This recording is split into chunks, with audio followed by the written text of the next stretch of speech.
Hello everyone, welcome to Wednesday. No, this is Thursday. See, time loses all meaning when we're under quarantine. Welcome to Thursday here at the Northeast Georgia History Center. I'm Glenn Kyle, and today we wanted to talk about the American frontier. Now, we all have some very specific ideas when we think about it, what we imagine the American frontier is, and it's a little different. It spreads over a large amount of time. But what I would like for y'all to do is I want each and every one of you to think about what you think of the frontier. I want you to think about what you think a typical frontiersman would look like. And then I want you to go ahead and share that on the chat room. And while you do that, I'm going to go a little bit into the definition of frontier. The official technical definition of frontier is the border area between two or more political and social and culturally different places or people. And so it's a coming together of different ideas and of different people. Now, who is the frontier for? Well, that really, of course, depends upon your perspective, doesn't it? And today we're looking primarily at the American frontier. And when we talk about the American frontier, we're talking about the joining, the friction, the interaction between cultures and peoples of European settlement on the North American continent as it moves westward. And just the word, the West, of course, conjures up a lot of our imagery and a lot of our understanding of what the frontier is. And of course, based on where that European settlement is, depends on where the West belongs. In the earliest days of European settlement, in the mid to late 1600s, of course, the West could be the eastern part of the Appalachian Mountains.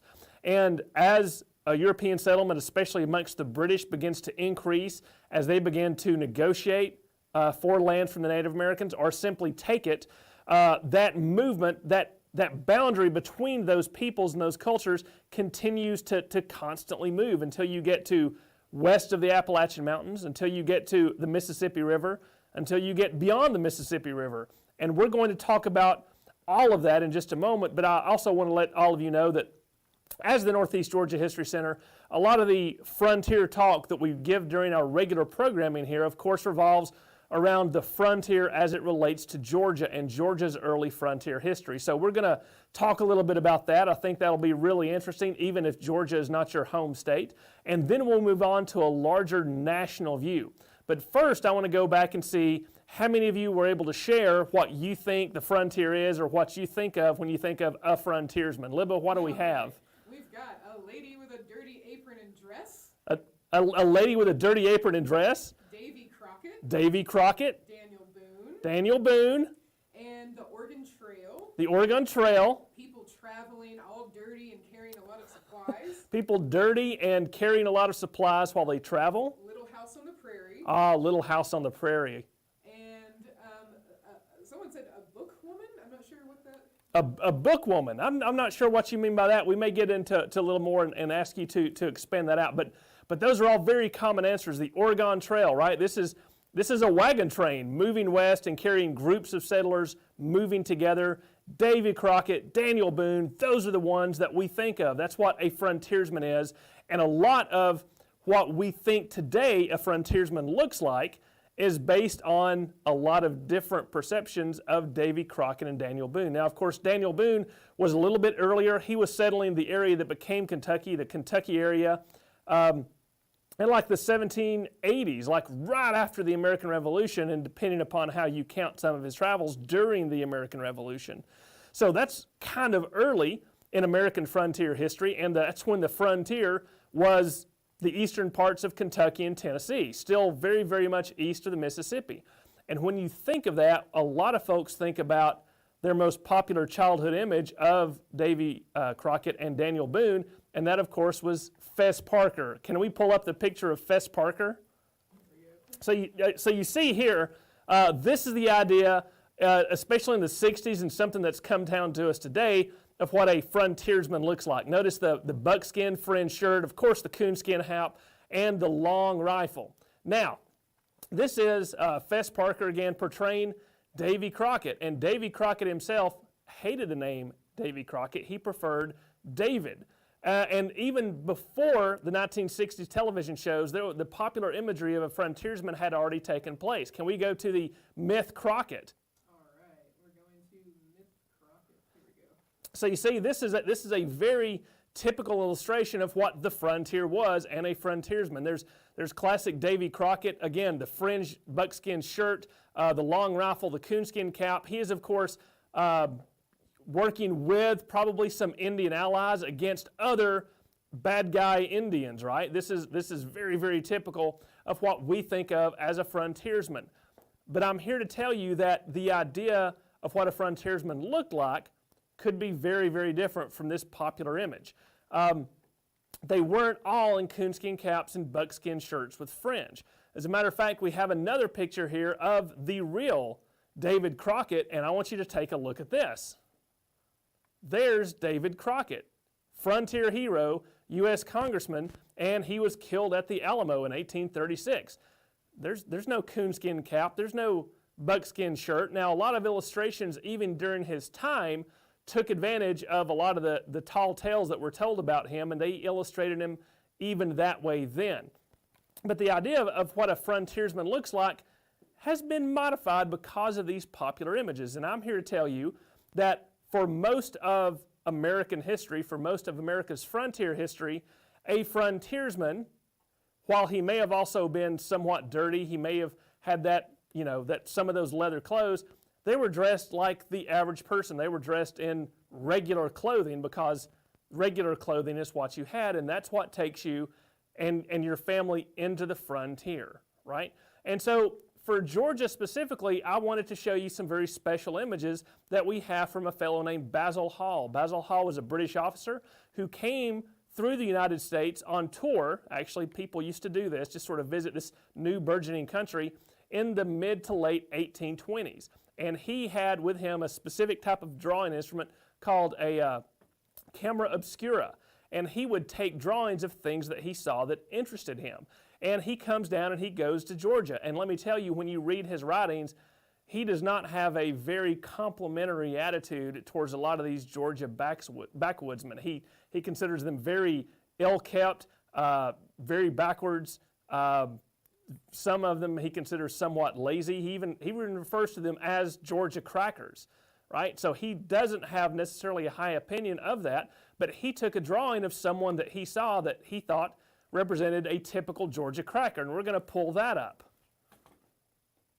Does that look like what you would imagine a frontiersman looking like? It probably doesn't. Notice how he's got a big tall hat. He's got on a tailcoat. He does have that long rifle. He has on trousers. Does that look perhaps like something I might be wearing too? Now you know why I'm dressed the way I am. Why would this man in a tailcoat and a top hat try to represent a frontiersman with a coonskin cap and a buckskin shirt? That's why we have a drawing of an actual Georgia frontiersman, a Georgia cracker, a backwoodsman. This is how he appeared. So what I am dressed as today is how that backwoodsman is going to appear in Georgia's frontier history. And, for those of you who are familiar with Georgia, you know about it as one of the biggest southern states east of the Mississippi.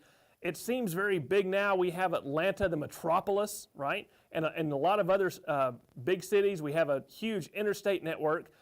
But when it comes to Georgia's frontier, that meetup between where European civilization goes and where the Native Americans live, it wasn't always that way. If you look at one of the early maps of Georgia from the year 1812.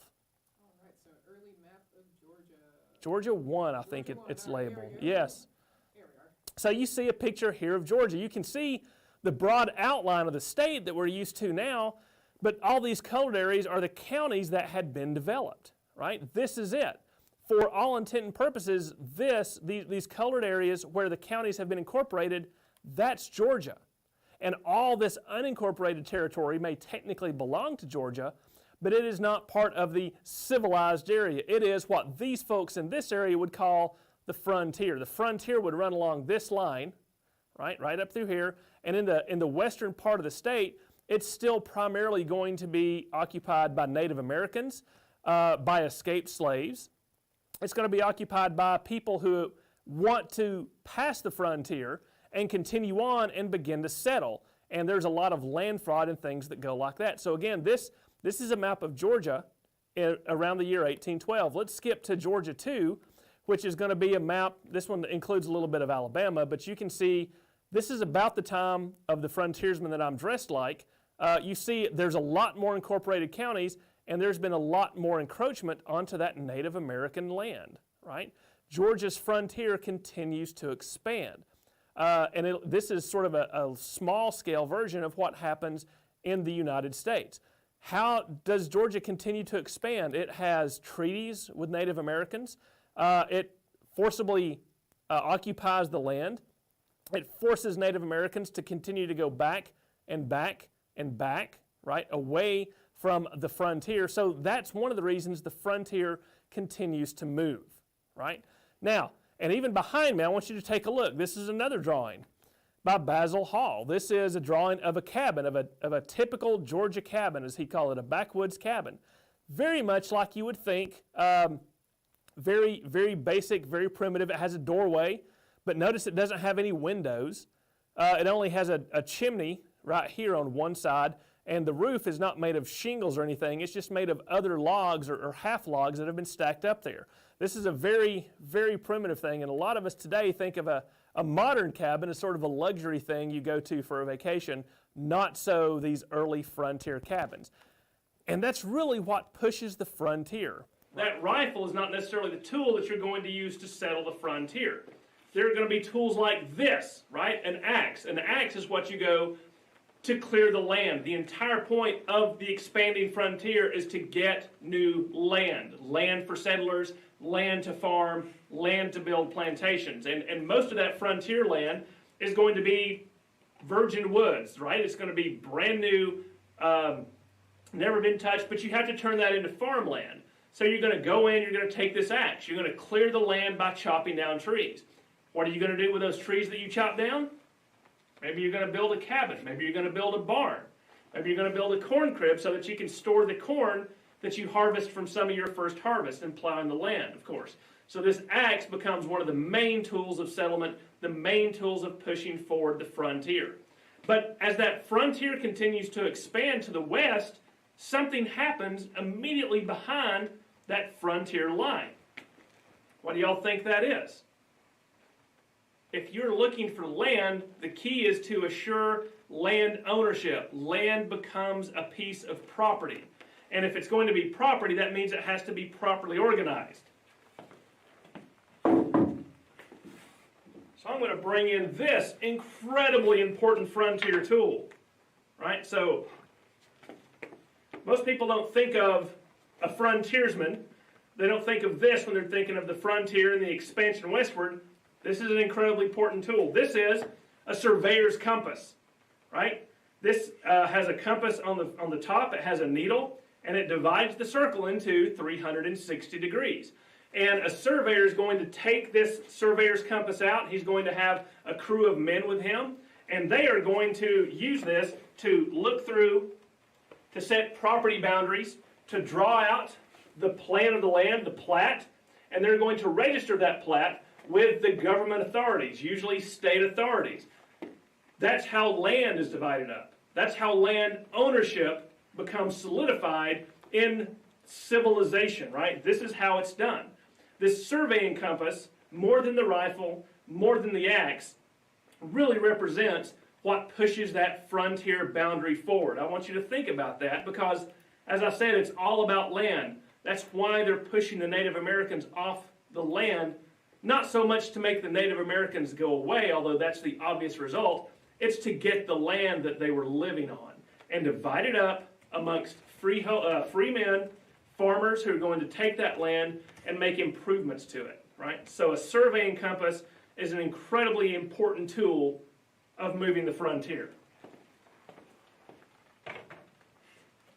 So by the time you get to the 1830s, Georgia's boundaries, its frontier has really expanded until to the Creek territory, which is only about 1/8 left of the state in the upper northwest corner.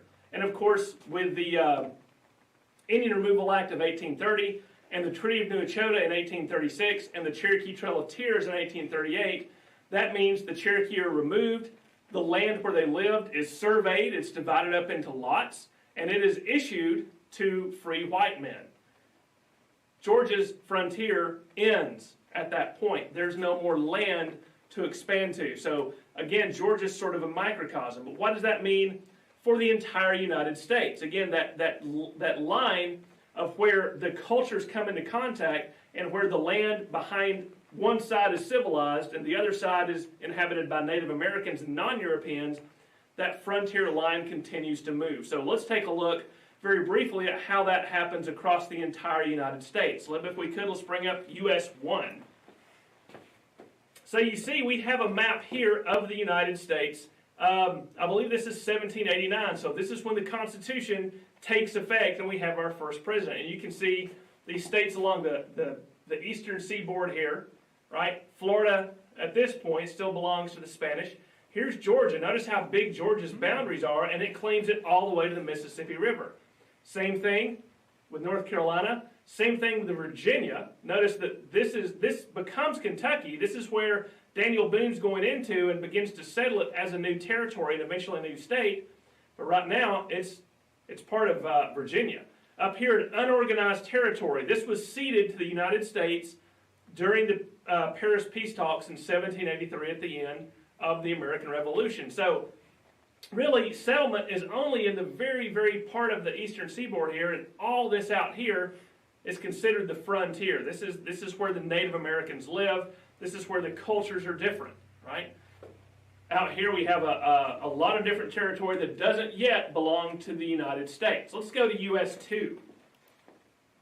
So by the time we get to, let's see, 1845, Texas has gained its independence and then joined the United States. We've gotten a lot of this territory here west of the Mississippi River because of the Louisiana Purchase, and all the way up into there, we still have to form a treaty with Great Britain to figure this out. But you know, this is still unorganized territory.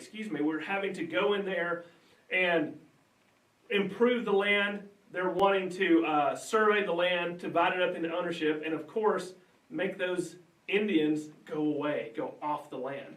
There's still a little bit left here that still belongs to Mexico in 1845, but something about that changes with the Mexican-American War, and in 1848, a treaty signed between the United States and Mexico that makes this land part of the United States. Let's go to US 3. And by that point, you see that the United States looks a lot like it does today.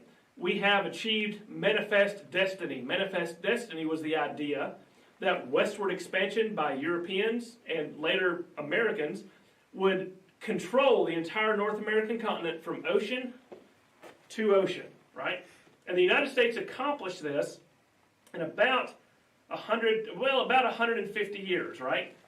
From the end of the American Revolution until the end of the war with Mexico, little less than 100 years. That's a pretty remarkable time span, but we still have some frontier areas. You see the darker areas here. These are all still territories where a lot of the Native Americans from all the western part of the United States have sort of been pressed in, and it hasn't been developed yet because those people with axes haven't gone in to improve the land. The surveyors haven't gone in to divide up the land. But the United States had passed an act during the Civil War called the Homestead Act, which determined how they were going to divide the land up and how much they were going to get. And it was at first about 160 acres. Now this should show you why it's so important that people continued to come to the United States and people continued to seek out land. The Homestead Act provided that each free man or head of household over 18 could get 160 acres, right? That's a lot of land. All he would have to do, there were 3 requirements. He had to register the land, and he had to pay an $18 fee to register it. Then he had to live on that land and improve it, make improvements, build a house, plant crops for 5 years.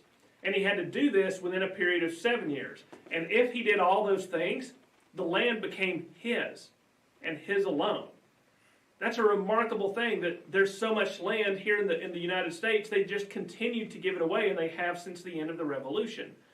Up until all this territory is eventually filled up, taken up, and surveyed until you get to the last part. This is the United States today, right? This is how it looks. We have a little bit of frontier in the early part of the 20th century with Alaska and Hawaii, but by that point, by 1912, the frontier within the United States, within America, is gone. It's no more. So what does that mean for America? Well, in the 1890s, a historian by the name of Frederick Jackson Turner wrote a paper, very influential paper, that really looked at this. And his idea was that America, having a frontier, defined what the American character was. It was individualism, it was individual freedom, it was a spirit of cooperation, it was lawlessness that turned to order. And as that frontier continued to expand, that frontier continued to define what the American character was. What we think of today, and Turner thought of at the turn of the century, as what it means to be an American, right? The West, expansion, free land, pulling yourself up by your own bootstraps, farming land that's yours. And part of his theory said that, well, once the frontier is gone, what happens to the American character? With no more land frontier to take, to gain, to improve, to fight for, will the American character go away? Will it change from something that it used to be to something that's new that we don't understand? And so with the end of the frontier, around the year 1900, the United States really began to look at other ways to expand and to identify itself. And a lot of things happened from that point forward that we won't go into today because we're focusing on the American frontier. And so that frontier, again, maybe some things you didn't think about. A lot of these frontiersmen are not going to be who you thought. A lot of those different state frontiers, like Georgia's, might have gone away earlier, depending on how far east they were. But the American frontier defined what we think of as American, and the American frontier, of course, was not a very good thing for Native Americans. The very need for the land, the very friction between those cultures along those borderlands meant that the Native Americans continued to be moved, continued to be taken advantage of. So everything about the frontier was not super positive. And someone mentioned the Oregon Trail as something that they were familiar with the frontier. That's, even though it's individualistic, it's still a spirit of community. Entire communities would pick up, put themselves in a wagon, and travel for months and months, over 1,000 miles, to found a new home in the middle of nowhere, right? To bring civilization to the wilderness. And that's very much a part of that frontier spirit. So we've gone through a lot, we've condensed a whole lot of information and a whole lot of American history and character and myth into just a few minutes. So I want to get to your individual questions to see if you have anything that I can help you with to better understand this very important aspect of American history. Yeah, one of our viewers is interested in the rifle. Would they have ever used bayonets or have trumpet tips, and were there bullets or balls? Oh, that's a good question. So I will show you. So some of you may have been watching our other programs, and in most of the other programs, I've had a military musket. It's a smooth bore. It does have a place for a bayonet on the end because it's meant for combat. It's meant for soldiers to use in the regular army. This is a little bit different. This is a civilian weapon and not a military weapon. So you can see on the front here, there's no place at all to put a bayonet, right? None at all. You can maybe see the muzzle is a little bit smaller. This is a .50 caliber rifle. When I say rifle, that means that it has grooves cut on the inside of the barrel, and that imparts a spin to the ball ammunition. Let me see if I can pull one out of my bullet bag here. It is round, right? It is a round ball that goes down into this, and you have to put a piece of cloth in between the ball and the barrel. So when you put it down, that's one of the things that makes a rifle so much, takes a lot longer to load it than a regular military musket. You have to use your gunpowder, your powder horn here, your powder measure. That's what this little pouch is for, is to work this rifle. And by and large, a rifle on the frontier is going to be used for hunting or for self-protection, not necessarily for fighting. it's actually heavier than a military musket because the barrel has to be so much thicker to take care of those extra pressures from the gunpowder that make the ball go further and faster. And to think of it really simply, a rifle versus a musket. I'm going to guess that a lot of you have taken an American football and thrown it, right? When you throw it, it's oblong and it spins as it goes through the air. You're able to throw that a lot further and a lot more accurately than, say, if you just take a soccer ball or a basketball and throw it through the air. It's the same idea. All right. Did the Native Americans ever try to get their land back? The question is, did the Native Americans ever try to get their land back? They most certainly did. As from the very beginning, when Native Americans and the different Indian tribes began to realize that what these Europeans wanted was to take the land, they began to resist in many different ways. They would play the different political factions from Europe off against one another. Sometimes they would actually go to war, and they would fight against the Europeans and later the Americans as hard as they could, trying to force them off the land.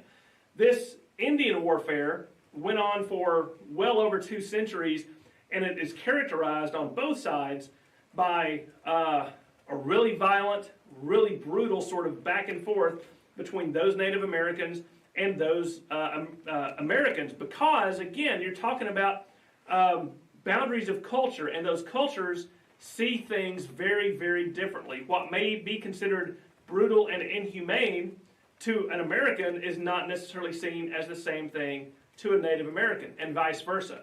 Land ownership is probably one of the best examples of that.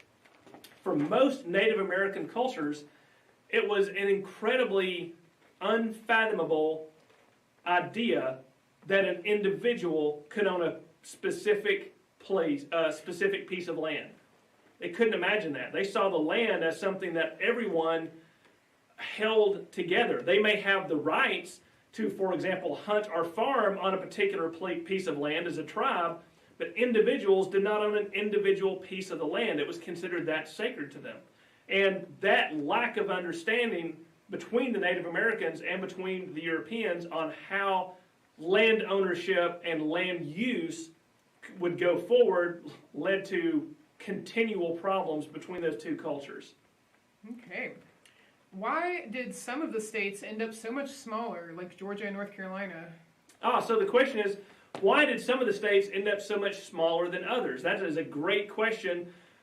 There's been a great book, and I think there's even a series you can look at on YouTube called How the States Got Their Shapes.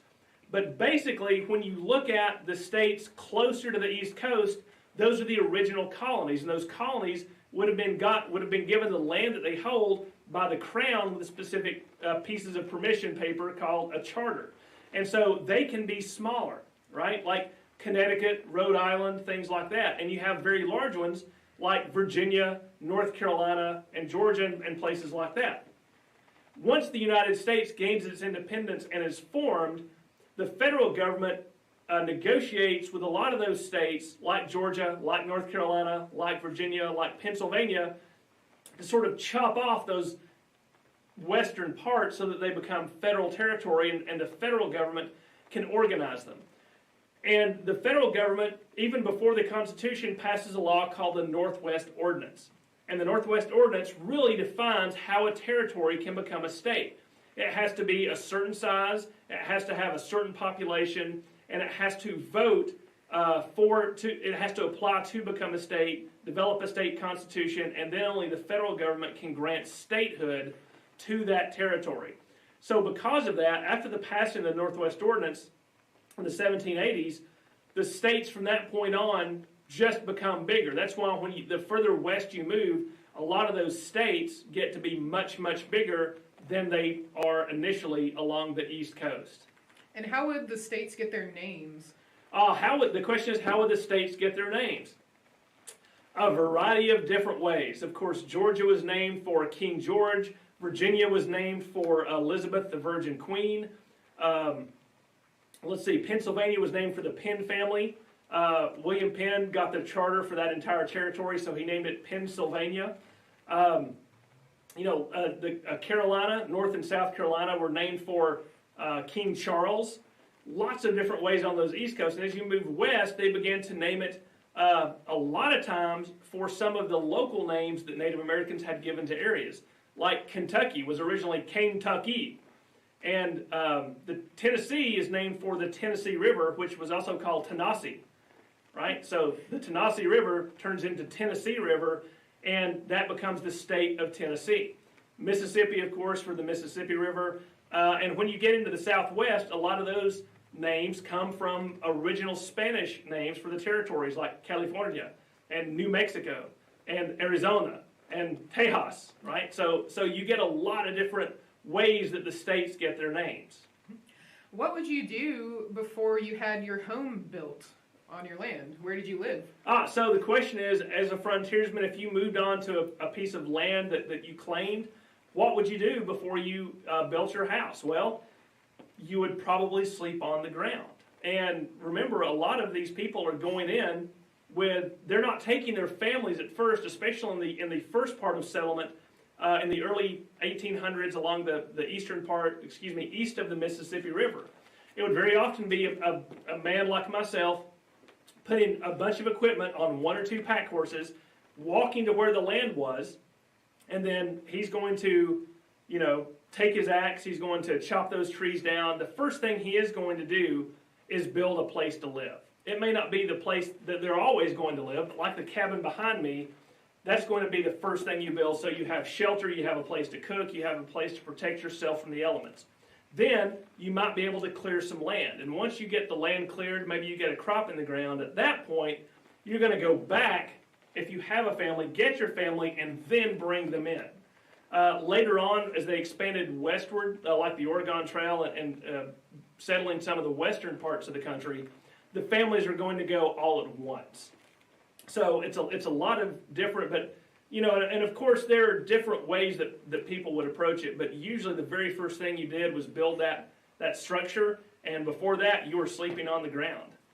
Can you talk about the Yazoo land fraud in Georgia? Yeah, so the question is about the Yazoo land fraud. That is an incredibly complicated issue. So that map, a little bit, could you pull up the, I think it was US 2. US 2, all right. Or maybe it was, it was US 1. All right, so US 1. So, when the Constitution is formed, you see that Georgia has this big chunk of land over here that we don't have anymore, but they did at the time. And Georgia was going to distribute that land. Yeah, that's it. Thank you, Libba. Okay. They were going to distribute that land through lottery or through sale and make the state some money. So what happens is they sell, the state gives permission to a company called the Yazoo Land Company to sell the land. Well, the Yazoo Land Company decides to make a lot of money, and they sell more pieces of land than they have land, right? And then someone else gets involved and swoops in and buys the Yazoo Land Company and sells even more pieces of land. And this becomes an incredible entanglement of who owns what. Sometimes a particular piece of land might have 2 or 3 owners, but the money's gone. The Yazoo Land Company can't refund the money. It becomes a gigantic mess, and I'm very much simplifying it. So what ends up happening is that the federal government gets involved because this is such a big deal. And in 1802, the federal government agrees to a couple of different things. First of all, it will pay off all the bad land sales that the Yazoo Land Company has created. But in return, it gets all that land west of the Chattahoochee River that Georgia held. That becomes federal territory. They can do with it what they want. Third, as an agreement for yielding that land, the federal government agrees to remove all Native Americans remaining in the boundaries of Georgia. They don't set a time on when they're going to do that, but the federal government does agree to that. And in that compact of 1802 lies the seeds of Indian removal, especially of the Creek and of the Cherokee, later on into the 1830s, because that was, Georgia very much felt that was the agreement they had made with the federal government. And so for 30 years, they're saying, fulfill your oath, fulfill your agreement, remove the Indians. And so that Yazoo land fraud makes a lot of people poor. It rips off a lot of people. It gets the federal government involved in a state matter, which also has precedent. And it has some of the legal seeds of Indian removal that takes place in 30 years' time with the Indian Removal Act and the Treaty of New Echota. So that, again, that's the short version of the Yazoo land fraud. Were African Americans able to purchase land or move west? That's a great question. Were African Americans able to purchase land or move west? Yes and no. It depends on when you're talking about. Of course, before, in the early part of American history, before the Civil War, before the 13th Amendment, most African Americans in the country were enslaved and had no rights as citizens. They could not own property. And so, no, the quick answer is no. They did not have the opportunity to get their own land to move west. At the end of the Civil War, with the 13th Amendment that frees all slaves within the territory of the United States and allows them to migrate, yes. It's still very difficult. I mean, you were a slave last week. How am I going to get money to even buy the land? They're not giving the land away that soon necessarily. Now, the Homestead Act that I was telling you about, passed in 1862 during the Civil War, it explicitly stated that free persons of color could indeed take advantage of getting those homesteads. So that's the yes part of the question. So after the Homestead Act and with westward expansion into those very western territories, African Americans could get that land. Now that means they had to come up with $18 to register the land, and they still had, because of their race, a lot of hurdles thrown up in their way by state governments, by local governments, by corrupt federal officials. So it wasn't as easy as you think, but there was still a lot more opportunity for them in the 1860s, 70s, 80s, and 90s than there had been before the Civil War. What were the common hazards of traveling by wagon? Oh, so the question is, what are the common hazards of traveling by wagon? No roads, right? A lot of times you're going to be heading somewhere and there are no roads. You may have to cut a road through the wilderness, which is one reason wagon trains developed, so that there would be multiple people who could contribute and work together to do that. Even if there was a road, water crossings, very, very few bridges along the frontier. So if you need to get across a river, you need to find a place where there's a ford, where the water's shallow, and you can drive the wagon and horses or mules across it. You may have to swim the river if the river's deep. Though they tried to make some of those wagons sort of like a boat and seal them up so you could put them into the river and maybe float them across. Mechanical failure, right? If a wagon wheel breaks or an axle breaks or something like that, there are no repair facilities. And most men don't have a blacksmith shop in the back of the wagon to repair an axle or to repair a wheel. So if your wagon breaks down, you're in serious trouble. Someone's going to have to go for help and come back, and you're immobile.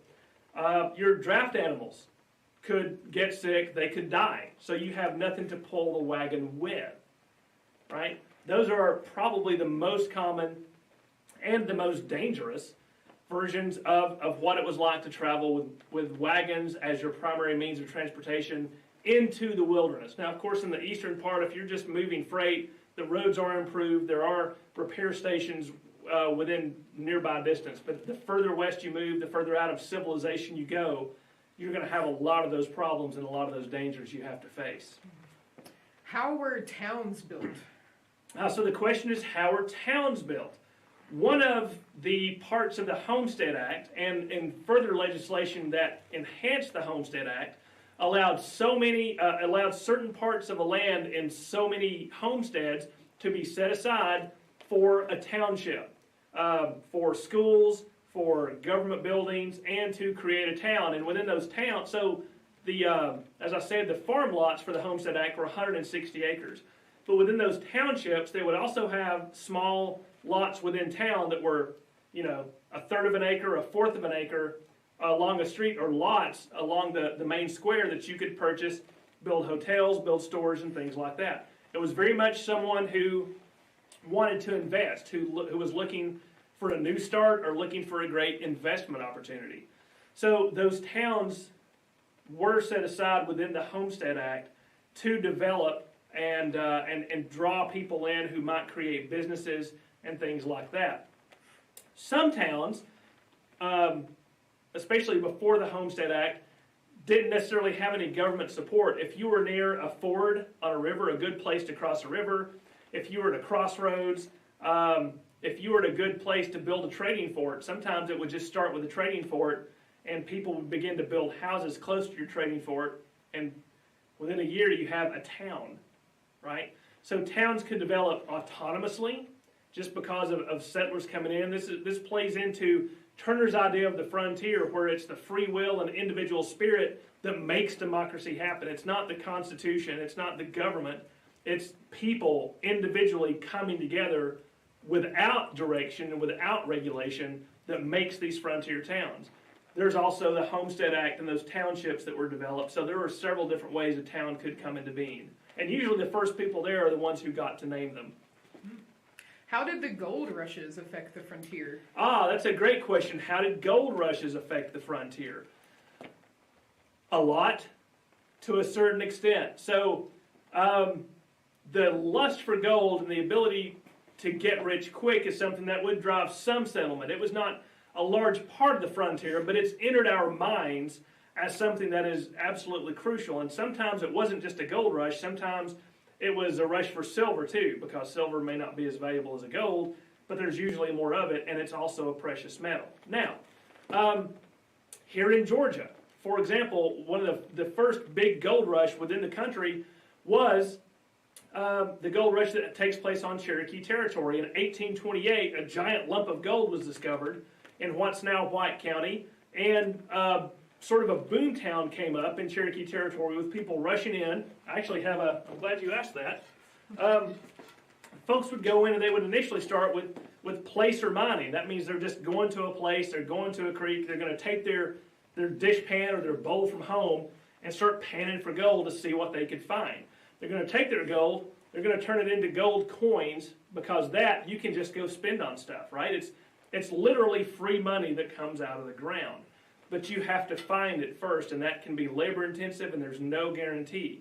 So a lot of times when there's a big movement of people into an undeveloped area, they're coming for that gold rush or that silver rush to get rich quick.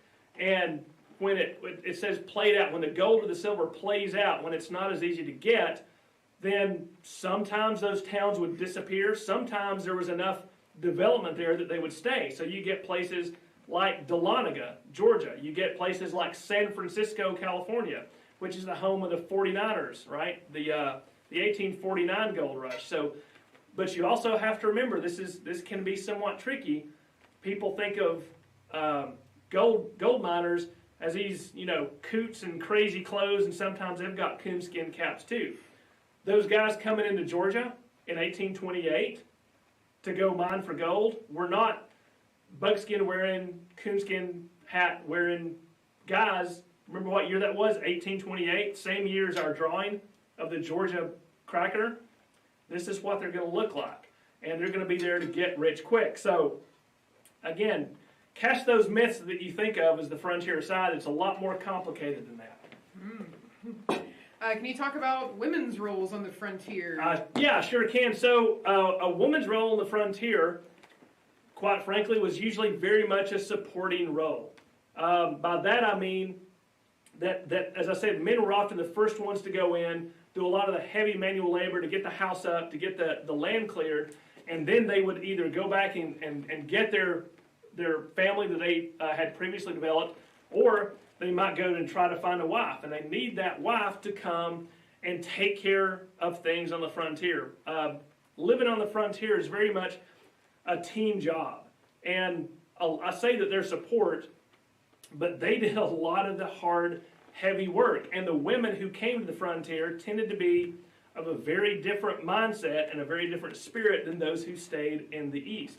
They're going to have to cook, clean, sew clothes, mend clothes in the worst, mend clothes in the worst possible conditions. And because it takes two to make that homestead work, the woman and the man are going to be doing a lot of the same labor, right? Because if something needs to be done to make that farm work, you can't say, oh, well, cooking and chopping firewood, that's woman's work. I'm just going to sit over here. If you did that, you probably were not going to make it. They worked very much as a team. They worked very much together to get that homestead going. And, of course, a big part of a woman's life on the frontier was having children and raising children. That was considered more or less the woman's job. If children came along, it was the woman's job to take care of them, which just added to her duties. Remember the old frontier adage, a man works from sun to sun, but a woman's work is never done. So that woman is going to be not only taking care of the kids, but also doing a lot of the domestic work in and around the house. That cabin, the man may have built it and sleep there, but the cabin and the home really becomes the woman's domain. Everything that takes place in or around that home is what she does to keep everything going. So that initial image you had of a dirty woman with ragged clothes and an apron and things like that, that one is actually probably not very far from the truth. And how long would it take to build a cabin like the one behind you? It's a good question. How long would it take to build a cabin like the one behind me? Of course, it depends on how many people you have. If you're just one person, if maybe you have a helper, if you're two people, putting a cabin like this together is going to take a month, 3 to 4 weeks, depending upon weather, depending upon the tools you have. There are accounts of a group of men coming, a group of 8 to 10 men, who are able to put a cabin up like this maybe in just a couple of days, right? So it sort of depends on how nice you want the cabin to be. Couple of things to notice about this cabin. Notice that the logs are all round. They're not prepared. So the cabin we have on site here at the Northeast Georgia History Center is a little bit nicer, a little bit better furnished. It's got hewn logs. That means they're big logs, and they've been trimmed and cut to be square. So they go together a lot better. They make a much more solid wall, and they're meant to be much more permanent. Structure like this is going to go up pretty quick, but it's not going to be as solid as something you spend a little bit more time on. So it really depended on what kind of cabin you wanted to build. If you wanted your first cabin to be the cabin, right, then you were going to spend a little bit more time on it to get it solid and big the way you wanted it.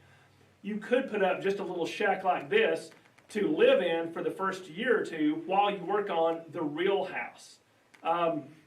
So depending upon what kind of cabin you wanted, depending upon what your circumstances were, depends on how long that was going to take. But a cabin like the one behind me, 3 to 4 weeks.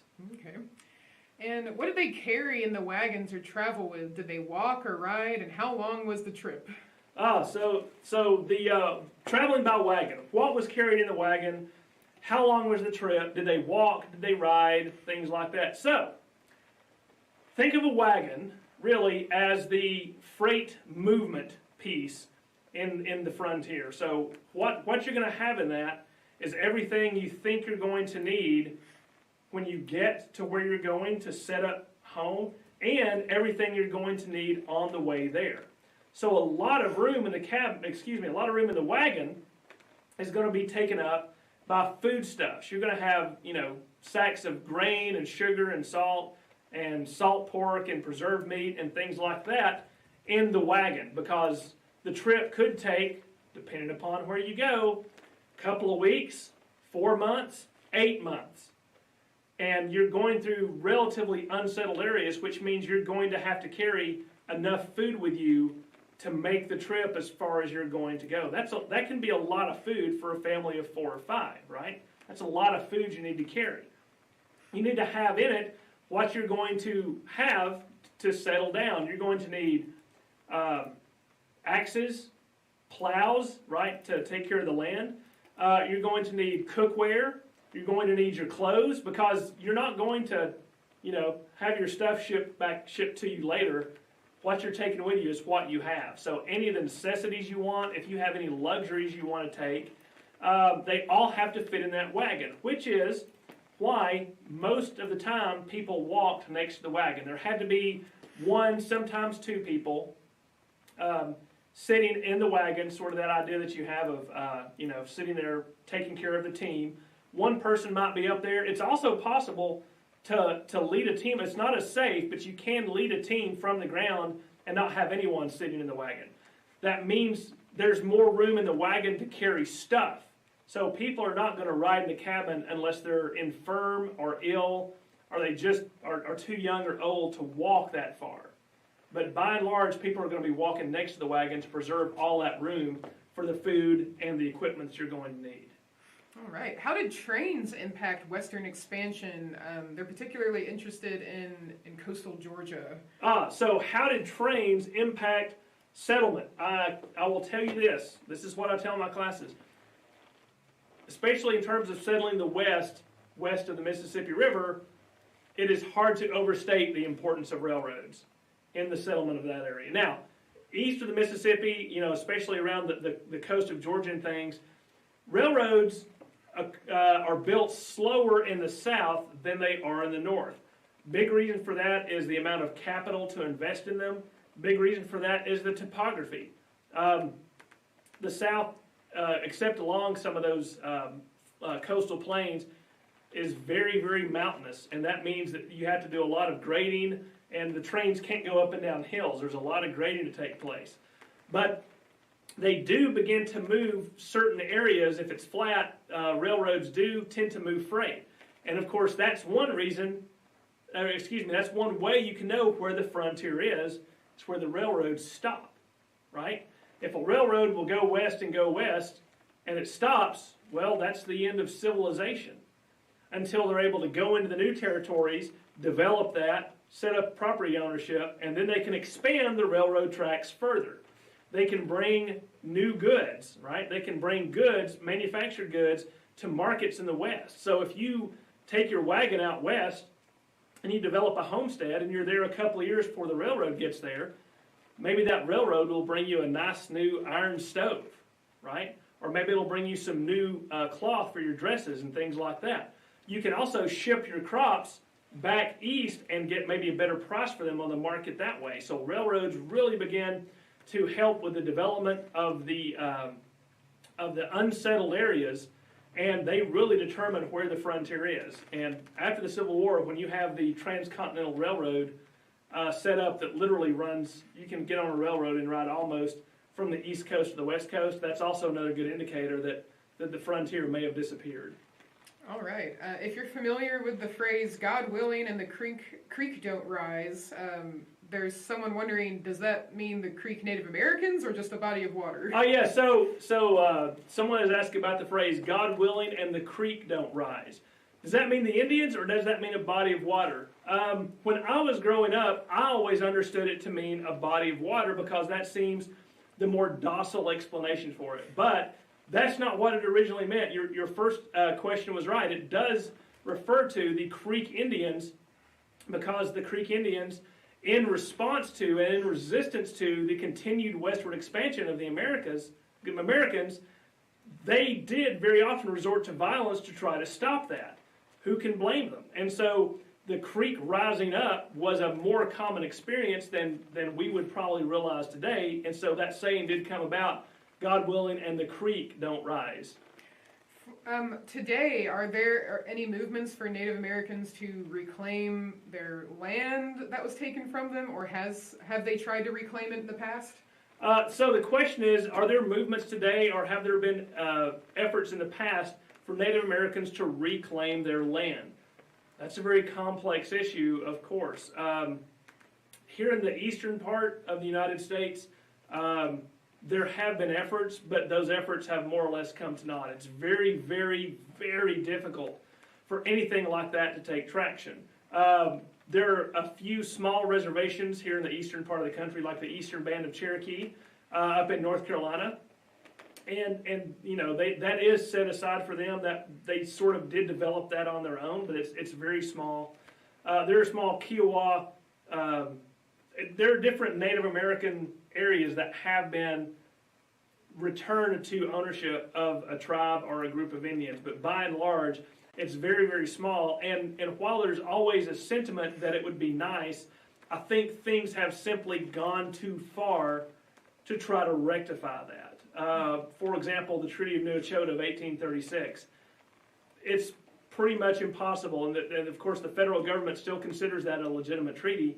It's impossible for all that land to suddenly be given back to the Cherokee. It's too entangled. They do continue to, Native tribes do continue to advocate for protection of sacred sites that may not be within reservation bounds, and that has met with a good deal of success. They do continue to agitate for certain lands to be returned to the tribe if they have a particularly sacred or historically significant past that has to do with the respective tribe. So sometimes that has happened. And they've gotten, if the land hasn't been returned to them, indeed, they at least have been granted oversight of certain areas, again, that are historically significant to their tribe. But the land going back, for better or for worse, that I just don't see that happening at this point in our history. Our last question comes from Shania, who is 14, and wonders, what is your favorite part about the frontier in this era? So Shania wants to know what my favorite part about the frontier is in this era. That's a tough question. You're going to have to give me just a second to ramble and try to maybe find an answer. I think that there's a part of me growing up that always, the books that I read and the shows and the movies that I watched does tie into that myth of the frontier, that myth of exploration and going somewhere no one had been before, even though the Native Americans have obviously been there for thousands of years. But you know, that American spirit, that sense of individualism, and, you know, from a naturalist perspective, the idea of just going out into the woods and being able to walk forever and never see another living person seems very magical to me. And of course, the older I got, the more interested I got to be in the research and how those cultures interact. And to get really boring, the further I went in school, of course, my professors and I and some of my classmates would argue about what the word frontier even really means. That's a little bit more esoteric, but I think, you know, to really answer your question, my favorite part of it is where the myth and the reality combine to sort of define that individualistic spirit that does contribute so much to what we perceive as the American character. So folks, that's all the time we have for you today. Thank you so much for joining us. We've had a great time. This is a really great topic. As always, I encourage you to go out and do more research on your own. Take care, and we will see you later. There's a lot that goes into designing and creating historical garments. The research itself is a lot like the sewing. With each detail you learn, with each stitch of knowledge, you gain a fuller picture. It's not just dress up. Well, sometimes it is.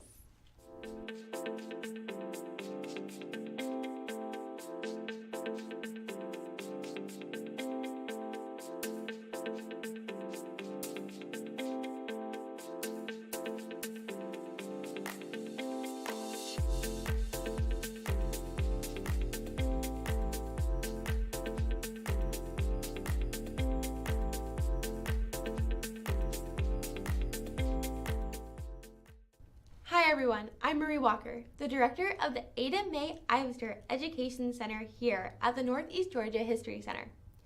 I first began as a living history interpreter for the History Center's Family Days going back to 2016. Since officially joining the History Center in May of 2020, I have had so much to reflect on. The joy of having a job where I can share my love and passion for history, overcoming the challenges of providing programs during a pandemic, and the gratitude I feel for all of our members and viewers around the whole world. Today, I am asking for your donation. $1, $5, $20, $1,000, anything truly does help and gives us reassurance that we can continue our mission in these challenging times. There are several ways that you can give. 1, click on the link below. 2, give us a call at 770-297-5900. Or, number 3, drop by or mail a check to 322 Academy Street Northeast, Gainesville, Georgia, 30501. We appreciate your support so much. Now, I got some more dresses to make.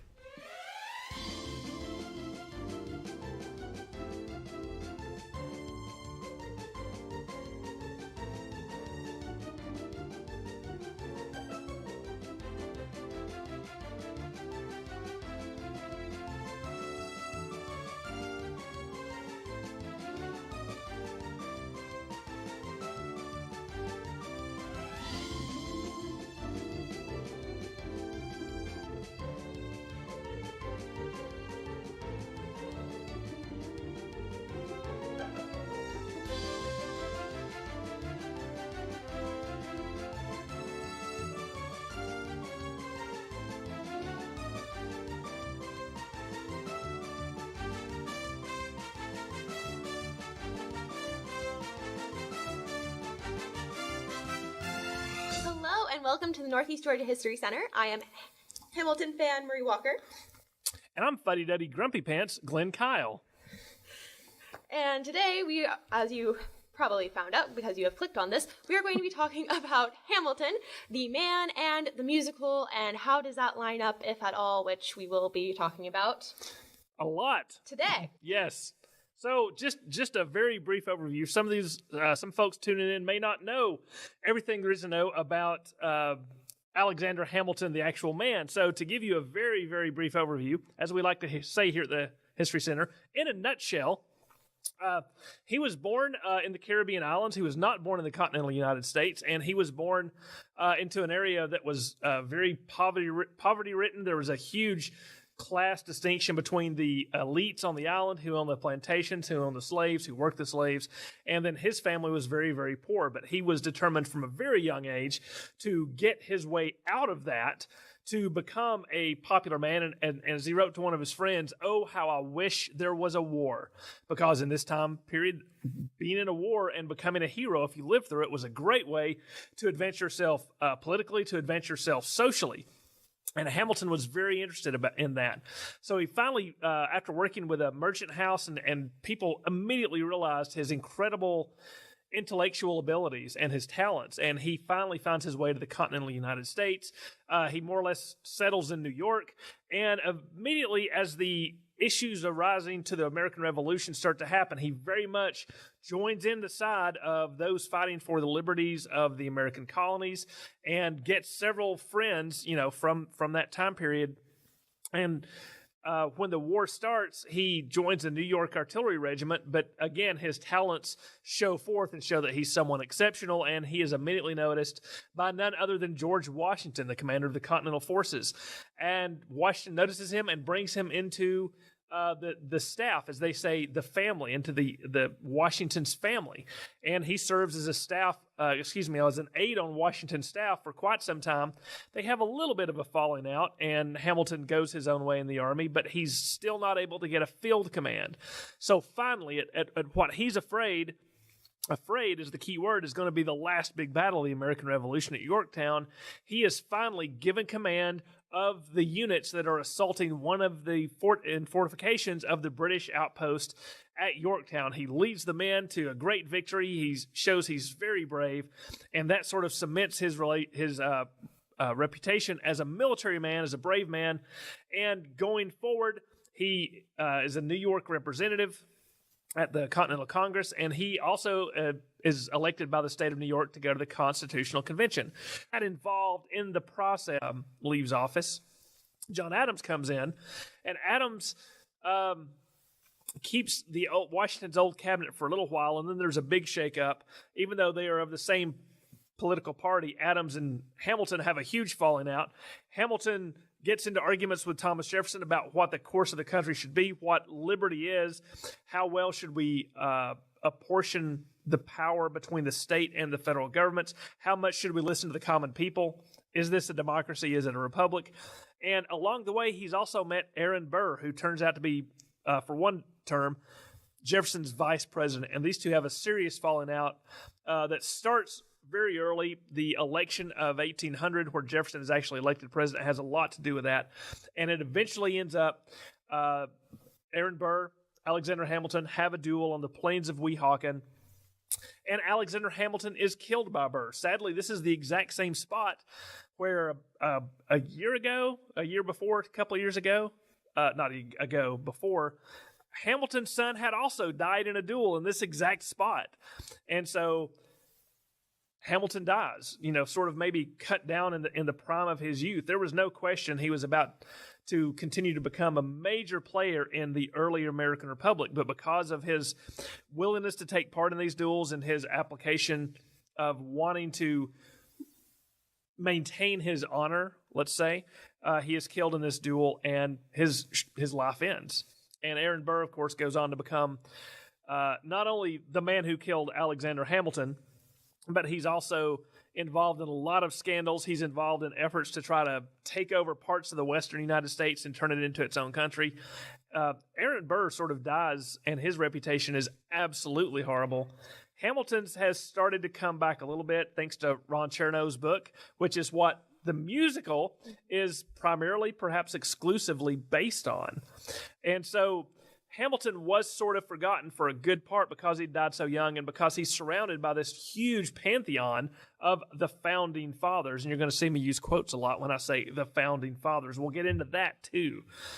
But, and so this resurrection of Hamilton, Chernow's book is a huge deal. And then, of course, Lin-Manuel Miranda creates this musical surrounding Hamilton's life and a brand new hip-hop fresh take on things, and that's where Marie comes in because she is a huge fan of the music and of the musical. So Marie, take it and tell us a little bit about the musical itself. So the musical comes about, and I think why it became such a large popular cultural phenomenon that it has is because it's the telling of the American Revolution, the telling of the American story, the founding of America, in a new, fresh, fun way that appeals to younger people like myself. Go ahead. Okay. So it's telling the story that you've learned in school, but it's telling them more or less following the character of Alexander Hamilton, who is pretty much a tragic hero. He is folly to his own ambition, but you are rooting for him because he's from this small little island in the middle of nowhere and he's trying to work his way up. That is a recurring theme in the musical. You're kind of rooting for him to get to this ambitious place, but also his ambition creates him to do a lot of not good things, a lot of bad things that basically end up with him dueling and getting shot and dying at just about 50 years old. So the musical itself it asks a lot you to suspend your belief because that's what musicals do for a little bit. It's the stage itself is a ship. It's the battlefield of the American Revolution. It's the White House. It's the cabinet meetings are all taking place in this one space. So therefore, theater itself asks you to suspend some disbelief as well. It's also technically a work of historical fiction because it gets some things right. Like you probably, as Glenn was giving that in a nutshell overview of Hamilton's life, you could probably think, oh, I know when that happens in the musical. I know when that happens in the musical. I know when that happens in the musical. And I like to think of the musical Hamilton as a work of historical fiction that gives you an introduction to Hamilton that is basically his life in a nutshell. In a nutshell. It's an introduction to Hamilton's life. It's like in a nutshell. It does not tell everything that he did by any means. This man, you're trying to condense 50 years of his life into 2.5 hours. You're going to leave things out. It's just the nature of how that medium and that story is being presented. It is also done in a mixed medley of different musical genres, which I think is genius and really fun, because you have rap, you have R&B, you have soul, you have traditional musical theater, you have a little bit of Beatles influence in there, and therefore I think it appeals to a large audience because it has a little bit of something for everyone. And a lot of people very much noted that the cast is a minority-majority cast. They cast a lot of the founding fathers with minority people, and that's because Lin-Manuel Miranda was a very conscious choice on his part because he was trying to tell this traditional American story of these pretty much all older white men, or I guess Hamilton was younger at the time of the American Revolution, but white men, to bring it and make it relatable, because it's the story of America for America now, is how Lin-Manuel has why he has decided to do that, which I think is also very interesting because it allows Americans today to kind of see themselves in the founding story in a way that hasn't been done before, and I think it's created a lot of interest in the founding fathers and in the American Revolution, which has led us to basically where we are today, discussing it at the History Center. And it's incredibly interesting because while it's a work of technically historical fiction based on historical fact, and is, I would say, historically adequate to most parts, there are definitely inconsistencies. We'll talk about those, I'm sure. We'll get to it. But for the most part, it's a pretty cohesive story. It's a tragic hero that's this immigrant coming up from the bottom who you're rooting for, but also like he's doing a lot of stuff where you're just like, whoa, man, that's out there. Why don't we? Are you sure? Okay, Hamilton. Is that constitutional? You're defending the Constitution. Still debatable to this day, as I'm sure we will be doing. Learn. And here's the thing. Let's do some full disclosure first. I have not actually seen the musical in person, right? Who has? Who can afford the tickets? We're They're just very historians. expensive. But listening to the soundtracks and the little snippets that we can find online and YouTube and things like that, you can still sort of get very much a sense of what the musical is, what it tries to accomplish, and how it tries to accomplish that. And I will say, I introduced myself as Fuddy-Duddy McGrumpy Pants about this, but Lin-Manuel Miranda is really doing sort of the same thing we're doing. We are trying, with what we do here at the Northeast Georgia History Center, to make history relevant. We're trying to make it interesting. We're trying to make it not those dull, dry facts that you were supposed to memorize in school. We're trying to make it meaningful and engaging to you now. And he's doing the exact same thing. We're using the medium of costume interpretation and museum theater and living history. He's using American musical theater, right? It's the same idea. We just go about it different ways. And based on the popularity of this musical, lots of people have become very interested in the story of Hamilton and, as connected to that, the story of the founding of America. Mm-hmm. Yes. Now, as Marie said, there are some historical inconsistencies and inaccuracies in the musical. Because they take creative license, because it is a work of historical fiction, not a documentary of Hamilton's life. Yes, and that you just said the perfect word. It is a musical, not a documentary.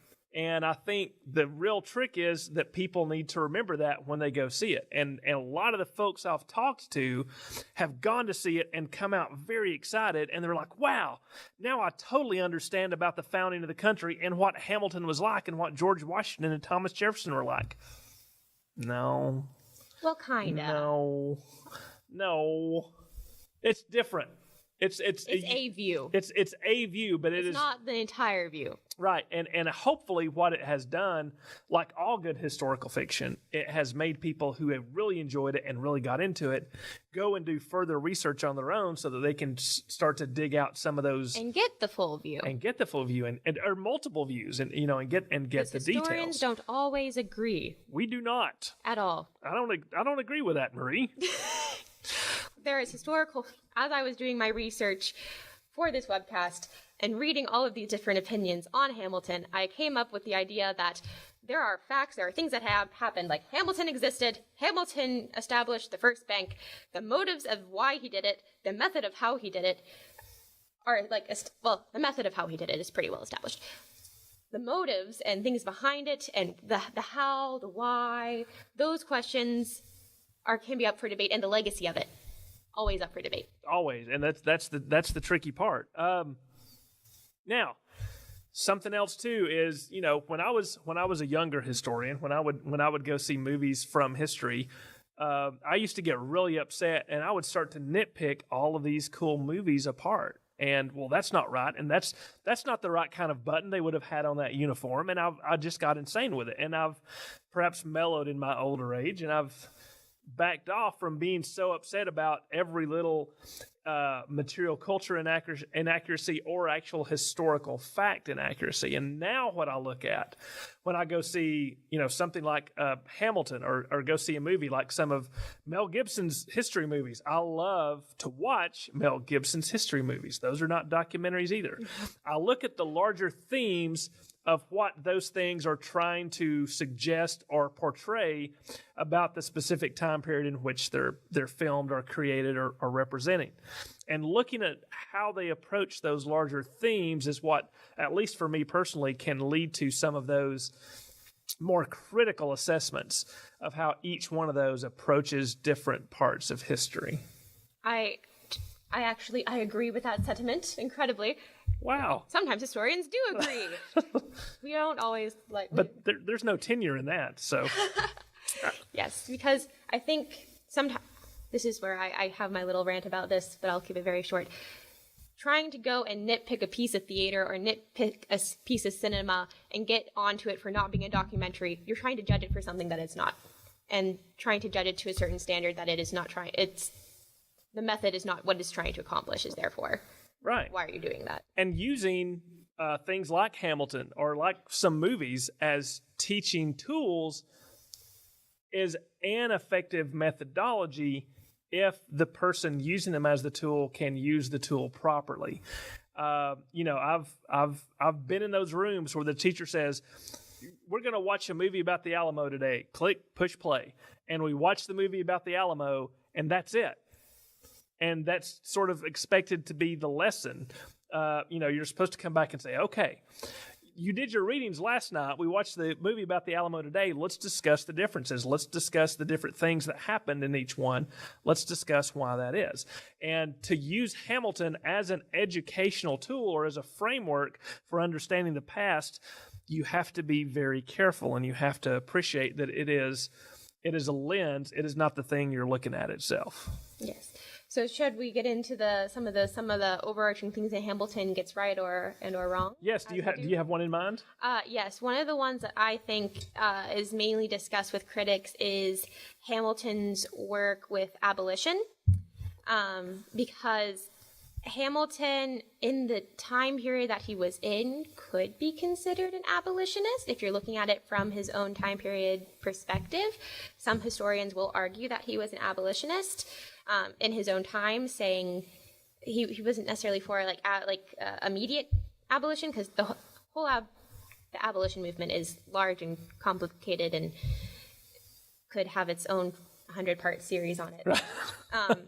But basically, Hamilton was part of a society.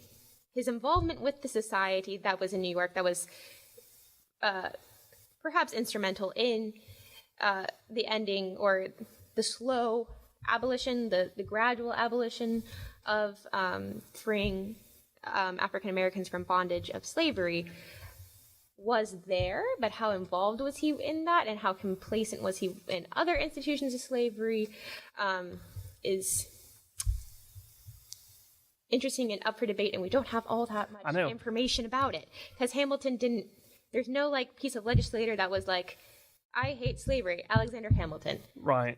And I think the musical kind of embellishes that a little bit, embellishes his work in the anti-slavery movement, where he was not pro-slavery. There is no records of him being necessarily for the institution of slavery in that means. He didn't think it was a good idea. No. He was, there is information that says he supported his friend John Lawrence in the creation of the first African-American battalion.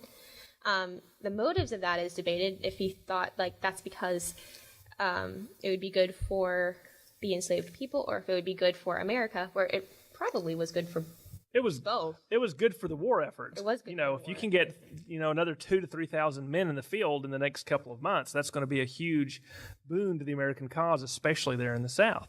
And the Abolition Society in New York that Hamilton was a member of. He was a member, he did attend, but it was a little different. And this, you have to remember, we think of northern states as anti-slavery states. New York is sort of the exception. There were a lot of slaves in New York in this time period. Excuse me. And Hamilton married into a family that owned slaves, and he helped those family members get their slaves back at the end of the Revolution. The Abolition Society decided that it would not be in favor of abolition, which is the forced by legislation freeing of all slaves. It decided to support a position of manumission, which is to encourage slave owners to free their slaves, to make an individual decision. And Hamilton himself is not recorded as owning any enslaved individuals. True. And to become, because of his ambition of wanting to join this elite society from this nowhere position that he was in, he had to kind of accept people who were slaveholders and to befriend them if he wanted to move up into society.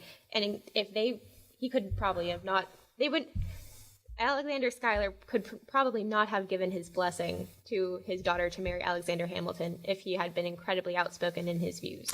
It sounds like you're suggesting, Marie, that Alexander Hamilton was more interested in increasing his position in society, perhaps even at the expense of a moral dimension. Yes, that's exactly what I'm saying. Interesting. And I think the musical does capture that to an extent. To an extent. One of the things that I found about looking at the musical is there are certain perspectives of what the founding fathers are. Right? Are they the ones who are they the leaders of the revolution? Are they the ones who signed the Declaration of Independence? Are they the ones who created and signed the Constitution? Are they everyone who fought for American independence? How do you define this founding fathers issue? And to us, if I was to look out at our audience and say, okay, I want you to think immediately in your head, who are the founding fathers? I'm going to read your minds and say, you're thinking of Washington, you're thinking of Thomas Jefferson, you're thinking hopefully of John Adams, you're thinking of Benjamin Franklin. Some of you may be thinking of some of the other Adams, and because of Hamilton, you're probably now thinking of Alexander Hamilton. Well, we in America over the last 200 years have created this pantheon, and kids, what a pantheon is this is from the ancient Greek and Romans, right? The pantheon was the group of gods in Greek and Roman mythology. That was who you looked up to. They were the great ones. So America has created its own pantheon of the founding fathers. And one of the things that Cherno and Miranda have done is not to say do away with that pantheon.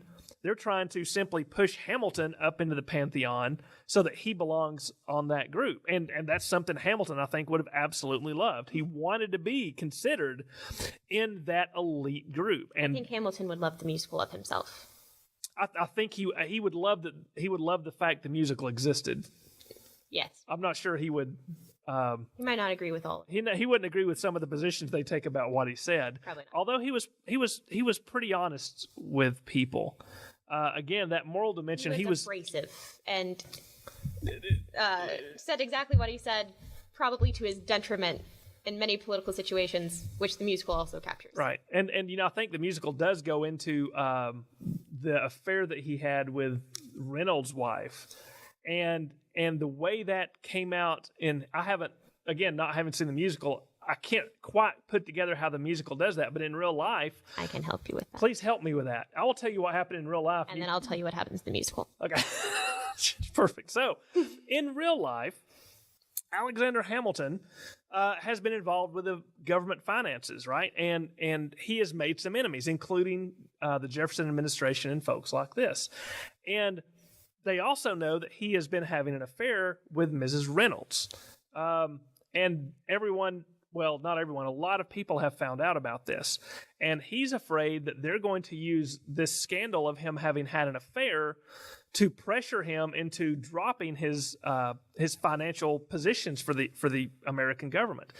So what he does is he writes an entire pamphlet, not a letter, a pamphlet, that he has published and publicizes everywhere. And it basically is a self-expose. Yes, everyone, I had an affair with this woman, with a married woman, and her husband, I did him very wrong, and I am not very good, and yes, my dear wife, this is probably the first you're hearing of it, and it's heartbreaking, but I have never and would never be a financial crook. Never be a financial crook. So he actually put his moral reputation on the line to defend his political reputation and the policies which he had fought so hard for. So he's an interesting mix of morality and policy and honesty. So in the musical, yes. Glenn, there's a song called The Reynolds Pamphlet that then directly quotes lines from the Reynolds Pamphlet. Oh. Which then explains exactly what you just said. Do they have the one about pecuniary compensation? It says, I think, that he had been meeting with Reynolds' wife with his knowing consent and had paid him hush money. Yes. Yes. Hamilton was a much more eloquentious man than this. He wrote that when he went to see Mrs. Reynolds, for the first time, and this is he says that the conversation ensued and she had become quite sad and desperate about their state of money. He says that some conversation ensued from which it was quickly apparent that other than pecuniary consolation would be acceptable. Parents, I'll let you talk to your kids about what exactly that means. But that's beautiful wording, right? Very eloquent. It's very eloquent. And this is something that he publishes to the entire country. Which had not been done before and was quite scandalous. Yes, it was the first scandal of its type in early American Could be history. the first great American political scandal, or at least scandal of the nature where it's moral compromising. Yes. Instead of just straight out political. Yes, So- but in the I'm just going to say in the Yes. musical, it does have Jefferson and Madison, who are very much against Hamilton's financial plan. They do come to Hamilton and say, "Hey, guess what we know?" See, they never actually came to him. That was, I think Madison did. But Jefferson never got involved in anything All right, like in the that. musical, then Yes. discrepancy. They come to him and say, "Hey, we know this thing, and we're going to use it to basically blackmail you politically and get you to not do the bank," because Jefferson and Madison were against the idea of the first national bank that Hamilton established, and they were using that to extort him. And he's like, "No, I'm just going to come clean with it," and wrote the Reynolds pamphlet. Yes, and he did not tell his wife Eliza that at Yes. first, and she denied it. Like when someone had kind of come to her, she's like, "No," and then the pamphlet happens, and then But she stays with him. she does stay with him, and we don't know her reaction. In the musical, her reaction is the song "Burn," which she burns her letters and basically erases herself from the narrative. And that's like a direct quote from the song.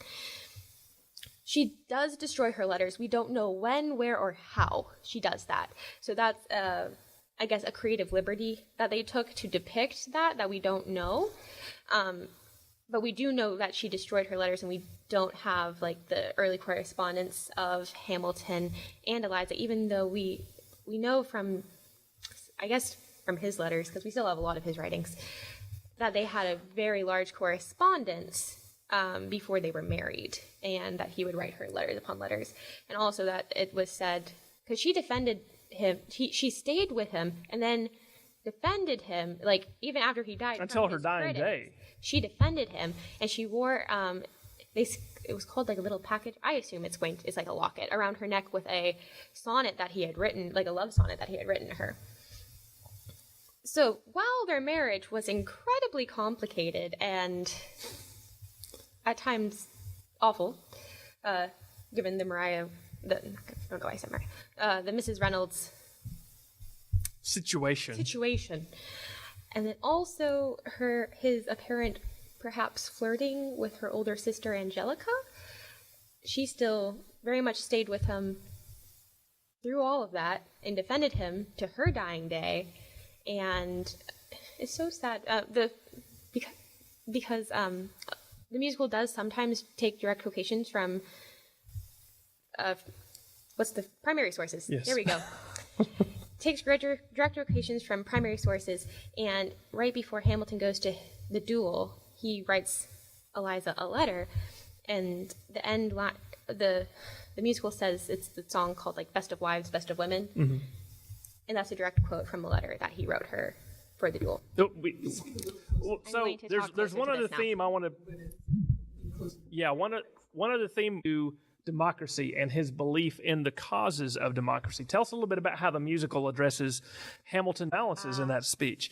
And this is the interesting thing about Hamilton, and this is why I personally have in my reading that I've done, I can't get behind Hamilton as the rich and the well-born controlling things, because they had a financial investment in the country, so they were going to make sure the country was. Weeks later, it's announced that the government will actually honor those at full face value.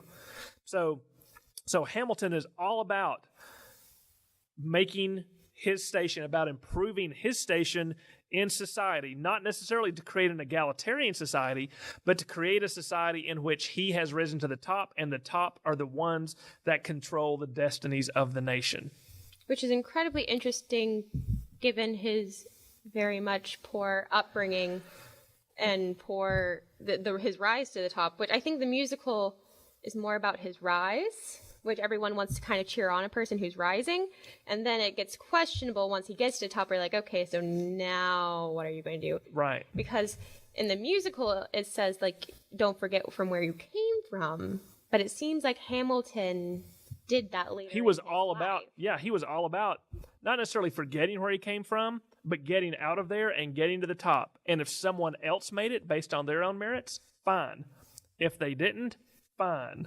So, which, not to just make Hamilton seem like atrocious. Well, this was also just a general idea of the time and the class system that he was working in. that is true. Let's look at it in a historical context and not through the lens of today. Because the class system that he was trying to work on, that's how it worked.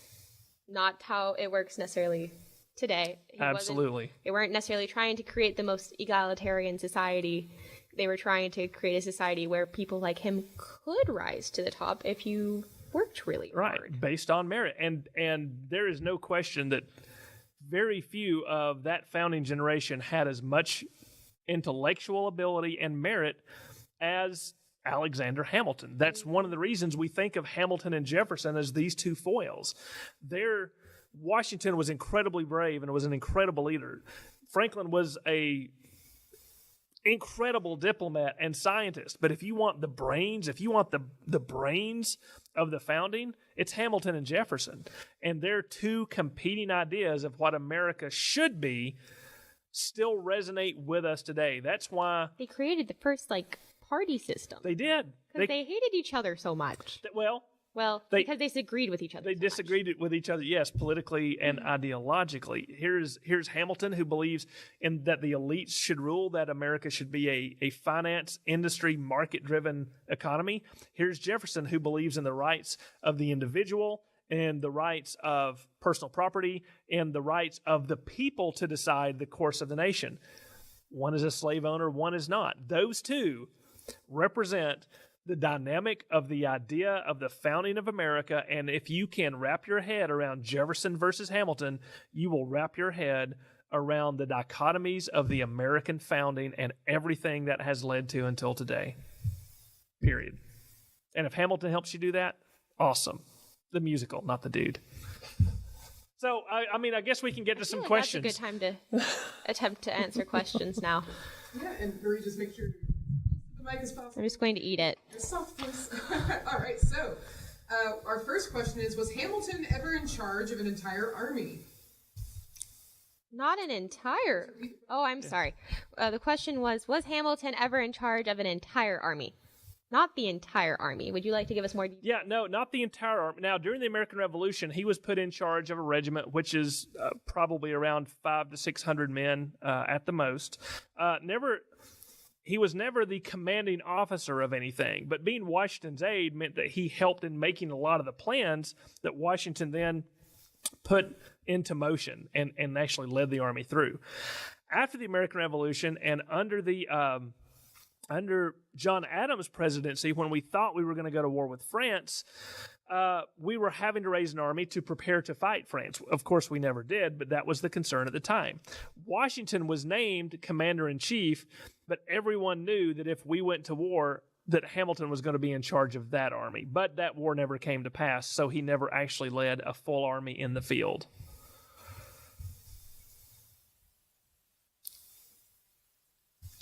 All right, sorry. That's okay. All right, just monitoring our audio.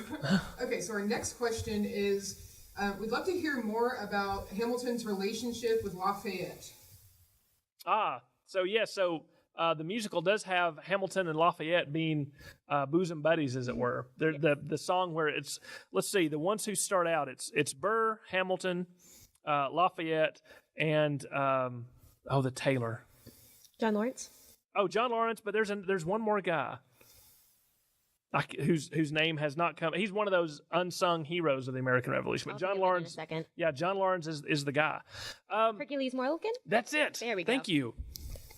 And that's because I listened to the song in my head, everyone, and that's how That's right.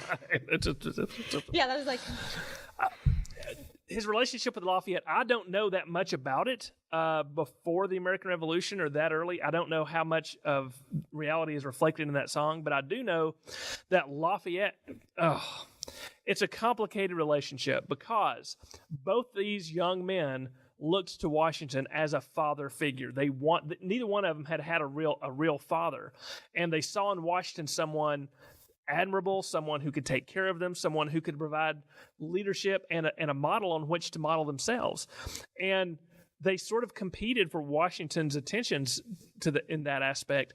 And at first, as I said, Hamilton was the golden boy at Washington's headquarters, but when they had their little falling out, Lafayette sort of slung into place there. And from that point on, served as the I don't think Washington ever saw them as father-son relationships, but Hamilton and Lafayette certainly wanted to see it that way. And so by the time you get to Yorktown, Lafayette is the golden boy at headquarters, and it's sort of Washington's affection that he still has for Hamilton that puts him in that field command to assault the redoubt number 10. And the French troops assault redoubt number 9 at Yorktown. So their relationship was probably friendly. Their relationship was probably close, but I'm not sure that it was as close as is portrayed in the musical. Let's see. Can you talk to us about Elizabeth, and did he marry her partly for her wealth? His wife? If we're talking about Eliza? Oh, it must be Eliza, sorry. Okay. So we're going to talk about the question was about Eliza and Hamilton and their relationship, which we talked about a little bit when we talked about the Reynolds pamphlet and the idea of this is actually a very good question because I think some of what I consider to be the more historical forgetfulness that they just kind of glossed over and went about and added things that weren't quite right was not necessarily with Hamilton, but the whole Schuyler family and that situation because Angelica, so the musical starts out there's like first of all, there's the Schuyler sister song, which I just really like. But then it goes into the Winter's Ball where in the musical, Eliza and Hamilton meet. It doesn't really seem like they met at a Winter's Ball. It seemed like they met at a dinner at the Schuyler's house, which is not exactly the same. A ball, I guess, is just more dramatically pleasing than a dinner with people sitting around because, it's not really fun to just have a whole dinner scene on a stage. Right. It's nowhere near as dynamic as a ball. But they met there in the musical. There's this whole thing between Angelica and Hamilton, and Angelica liking Hamilton first, but then being like, oh no, I can't marry him because I'm the oldest daughter, and I'm the only daughter, and I have to marry well, or else my family's, not going to get money. They had so much money.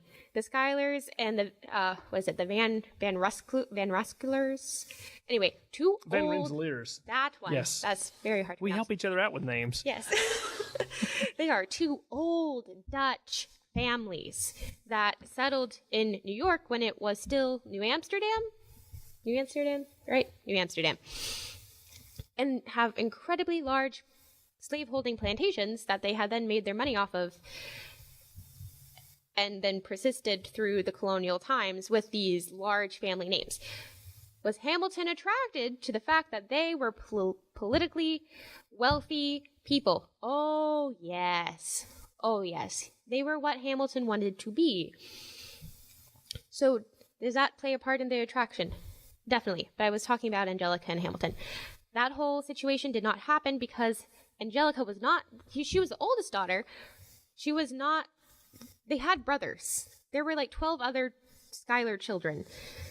She didn't necessarily have to marry well or her family was going to be impoverished. That kind of, not direct quote, but that idea is not accurate by any means. She had brothers, which they just completely ignore. Right. Because it's hard to, also for the sake of telling a story, it's hard to tell the story of 12 other people. That brings in another half of their cast that would just play Schuyler children.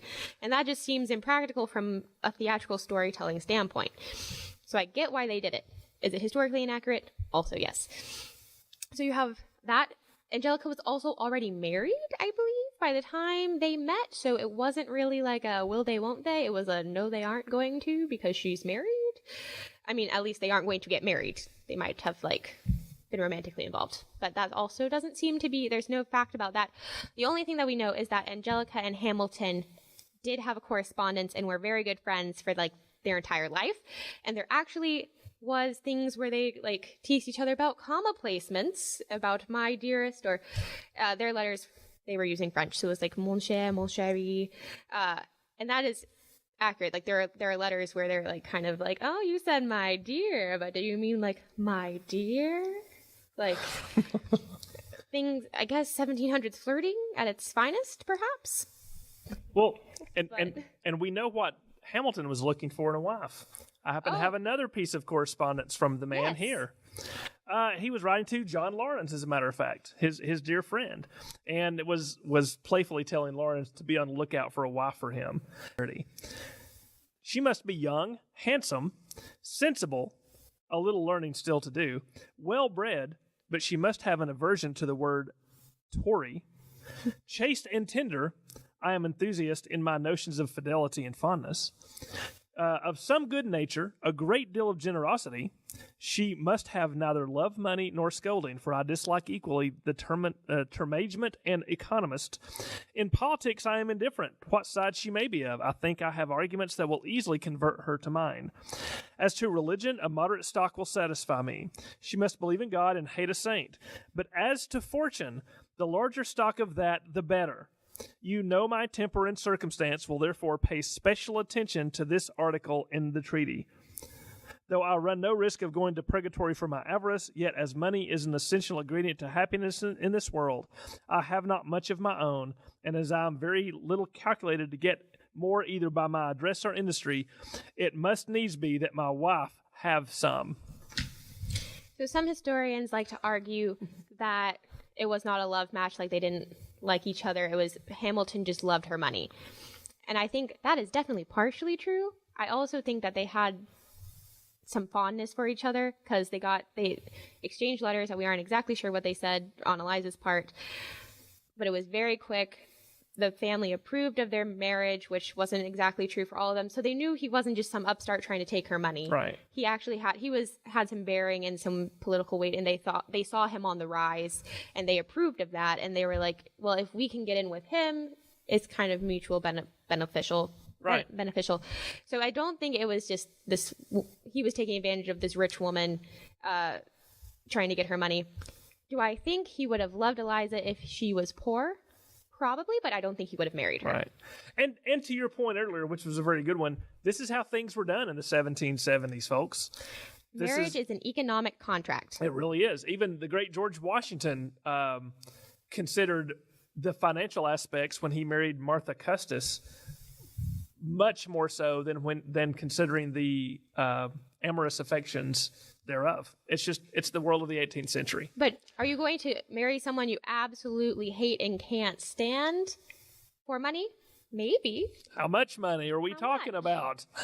But also, I think that, especially like in this time period, it was more like, okay, well, we're getting married, and then you could fall in love after. Right. Because you are married. So it's that sometimes people just They fall in love exactly. and have a great time, and it works out perfectly for them, and there's fairy tale ending. Not always. Not always. All right, so we're wondering, what was Hamilton's view on women's suffrage, if he had one? And repeat the question. So the question was, what was Hamilton's view of women's suffrage? Considering we have no idea, because I don't think there's anything written about Hamilton on that, I'm going to say that was not an issue he was concerned with, and therefore probably not necessarily for it. Yeah, I don't recall, and I could very easily be mistaken, but I don't recall any of his writings referring to women's suffrage in this time. But if I had to go out on a limb and say that he likes the British system to be the best in the world, he's probably not going to be for it. Okay, so we're also wondering, in the musical, it seems like the characters are concerned that Hamilton might run for president, but he was born outside of the country. Was that a rule then? Like, they had to be born in the United States to be president? So the question is, people in the musical are concerned, the characters in the musical are concerned that Hamilton's going to run for president, but the question always pertaining to Hamilton was an immigrant born outside the country. Was that a rule then that the president had to be born in the United States? The Constitution specifically states that someone who will be elected president must be a natural-born citizen. Now, it says that, because it's written at a time when many of these people were born outside the country and had immigrated in. So the Constitution says that for the purposes of voting and citizenship, anyone who was in the country and loyal to the United States at the time of the founding is a citizen. But the Constitution does state that only a natural-born citizen may be president of the United States. And depending upon how you read that, and most people at the time read it this way, that would exclude Hamilton from running. All right. So our next question is, let's see, how did he get educated when he was so poor? So the question was, how was Hamilton educated because he was poor? So how did he get his education? I believe he just kind of read and wrote anything that he could get his hands on and was fairly self-educated and showed great promise, and therefore, like the song says, people took up a collection to send him to New York so that he could go to college in America. I think it was King's College? At the time, it was King's College. Now it's Columbia University. Where he then went and studied law with Aaron Burr. Which brings up our question, can you speak to the relationship between Hamilton and Burr? So the question was, can you speak to the relationship between Hamilton and Burr? And oh goodness. It was not nearly as close and consistent as the musical makes it appear to be. They from the first time they both showed up in New York, it seems like they were in some sort of weird love-hate relationship, that they were always together, always finding themselves on different sides, whether it's a duel or a political policy or something like that. Not that close in real life. They ran into each other a little bit during the Revolution as officers in the Continental Army, but not much before that, and only after in New York political circles. That's where they got to be known, mostly in a post-independence setting within the New York establishment. And some of that, dealing with the Federalist Papers and things like that. They did become politically very intertwined from the time, really, of John Adams' administration on, and especially in terms of the election of 1800, which, by the way, if you want to see an American presidential election that stomps every other election in history for dirty deeds and talking bad about your opponent and how are we going to get through this constitutional crisis, the election of 1800 is it, right?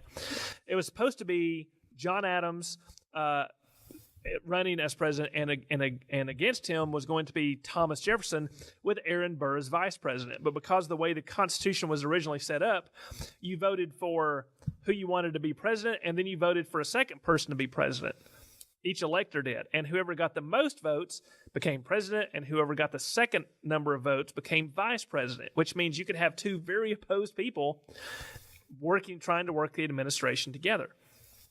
So what happens is John Adams, because of Alexander Hamilton's pamphlet about him primarily, doesn't reach the majority heights, but Thomas Jefferson and Aaron Burr tie. Well, the decent thing would have been for Aaron Burr to say, I was supposed to be vice president, I yield, you are president. But Aaron Burr smells a chance, right? He refuses to step aside and let Jefferson be president. And so the election is thrown into the House of Representatives. And they have, I believe it is 26 votes that are all tied until Alexander Hamilton talks to some of his friends from New York and convinces them to switch their vote from Burr to Jefferson. And remember, Jefferson and Hamilton are like this. They're very ideologically opposed. And yet, Hamilton says, and I'm paraphrasing, Jefferson may be a Republican and a demagogue, but he is, in effect, a good man. Aaron Burr is a horrible, immoral, will do anything for power, and we have to do anything to keep him from the presidency. The lesser of the evils. Yes, the very much lesser of the evils. And he wrote this to a friend. This letter got out. It was published in the newspapers. And that sort of sets the tone for this headbutting that between Burr and Hamilton over the next couple of years, which in effect leads to the duel. And it's also interesting, and you will learn more about duels if you come to our live stream about duels later this week. Be sure to check out our events page for that. Tomorrow at 2 p.m. even. There we go. You will learn about duels and how it makes sense that Burr got into a duel with Hamilton while Jefferson did not. Have y'all already spoken about Jefferson and Hamilton and their disagreements? Oh, we've touched on it a little bit, but we can put it into a nutshell. Yeah. Let's see, our last question of the day. Okay, so Jefferson and Hamilton, when they first meet, they actually come close as friends because they each realize that they both want the best for the young United States. They want it to continue and to thrive and be healthy. And Jefferson sort of helps to start support Hamilton in some of his ideas with the financial policies and moving the capital and things like that. Jefferson plays a big role in getting Hamilton's financial policy passed for the United States and for getting the capital put where it is along the Potomac. Room where it happened. Yes. It happens in the song "The Room Where It Happened." Yes, because there was actually a dinner between these men when they sort of decided how they would work that out. Backroom deals, also morally well, actually, it's just bad. Well, also, I can't say whatever that word is. But from that point on, Jefferson and Hamilton begin to realize they have, again, very different visions of what the new United States is supposed to be. Hamilton sees it as a growing economic powerhouse, as a strong central government. And with a strong central government, you will have a strong army, you will have a strong control of the economy, and it will take its place among the empires of the earth, right? He wants it to be equal to to France, to Great Britain, and so that's how Hamilton sees it. Again, it will be ruled by the rich and the well-born. Jefferson doesn't see things that way. Even though he's a slave owner, he believes in the voice of the people to determine the course of the nation's history. He believes that the people are sovereign, as the Constitution says. He believes in a rural economy where everyone's going to be a farmer by the day, and then at night they're going to sit and read Homer in the original Greek by their fire. That's his ideal. I wish I could read Homer in the original Greek. But this continues to go back and forth, and they do not get along. But I think there's always a grudging respect between those two.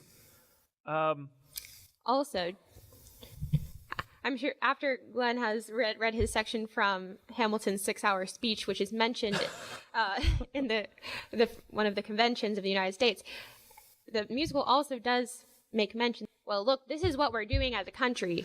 Get on board or get out, kind of, in a sense. And that's when Hamilton becomes the strongest defender of the Constitution and tries to get it ratified in New York by writing all the papers, the Federalist Papers. Right. So with the Constitution, and it was like full force. Whatever Right. Hamilton was doing, it was he was like a train, but trains weren't invented then. But he was full force, all for it. And it was very hard to slow him down or to turn him aside. So, folks, thank you so much for joining us today about this very special episode about Hamilton, the Man, and the Musical. Woo. Yay. We do all kinds of stuff here at the Northeast Georgia History Center. Some of you may be tuning in for the first time. This may be something that a lot of you have continued to watch. We always appreciate that. If you can support us in these difficult and challenging financial times, please go to our website at www.negahc.org.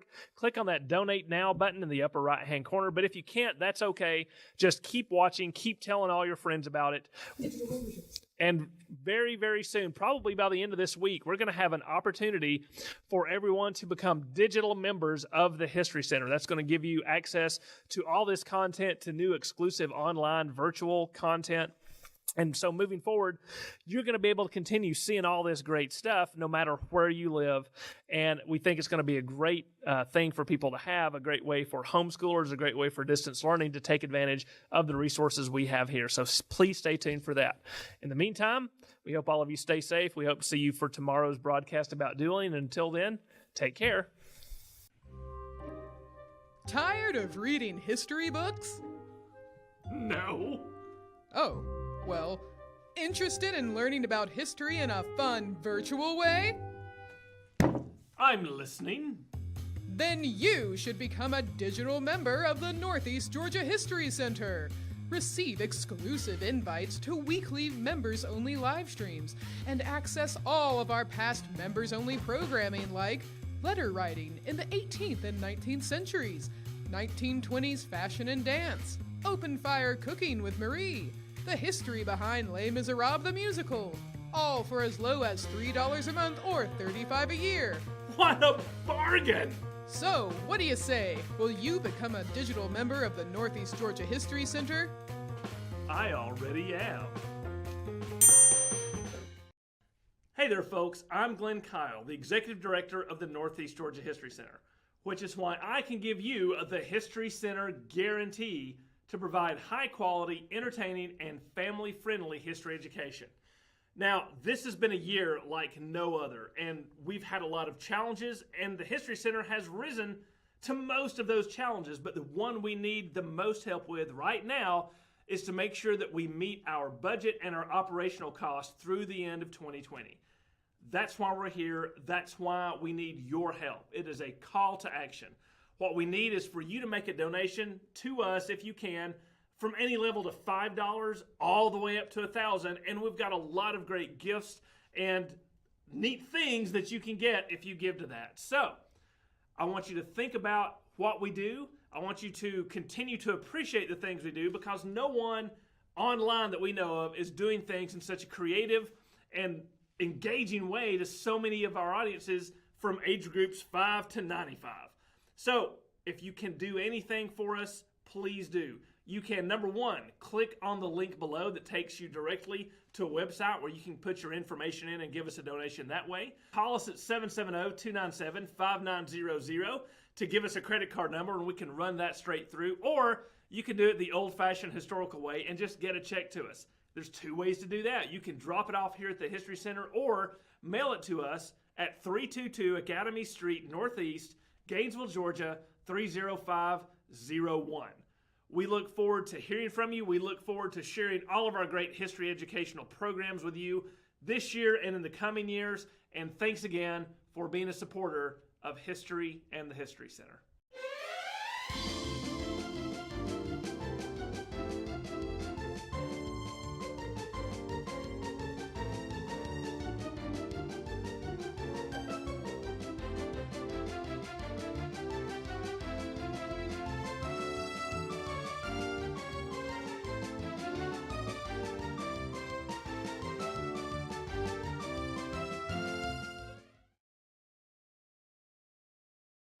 Hello, everyone.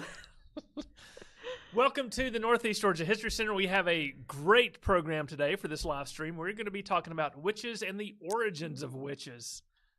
Because it's October and it's autumn, and that is the perfect time to talk about such things. Now, what you're going to hear today is, of course, as we say here at the History Center, in a nutshell.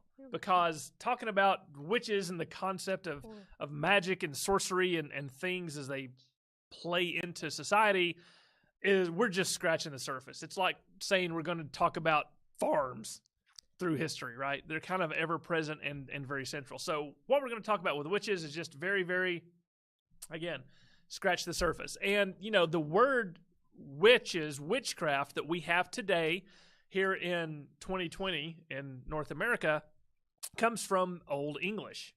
Wicca, which is witch, and craft, which is craft, hence witchcraft.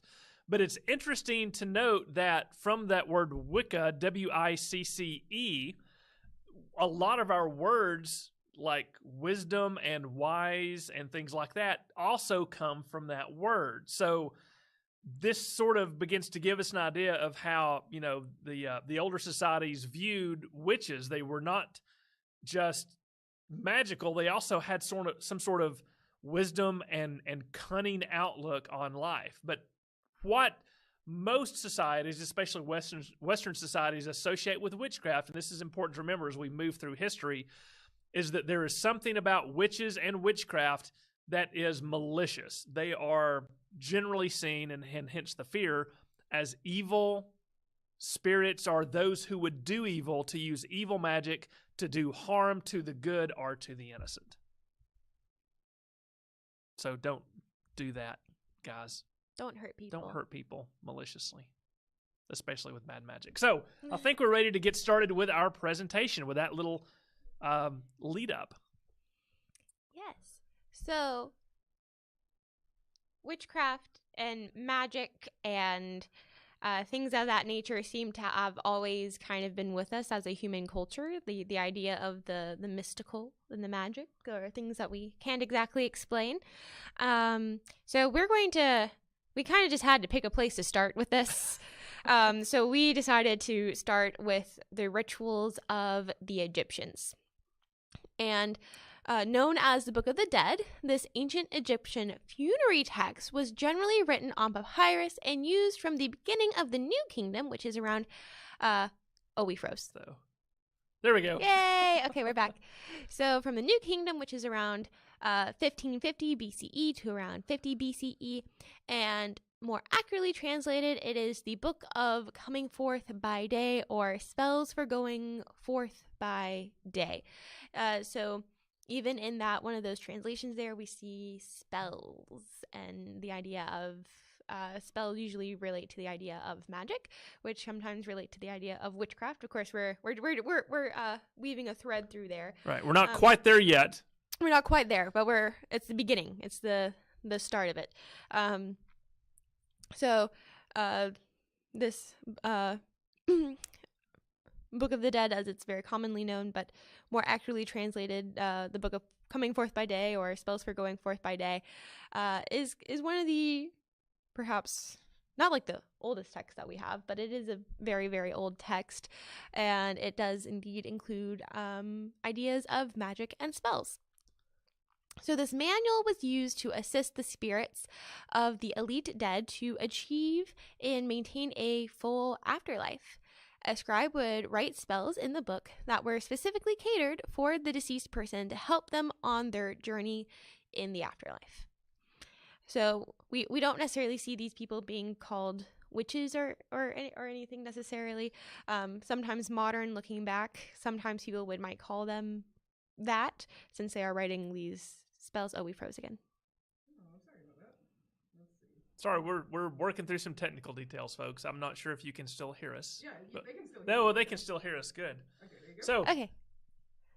yeah, so and this is really sort of the root, the idea of magic, of sorcery. In this case, not necessarily a malicious force, but rather one to help you through to the afterlife. But it lays the foundation that spells, magic, spiritual power, otherworldly power does have control over the living.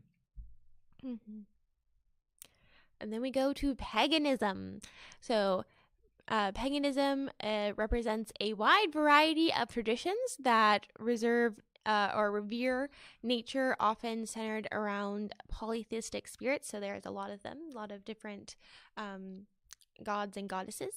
And these traditions are largely drawn from Northern Europeans and ancient Mediterranean cultures. Right. So, and these cultures are very, very naturalistic. I mean, you can see from the image there, it's a fellow, he's surrounded by animals from nature, and he himself has taken on the spirit, if you will, of the deer from the horns on his head. So these rituals are very tied to the earth, to the seasons, and to the idea of the systems of nature in terms of reproduction, in terms of growth, fertility, and then decay and death, and the cyclic nature of that.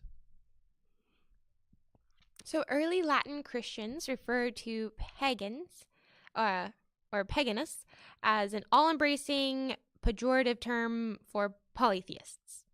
So anyone who had a religion that had multiple gods were then classified as pagans. Right. Well, different from the Greek and Roman gods, because, Yes. The other is bad, always. So some pagan religions had principal goddesses and emphasized the role of the feminine spirit. All right, then we go to Greek mythology. Yes, so Hecate was the chief goddess presiding over magic and spells. And again, this is still a polytheistic religion, but you're beginning to see certain aspects of nature and of spirituality and of life being assigned to particular gods. And so keep an eye on this, because you'll see the ones that are assigned to the gods of a feminine nature tend to begin to define what we see as a witch. So, of course, they're first represented as a single form and later represented as a triple form, suggesting that they could look in all directions at once.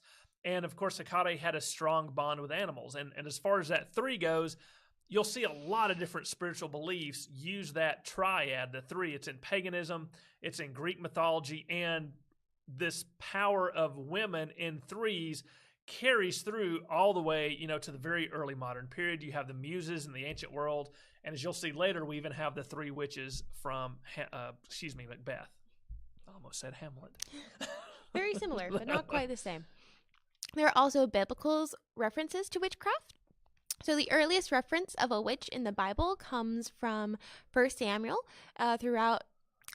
thought to be written between 931 BC and 721 BC.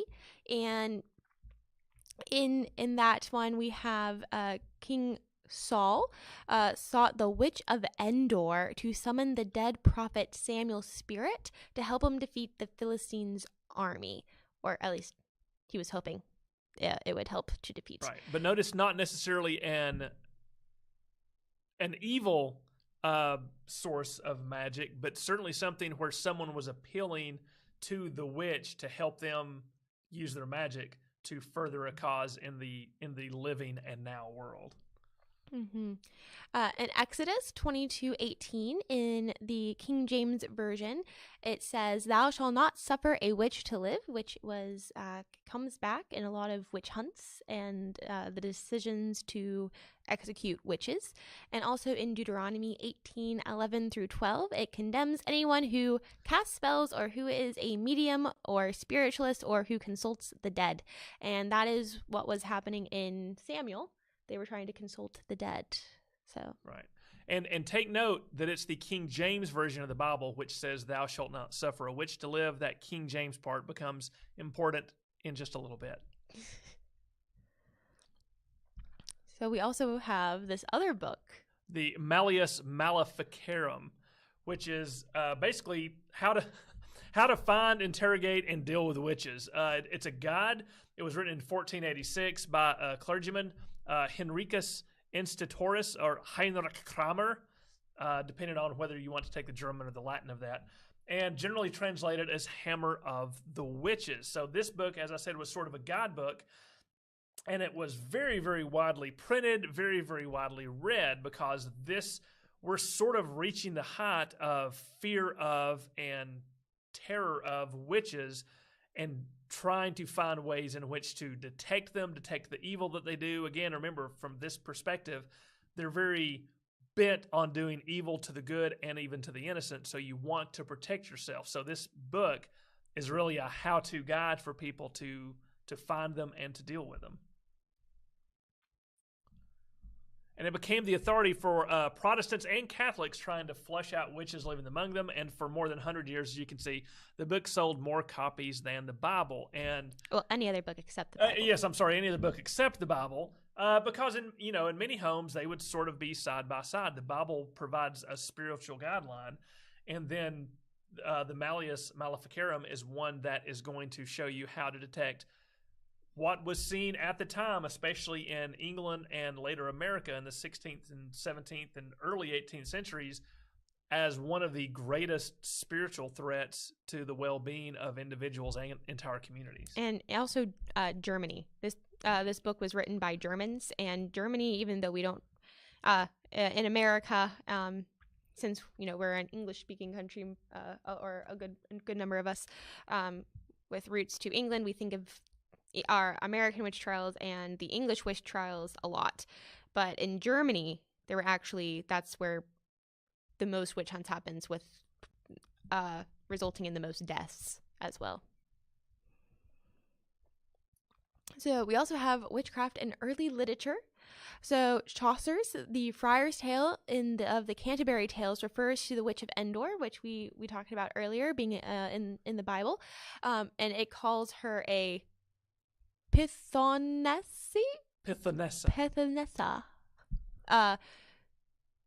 which is an interesting word. And also in the 16th century work, La Semaine, La Semaine.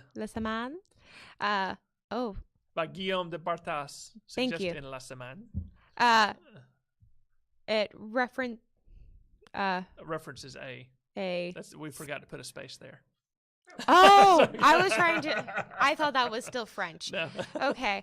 Yes, it references a neochromatic spell cast by the Witch of Endor. So we see the Witch of Endor and the idea of that witch contacting spirits from a different realm from the dead, bringing them back to the world of the living, and also referenced in later literature. And notice the illustration there too, from the same period as Chaucer. You see a soothsayer who is communing with demons, and demonology is an important aspect of witches. This is how they get some of their powers. This is how they get some of their knowledge in conspiring with demons. And so here is someone illustrated as also, notice it's a male, right? This is a male person conspiring with demons to try to tell the future, which is not something that is considered a good piece of work. And that Pythoness is referencing a snake. So a snake woman. A snake woman. There we go. So we also have the perception of witches in England. So in 1591, King James the Sixth of Scotland believed that witches were conspiring to murder him. And by 1597, trials for accused witches had taken place under his rule, and he published a study of witchcraft titled Demonology. All right, so this is, the idea of seeking out witches and trying to stop their evil powers and dealing with them with a very, very firm hand. That authority comes from the very highest secular powers in the land. And remember, we're also at the point, too, where James, who eventually becomes King of England, is also head of the church in England. And so this basically has the official stamp of approval of spiritual and secular powers.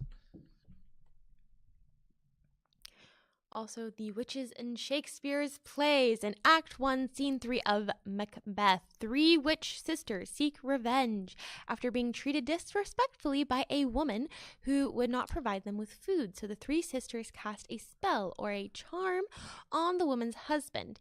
And in Shakespeare, England, this alleged practice was known as mischief following anger, which was how a lot of women ended up being accused.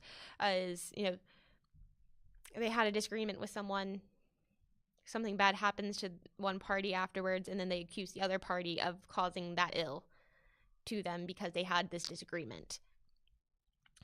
We see that during the Salem witch trials. We see that during a lot of particularly I'm thinking of the Salem witch trials, but that's also prevalent throughout Europe, is this idea of mischief following anger.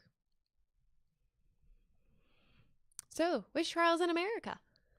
Yes, so in Connecticut in 1641, Alston Young was the first person in America to be executed for witchcraft, and Connecticut's final witch trial took place 50 years after that, and 46 people were accused of witchcraft in that state, and 11 were put to death for the crime. And this is not the Salem witch trials yet. This is in Connecticut, but you're starting to see, especially in strongly Calvinist and Puritan New England, this idea of witches has carried over. And in the New World, where things are very different than they are in the mother country, and you have a lot more nature close in, and nature can itself be seen as a malevolent factor in your life. It destroys crops, the storms come, and they were seeking some explanation for this. And so the idea of witchcraft becomes a very, very real, tangible, visceral thing in New England, as is shown in some of these earliest trials in Connecticut. But in 1655, Virginia passed a law making it a crime to falsely accuse someone of witchcraft. So we see a very different take from the southern colonies than we do from the northern colonies. So in the northern colonies, we have far more accusations of witchcraft and far more trials of witchcraft, while in Virginia, they're like, don't falsely accuse someone of witchcraft. That is also a crime. Of course, that didn't stop people from accusing people of witchcraft, because about 24 witch trials, mostly of women, took place in Virginia between 1626 and 1730, but none of the accused were actually executed. So we're going to skip ahead a little bit, because after this first push of witch trials in early America and in New England, the response to these trials of all these executions really took America, and to a certain extent England, aback. And they were like, whoa, whoa, whoa, what is going on here? We're probably going too far, which is, carried on. It's represented by that law in Virginia, but a lot of people began to see that these literal witch hunts and the trials, they're not fair. They are not something that they feel represents who they want to be as communities and as colonies. And so they sort of begin to quickly die out. We're not saying that the fear of witches and that these trials completely goes away, but it certainly goes down a significant bit. And with the American Revolution and with the Enlightenment that comes along, and of course crosses the Atlantic beginning in the mid-18th century, a lot of approaches to witchcraft sort of go away. It's not a concern. It's seen as hokey spiritualism that doesn't really apply to the modern world. But as we come a little more forward into the future, people began looking at not just witchcraft, but a lot of ideas of how we could reconnect with our past, how we could get a little bit closer to nature. And people began looking at some of those pagan roots that had looked at natural, tendencies in the cyclic nature, and they began to develop sort of it's not really a religion, it's more a form of spiritualism that's tied to the old style, but it also brings a lot of new stuff in too.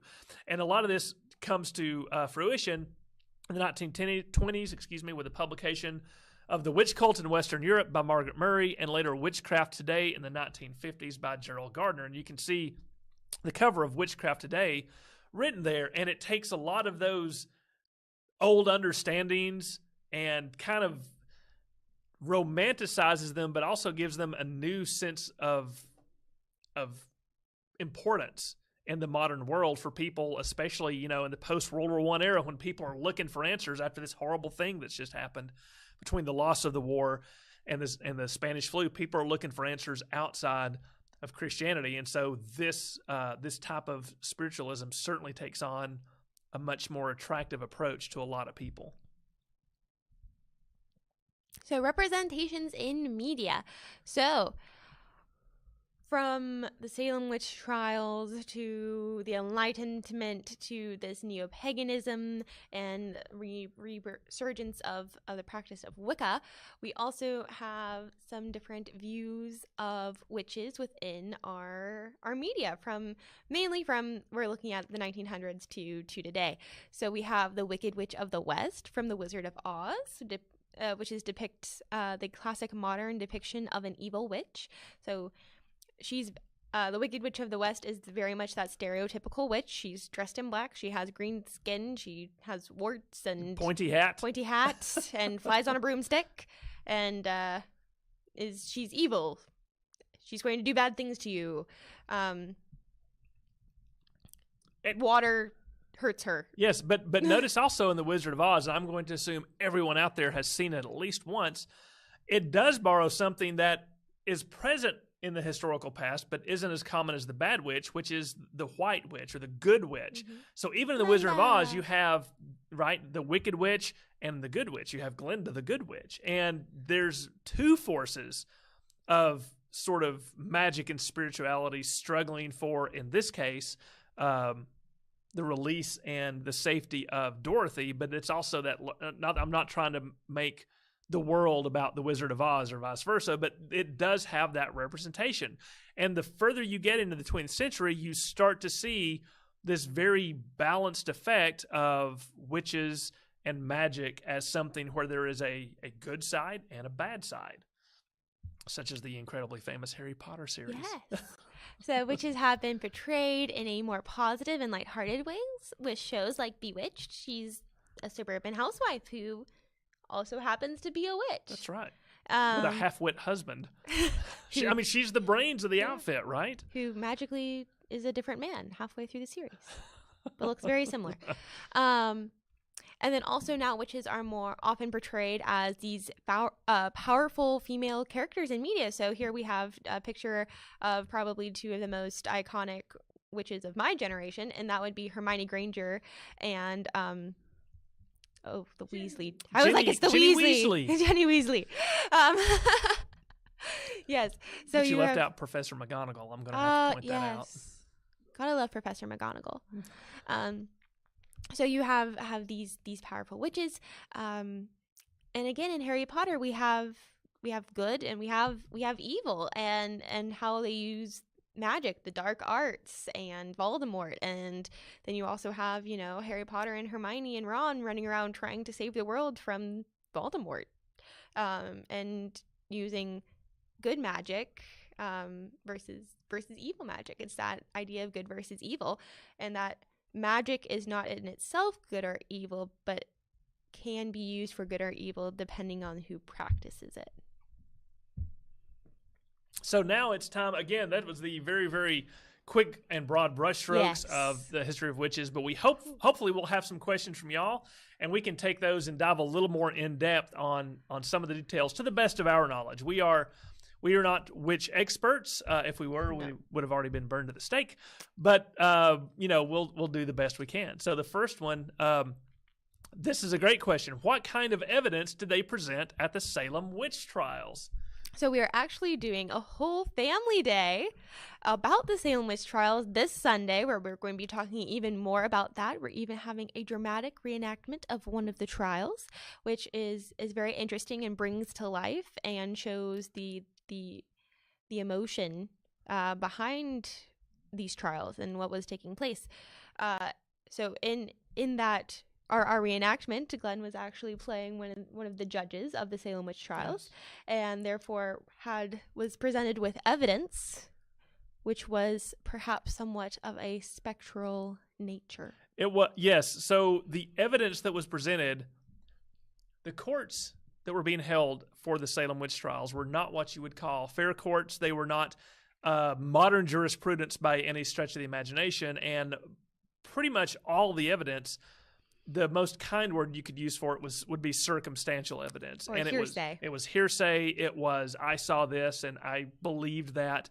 But of course, the trials were not necessarily being run as a tool of the state. They were not going through the official channels of jurisprudence from the crown appointed judges. They were very local, and the authorities who were carrying out the trials did not have the same authority, say, as they would with a writ from the governor or something like that. They were very localized, and so people wanted the trials to turn out the way they wanted to turn out, right? And we won't go into a lot of detail. We want you all to be able to tune in Sunday for that great virtual Family Day event. But suffice to say, the evidence was, it wouldn't hold up in a court today. Let's put it that way. It wouldn't even make it past the grand jury.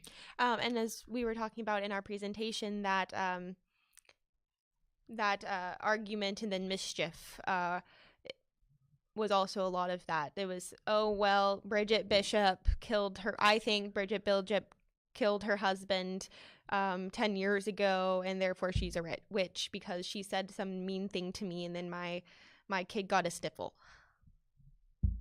Or, I had an argument with her, and then a black crow flew over her house. She's a witch. It's right there in the Malleus Maleficarum. It's right there in black and somewhat parchmenty brown. So yeah, they're taking things like that. That's a tricky one. How is the History Center making one of the darkest times in American history appealing to families, especially with young kids? So You know, I would say that we're not necessarily trying to make it appealing, but I do think that the messages and the lessons we can learn from something like this are something that families and kids need to understand.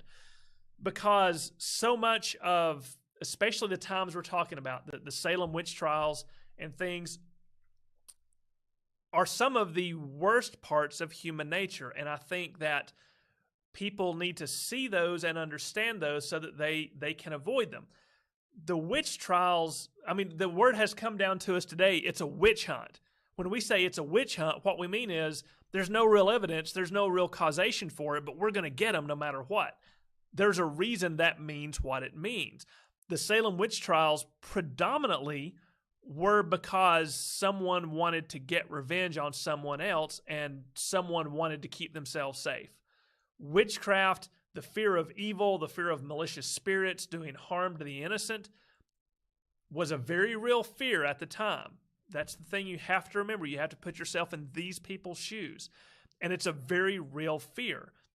But there's also the fear of being wrongly accused of something like that. Something that's bad in society that we consider awful, you don't want to be accused of that. So perhaps the best reaction and the best defense to make sure you're innocent of that is to accuse someone else of it first. This is why in Salem you get over, it was 200 accusations and trials, correct? Not so much because people may have actually thought witchcraft was going on, but that was, oh, well, you say I'm a witch? Well, I say you're a witch. Well, and she's a witch too. They're conspiring together. It's built on fear. It is built on sheer fear, and it is built on a willingness to place your well-being, your safety, over the safety of others in your community. So appealing, not necessarily, but an important lesson to learn, especially and even today. Marie, I don't know if you want to jump in on that. I think the Salem witch trials have always been a part of the American story that has always been fascinating to people throughout our story, because it was such a dark and terrible time, and human nature has a tendency to be like, how on earth did this happen? So presenting it in a way that makes it interesting, I think, is a good way to learn those lessons so we don't repeat them. Yeah. And if folks come away with no other lesson from the Salem witch trials, from our virtual family day this Sunday, than, wow, that was unfair, I'm sure never going to be that way to someone. That's enough for us, I think. So, let's see. Can you tie witchcraft with Roman and Greek mythology? So, not witches as we think of them, or in the Renaissance and the medieval period, but the idea that there are, especially women, that have the ability to manipulate the world through magic and sorcery and supernatural powers. The Romans and the Greeks did believe in this. Again, the idea of the muses. We're not even sure what the muses were. Were they gods? Were they demigods? Were they simply immortal, powerful women? But notice again, there are women, number one, and there's three of them, number two. And so they see these witches as usually something that can be appealed to. And depending upon what the ancients, and we're talking mythology here, and of course the mythology is more or less the spirituality of the ancients as far as Greece and Rome goes, then they're looking for those witches to help them manipulate the physical world through access to the powers of the spiritual world. So they didn't necessarily see them inherently or intrinsically as evil always, but they would see them as something that could go to help them or to hurt them if they were the ones being subject to it. But they did exist, but they were more spiritual helpers than they were 100% evil beings. Well, Glenn or Marie, explain about the term warlock. So the most commonly accepted etymology derives warlock from an Old English word, which is warlaga, meaning oathbreaker or deceiver, and was given special application to the devil in about the year 1000. Right. And of course, in this time period and in most time periods, when you're talking about evil spiritual power, especially in the Christian world, the devil is the source of all of that, right? The devil is the source of that power, whether it's his demons. And, when we're talking about witches, one reason in James's time and moving on into England and Germany and Europe that it began, that the idea of witches became so focused on women was that it was the women who were in effect, being with in a relationship or an intimate way with the devil, right? It's they're hanging out with the devil as man and woman. You have that because going back to paganism, male, female are take part of the cycles of reproduction and regrowth and invigoration. And so carrying that forward, you have congress between male and female, the male devil and the female witches. And so that's one reason that the female gender tends to become so tied up with witches in that time period, because they're using their wiles that they've gotten from the devil to influence other women and also perhaps men, right? One of the great defenses of witchcraft, if you've done something bad, is like, well, it wasn't me. I was under the influence of a witch. And of course, other men in this time are going to go, oh, well, that makes sense. I've been in that situation before. I understand. So that's that. Why do some people make witches' skin green? Is there a significance? I'm going to be honest. I don't know the answer to that. I would guess that there's something because back in one of the slides, one of the images of I think it was the devil, also had green skin. I'm not sure exactly what the origin of green skin as far as witches and things goes, but there does seem to be a consistency. Maybe you can. It looks like MGM's green-faced witch is the first to make a key feature. So it really. That's what I was wondering. Okay, maybe it does come from the Wizard of Oz. That's what I was thinking, that it comes from the Wizard of Oz. And that was like a costume choice that has just been so. It's certainly otherworldly. Yeah. Let's see. The perception of witches in the medieval period. Again, let's assume by medieval you mean predominantly Christian Europe. If that is the case, then I think that the witches are going to be something that exhibit a malicious, otherworldly power that comes in effect from Satan. And so people are always going to be watching out for them. And we think of witch hunts predominantly being, well, when you think of Salem witch trials, that's 1692. In England with King James and the Scottish witch trials, that's also in the 1600s. But witchcraft and these witch trials and witch hunts had been going on since the beginning of what some people would classify as medieval period, but the 1300s. And you have a very large witch hunt in France, and then you have witch hunts going into Germany, and that's where you get the Hammer of the Witches, or I don't know how do you say it? The book? Yes.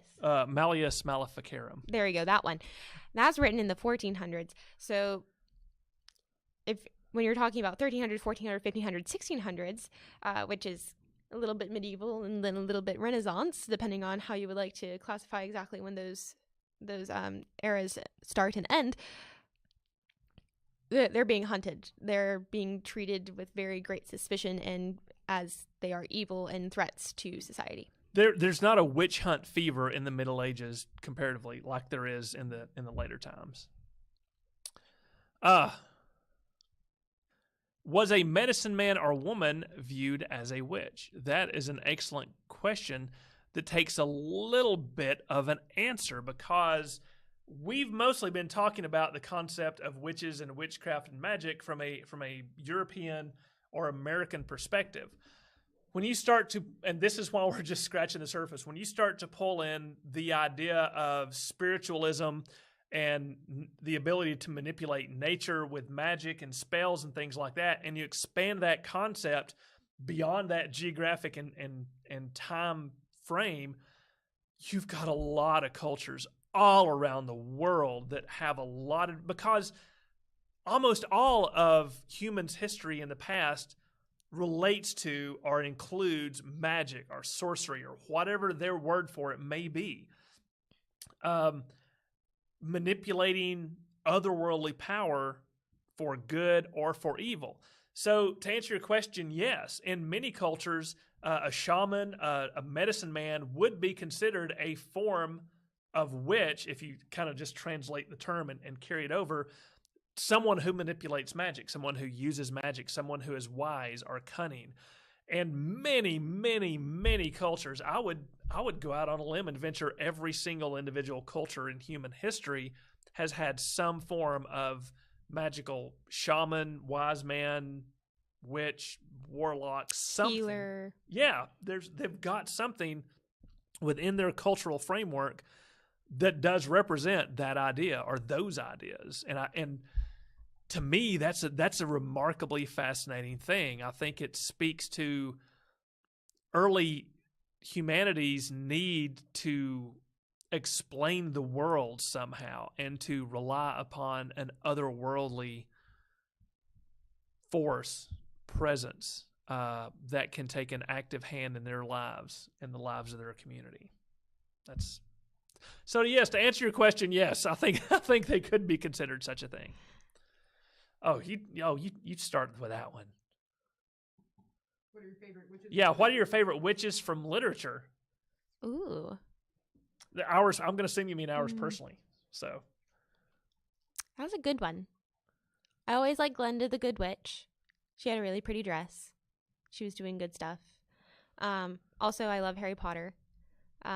Probably Hermione would be my favorite witch from the Harry Potter franchise, or McGonagall. Both are super cool. Also, I do enjoy the Lion, the Witch, and the Wardrobe, but that witch is not a good witch. She turns people to stone. But she wears white. How can she not be a good witch? Not everyone who wears white is a good person. That's not what 1930s cowboy movies taught me. But that's a topic for another day. So, if you're talking specifically about witches, there will always be a spot in my heart for the witch from The Wizard of Oz, because like many folks from my and probably previous generations, that's the first witch you ever saw or experienced or saw what that meant. So yes, it's, Linda Hamilton as the Wicked Witch of the West. Not Linda Hamilton. Linda Hamilton was in Terminator. Someone Hamilton. The Wicked Witch of the West was the one who could define that, and the voice and the gestures and the way she held her fingers. If that's that's what a witch is in my personal psyche. So if you're talking about those who manipulate magic and things from literature, my gosh, there's always wizards from Tolkien. And how much time do we have? Oh, we've got almost 20 minutes. Let me spend the rest of it telling you about Gandalf and Sauron. And I see we have another question, Gandalf versus Sauron. Well, you see, it's an interesting question because Gandalf could not actually use his power directly against Sauron because he was demanded by the Valar when he came to Middle-earth in the Third Age that they could not match power for power. He and the other Istari, which are known as wizards, were only allowed to use their powers to help men and elves fight against the will of Sauron and defeat him. They could not fight directly. So your question is mute. Next witch question. What are some ways people could confirm if they were witches? Well, you'll get to see some of that if you tune into our family day, our virtual family day this Sunday. But suffice to say that most of the trials that were trying to determine if someone were a witch or not were certainly stacked against the witch who was on trial. There were things called trial by ordeal, where... And this is going to sound funny, and several modern comedy skits have been based on these. But for example, if you wanted to find out if a woman was a witch, you would take her to a pond and you would throw her in. If she floated, then the water was rejecting her because of her evil, and she was therefore a witch. If she sank to the bottom, then the water was embracing her, and she was not a witch. But you had to quickly get her out before she was drowned. You could do a trial by fire. They would take a red hot poker and put it on their hand or their arm or some part of their body. And, if if the hand was burned, and if it slowly began to, if it healed properly, then you were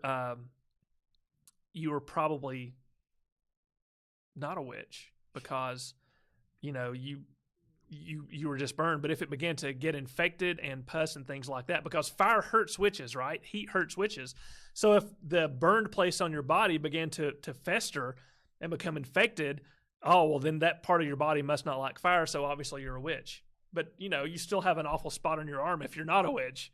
So there were very superstitious ways, and there was also, and again, you'll see this in a lot of the transcriptions of the Salem witch trials and other witch trials, when these women predominantly women, are being examined and interrogated, they're being asked very, very leading questions, and they're doing everything they can to catch them in a very confused lie, right? So so they could do it. And if you say, well, what do you know about a witch, Marie? Well, I don't know what a witch is. Well, then how do you know you're not a witch? So, it's stuff like that's very, very twisty. So all these trials were very, very unfair and were very, very stacked in favor of the prosecution. Mm-hmm. So that's some of the ways you could tell who's a witch. And many animals were executed for witchcraft as well. There were some. I wasn't sure about how many, because no one really tried animals, and therefore records were not kept incredibly well. Actually, there is a medieval record that exists of a pig being put on trial for witchcraft and found guilty. Okay, so not many were tried. Not many, but yes. And I'm not making this up. There's a great, I can't remember the name of the movie. There's a movie with, what is his heartthrob who was in Pride and Prejudice? Which one? Mr. Darcy. I know, but which Pride and Prejudice? The really, really popular one, the miniseries. What's his name? Colin Firth? Colin Firth. There Thank we you. go. Yes. Okay. So Colin Firth is in this movie. He's the lead in the movie, and you can't find it everywhere because I guess it wasn't that popular, but it is a fantastic movie, not just in the material culture and the way it portrays the clothing and the medieval village and everything, but he is basically the prosecution to have the pig accused of witchcraft, and he does a great job. Turns out the pig doesn't do a very good job defending himself and is found guilty of witchcraft and is sentenced to death. Now, there are, and the interaction between witches and familiars, right? They're familiars. Cats were very common to be seen as familiars of witches. Bats are familiars, things like that. Frogs, bugs sometimes, and sometimes even the poor dogs could be considered familiars. And while they were not necessarily executed for being guilty of witchcraft, sometimes the interrogation of the animal would lead to their maiming or death to make sure that they were innocent. And of course, these familiars were something, they were able to manipulate the familiar because this was a talent and a trait taught to them by the devil. So let's see. Do we have any other more questions? Can you talk about the crucible? Yeah, so the Crucible is indeed a dramatic retelling of the Salem witch trials. It is not 100% historically accurate, but the Crucible itself is so popular and has been so popular that a lot of times people almost confuse the storylines, where they think that Abigail Williams is indeed having an affair with Tom Proctor. Not Tom Proctor, but Mr. Proctor and John Proctor, and that is how the Crucible goes, but there's no necessarily evidence of that in real life at all. But this is really, it was written in a time when America is in the Cold War. They're having the Red Scare. Everyone's afraid that everyone's a communist, and it was really an allegory. So the Crucible was used as Sort of as a metaphor. A and metaphor, counterpoint, yes. right? It was a metaphor for what's going on in America, where people were being accused of being communist. They were naming other people to be communist to prove that they weren't communists, with very, very no evidence or very small amounts of evidence. And then people were getting their whole lives ruined. And I don't think anyone was necessarily straight up killed that we have record of. No. But people's lives were ruined. They were blacklisted. They couldn't find work. If some Hollywood actors who were accused of being communists were just kind of excommunicated, and no one would hire them. And well, what do you do if you can't work and no one will associate with you because people think that you're a communist? And people were, in the days of McCarthyism, people referred to them as witch hunts. You could say that, not to take this too far, but you could say that the concept of a witch hunt and witch trials were the first aspects of cancel culture in America. I mean, that's exactly what it was. You would find someone, you could find something that they had done that you found inappropriate or offensive or that had just hurt your feelings, and then you could set wheels in motion that could ruin their lives, their reputations, take away their livelihood, and, depending in terms of witchcraft, take away their lives. And this happened in witch trials. This happened, with McCarthyism and the Red Scare, several Red Scares in American history, where people were wrongly accused and they were brought on trial. And some of the methods, it wasn't quite trial by ordeal, but people were still, losing everything they had. And unfortunately, a lot of that still continues on today when, folks don't necessarily mesh with what is considered the popular perspective of what should be. Yes. So. And just for clarification, in case anyone is out there perhaps confused, we are not reenacting the Crucible for our family day. We have documentation. There were two people who were writing down what they heard happen in the Salem witch trials, and we have combined those two documents because they're very similar but not completely the same. So we combined those two documents, and that is what we are reenacting and recreating, so you get a little window into history to see what was happening, and you get to hear those people in their own words. Let's see. Are there any folklore stories of witches in Georgia that you know about? I am not a student of ghost stories and witchcraft, but one that leaps to mind is the Geechee culture along the coast that comes down into Savannah a little bit and then spreads on up into South Carolina, and that culture has carried over or continues to have aspects of African culture that carried over with it in the Middle Passage when folks were brought over to be enslaved, and it has that early pagan feel, right? It's very naturalistic. It's very much a manipulation of magic to affect the physical world, and Geechee culture and that type of spiritualism is sort of where we get the idea of it's the African roots of voodoo that have carried over, right? So the Gullah and the Geechee peoples, when you begin to talk about women, and again, it's always women, who have this particular spiritual power that they can exercise. It makes some people want to stay very, very far away from them. It makes some people very cautious, but it's also women that people will go to when they need help with getting questions answered, if they're in love or things like that. And this modern concept of voodoo very much comes from that Gullah and Geechee culture and the aspects of voodoo that we have now. That's the only one that leaps to mind. Do you have any Georgia specific? I can't think of any Georgia specific witchcraft incidences. No. Let's see. Were trials held in other parts of the country? So we talked a little bit about that earlier when we talked about the first witchcraft trial in America, which was held in Connecticut in 1647. Then, of course, there's the most famous, which is the Salem witchcraft trials in 1692 in Massachusetts.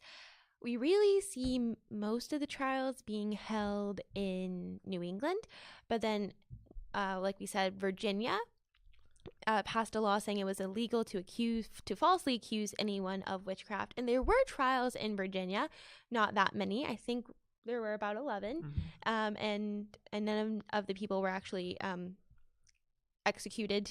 And I don't even know, I'm not even sure if they were convicted, but if they were convicted, they weren't executed. So we do see trials being held in what you would, the South or the middle colonies, but we don't see it in the same intensity as we do in New England. And that was very much, witch trials pretty much ended by the early 1700s. And at that point in America, English colonists had only, and the Dutch, and then there was Spanish, but I don't know how much Spanish trials there were. I am not a scholar of that, so I am not sure. There were pretty much just in those areas, since those are the only areas that had been settled by Europeans. Right, and like I just sort of glossed it over earlier, but the Enlightenment has a huge effect on how much of Western culture in Europe begins to view spiritualism in different lights, and to a large extent, it's the Enlightenment and the ideas of the Enlightenment that recognize the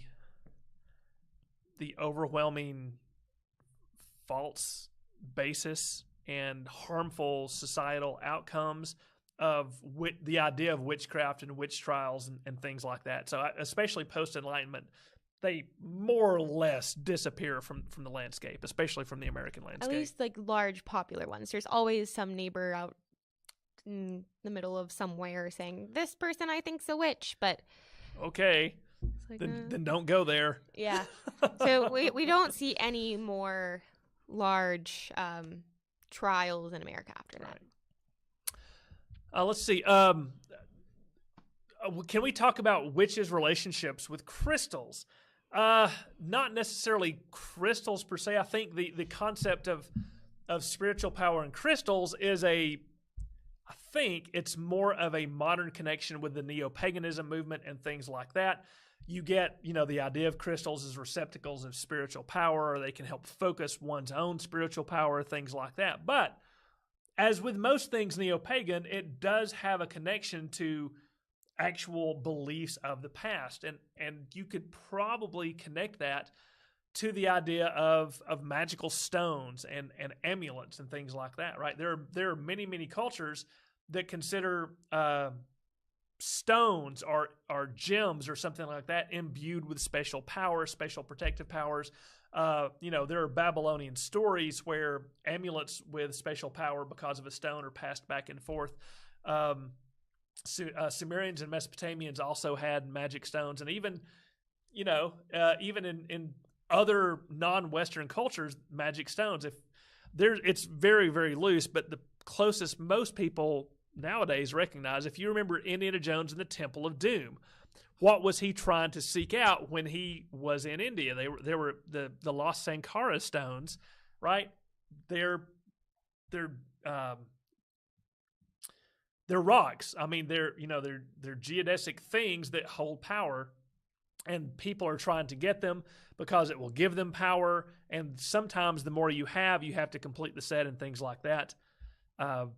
It can help you focus some of that spiritual power and gain great power yourself. So that's probably where the connection from old school stuff to neo-paganism brings in crystals. Someone wants to know, how can we give a big thank you to Glenn and Marie and the big team here for their hard work? I will tell you this. So we are, most of you out there know, but I want to make sure everyone is aware of it. We are a private nonprofit. We receive no federal, state, or local funding. We are dependent upon the generosity of our sponsors, our donors, our community, and folks like you to keep these programs going, to keep our digital channel alive, to keep us on staff so that we can do these programs, so we can talk to school groups when they come here. So if you wanted to become a member, Libba, I'm sure, can put a link to membership if it's not already in there. You can become a member and get and support us that way from the kindness of your heart. But you also get a little something. You get access to special members-only programs. You get access to special members-only live streams, and it really helps us. So if you're not a member, please consider becoming a member. Just click on that link. It's as low as $35 a year or only $3 a month. But you can also, if you are a member, thank you very much. In the 2020 has been rough on everybody, on all the museums, on all the nonprofits. So any help you can give us is very, very much appreciated. But I also want to make sure you're aware that we have all these great digital programs. If you're watching this one, hopefully you're picking up on the quality that we have. And we have a members-only live stream coming up this Friday at 2 that is on the works of Edgar Allan Poe, sort of continuing our spooky October motif that I think you're going to find really neat. So if you are a member, be sure and tune into that. If you're not a member and that's the sort of thing you want to be involved with, please click on that link and be a member. I think that's all the time. We are right 3 o'clock on the dot.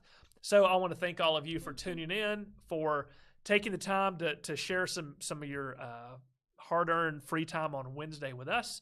And Marie, do you have anything to close with and take us out? Be nice to people.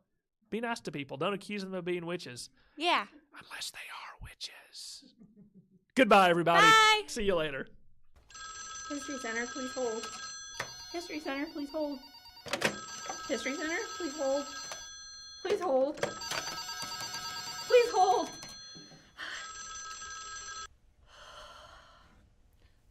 Hey everybody, Leslie here, Archives Manager at the Northeast Georgia History Center.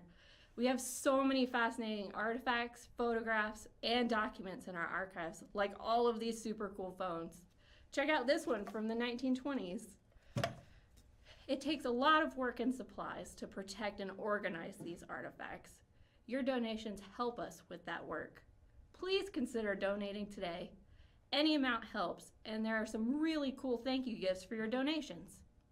Give today online at the link below, over the phone at 770-297-5900, or you can mail a check to 322 Academy Street Northeast, Gainesville, Georgia 30501. Thanks everyone. Now, back to these phone calls. History Center, please hold. History Center, please hold.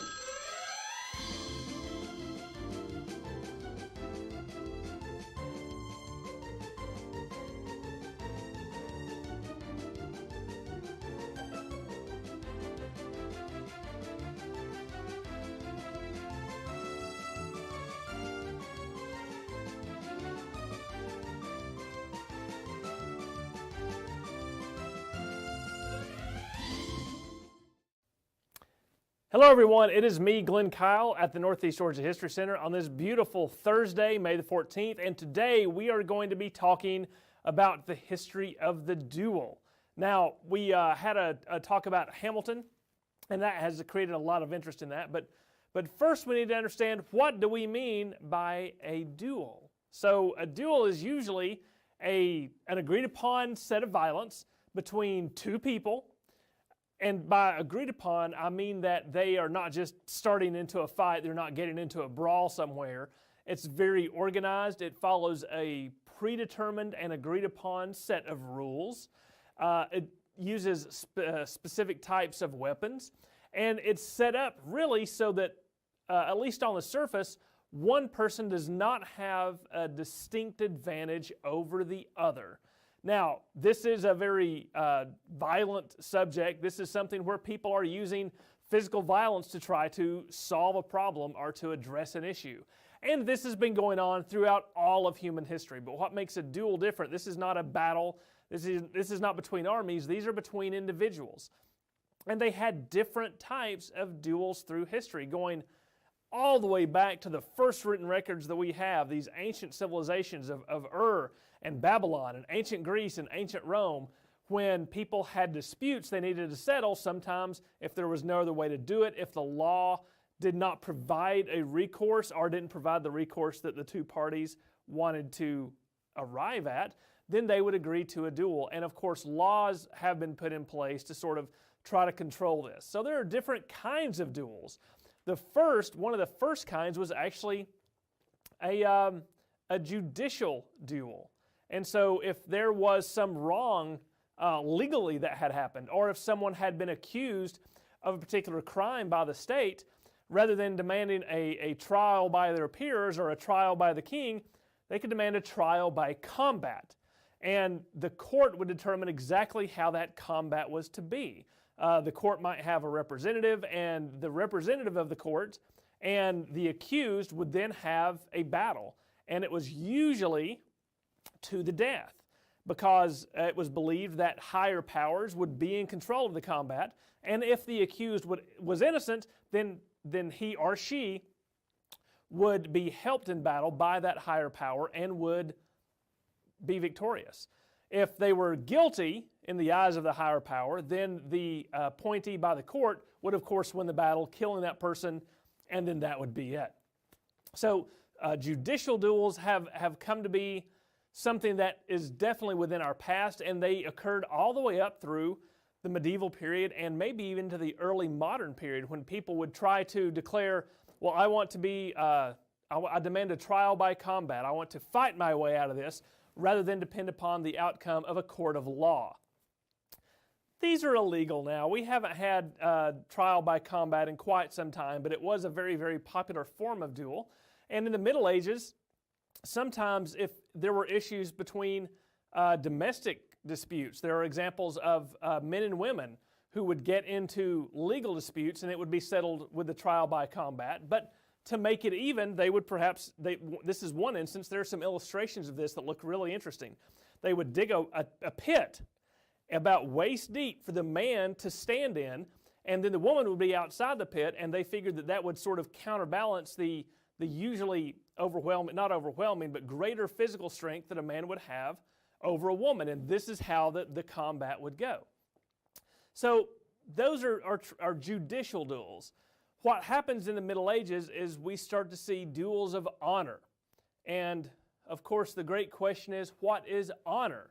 Honor is very hard to describe. It is a person's social standing.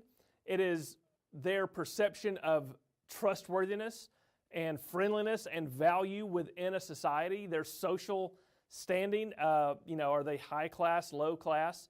Can they be trusted? Can they not be trusted?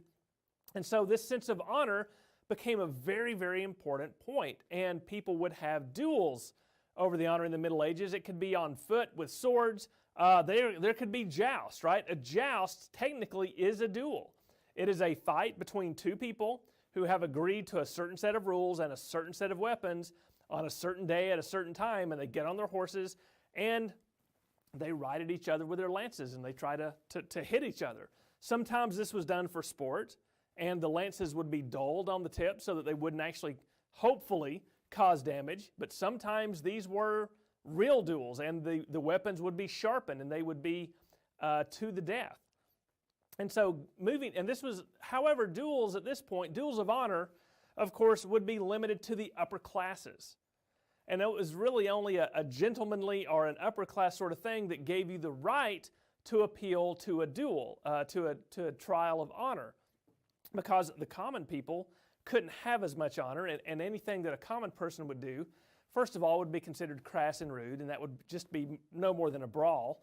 And second, if you weren't a gentleman, you really couldn't understand what it was to have honor, and you couldn't be relied upon to follow the rules of the duel. So it sort of becomes a middle to upper class situation, especially in Europe and especially in Great Britain.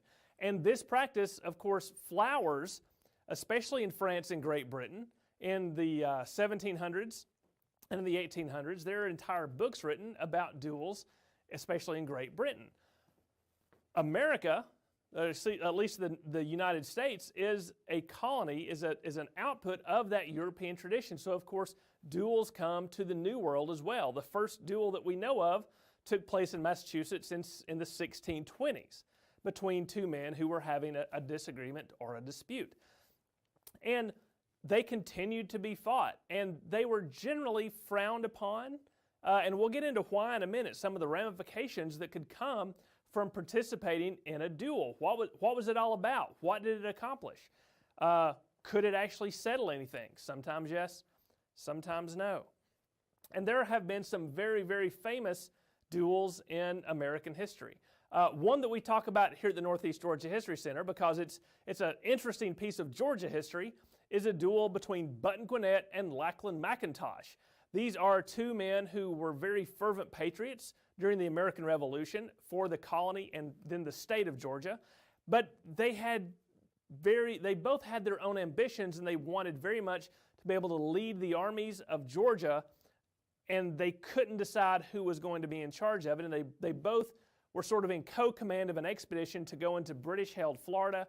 The expedition fell apart, it did not do well, and when they were forced to retreat back into Georgia, the state legislature had an inquiry, and Lachlan McIntosh referred to Button Gwinnett as a scoundrel and a lying rascal.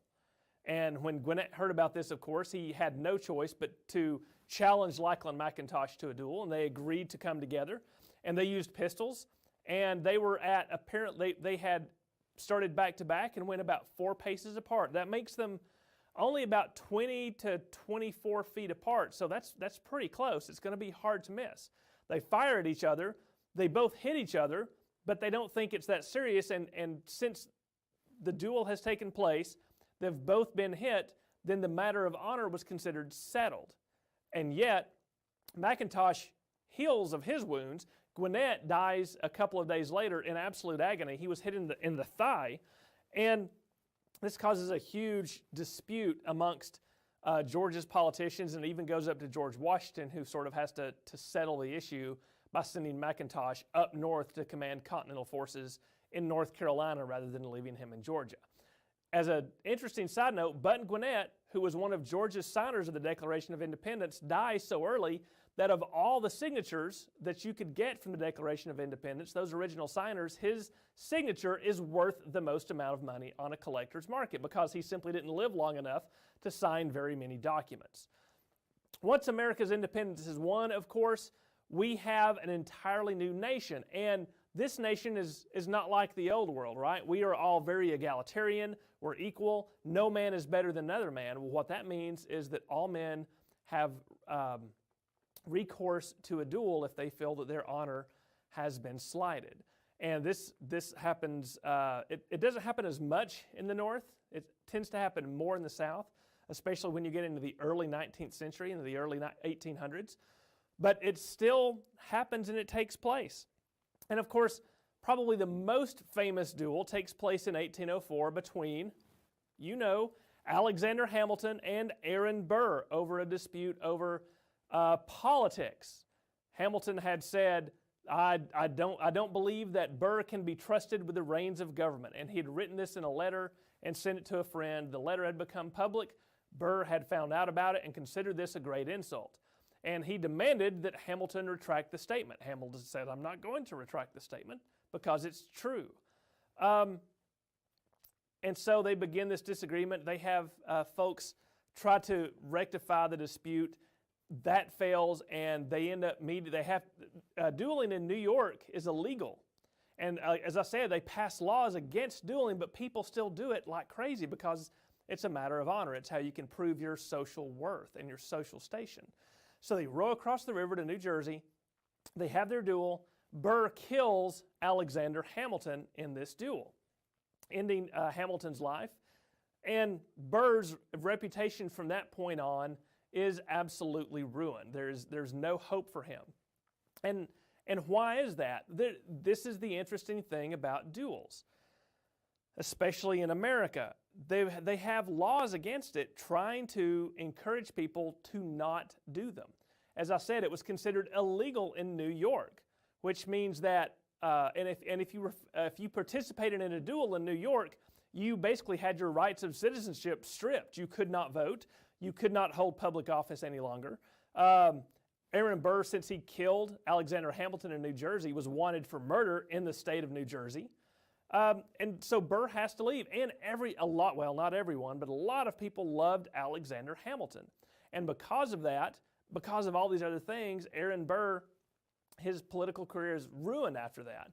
And he ends up dying in poverty about 30 years later, and he's not really able to do much more with his life. It's absolutely ruined. And that's one of the great tragedies. There are probably no more tragic death to early Americans than the death of Alexander Hamilton, except, of course, perhaps for the the natural deaths of folks like George Washington.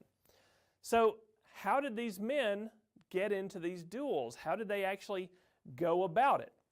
Well, as many of you were tuning in, we learned that in the musical Hamilton, they talk about the duel between Burr and the protagonist, and there's a song about it that tells what the rules are of how to go about having a duel. And that's a pretty accurate song. There were definitely, well, there was a code. I don't want to say there were rules because it's a very interesting situation.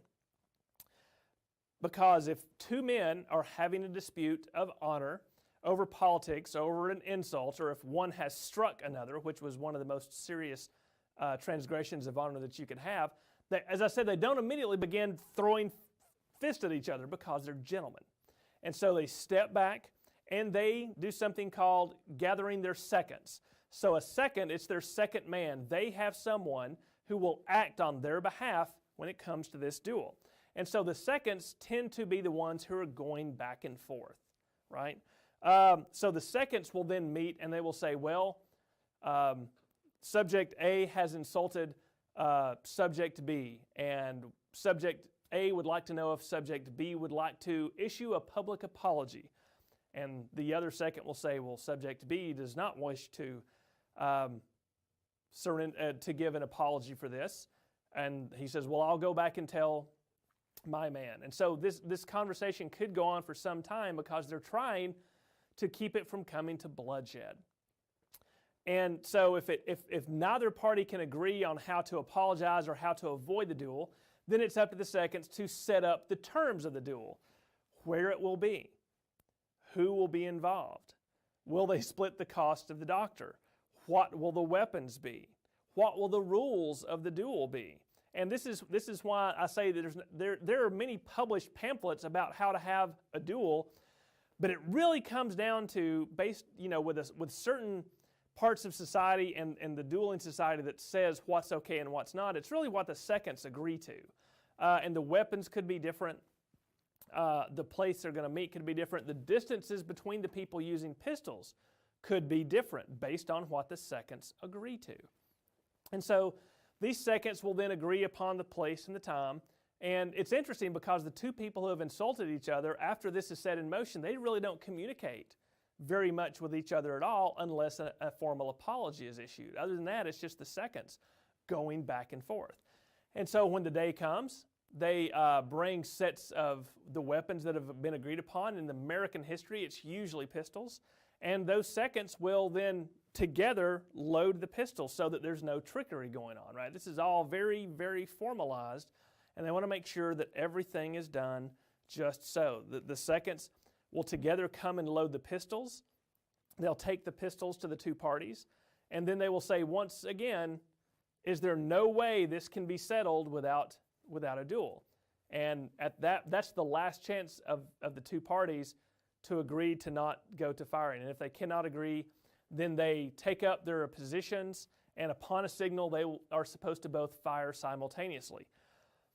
And there are lots of different rules depending upon, which set you're using, how that could go. If your pistol misfires, if it doesn't work, that still counts.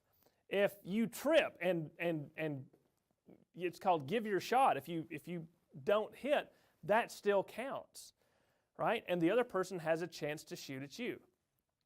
And it was considered dishonorable to try to have any sort of advantage during this time. And so if someone is hit, usually it's considered that the duel will stop, and more often than not, that is enough to satisfy honor. Even if it's just a slight wound, they'll both agree that honor has been satisfied.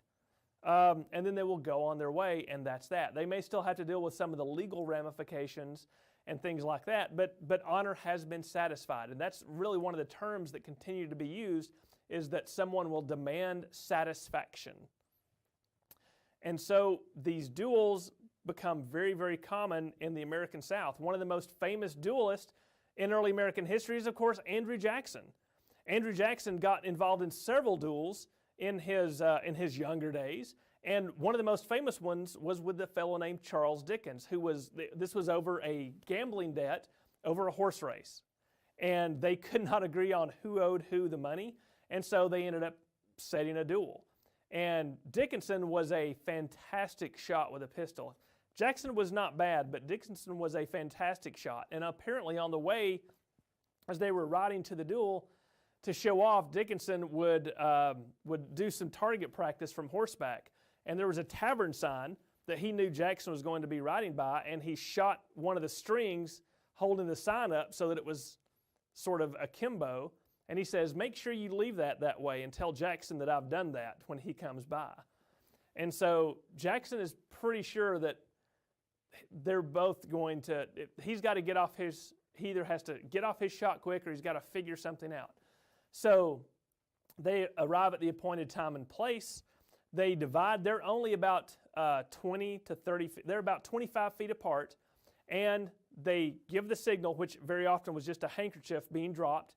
And as soon as the handkerchief hits the ground, they're supposed to fire simultaneously.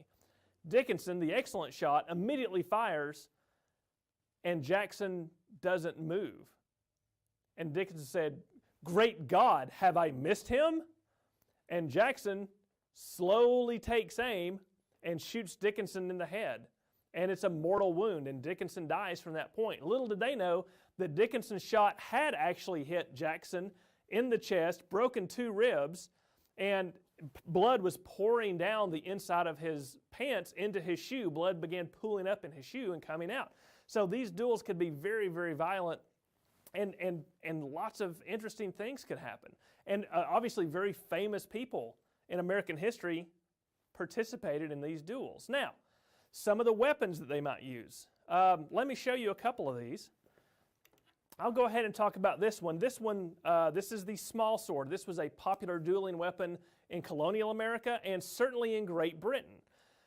But after independence, swords sort of fell out of fashion with the Americans. Partially, not entirely, but partially because Americans considered themselves egalitarian and everyone is equal, right? Well, if you're going to fight with a sword, generally speaking, you need to know how to sword fight. You've had training.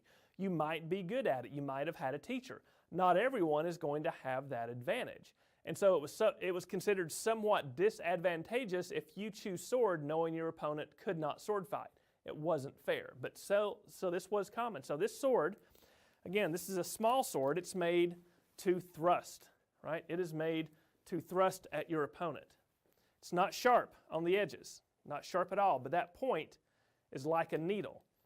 And so the 2 men would come together and they would fight. And the rules could be just to the first blood. If you nick your opponent and there's blood, satisfaction could be determined. If they decide that it's going to be to the death, then it's going to continue to be to the death. And so this sword is very much something that's more elegant. There's lots of illustrations. There's lots of stories about sword fighting.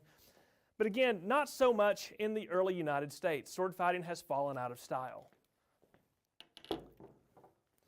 What you really have is a single-shot flintlock pistol. I'll come a little bit closer so that you can see this one. Again, it's a muzzleloader. It's a single shot, and it's a flintlock. So you have here a piece of flint and a steel. And what you would do is you would put a little powder in here, just like our regular flintlock, and close that up. Then you would put your powder and your ball in the muzzle, and they all have these ramrods. You would put that down. Now remember, the seconds are doing this, so they're going to be very, very careful to make sure that the pistol works really well for their guy. And then it's going to be time. They'll pull it back to full cock, and now see if you can see the spark. Did you see that? So that spark is going to go down into the pan and set the powder off. And usually, right, these pistols come in pairs. They're sold in pairs because they're a dueling pistol set. It's generally going to be 2 people. And so you're going to take your place. Your second will hand you your pistol. And then this is at half cock, right? Right now it's at half cock. It's on safety. If I pull the trigger, it doesn't do anything. And so we will take our space. And then when they get the signal ready, we'll cock it. And then when they say aim, we will level our pistol. And we will aim at each other. And then when the signal is given, you have to stand there until it's time to fire. There were a couple of interesting things that you could do to perhaps make yourself safe. Instead of standing like this, which makes your body a wider target, you could stand this way, which might make it a little more narrow. Some rules said that you should not do this, but if you did this, it would be a little bit of a barrier against your heart, so you wouldn't have to, the ball might not have as much power after going through your hand. But for example, if I'm doing my target and I go like this and it doesn't fire, that's my shot. I then am bound by honor to simply stand there and take my opponent's fire, right? This could be incredibly unnerving. And because of this unnerving aspect of things, it took a lot for someone to get to this point. Most people were able to solve their issues before it came to this. And sometimes, in England, it's a little bit different, and I want to read a passage about that in just a second. In England, really the point is to get to the duel, right? Not necessarily to harm your opponent, but to you show your courage by just getting to the point where you're standing there holding weapons next to each other. And then sometimes you may just put your gun and fire the gun into the ground, and that would be that. The Duke of Wellington himself has a duel in the 1820s very much like that. There's a disagreement between him and an earl. It goes back and forth, and they finally get to the point where they're standing face to face with pistols. And they decide, their seconds decide beforehand, they will not actually fire at each other. They simply fire into the ground, and honor is satisfied. Now, a couple of things. Again, the differences between England and America become obvious between the two countries as the newspapermen are writing about the stories. I've got a great book here. It's called The Duel, A History, and it's by a fellow named Robert Baldick. And there's a couple of passages I want to share with you. I hope you will indulge me. But Alexis de Tocqueville, that great Frenchman who came to America in the 1830s,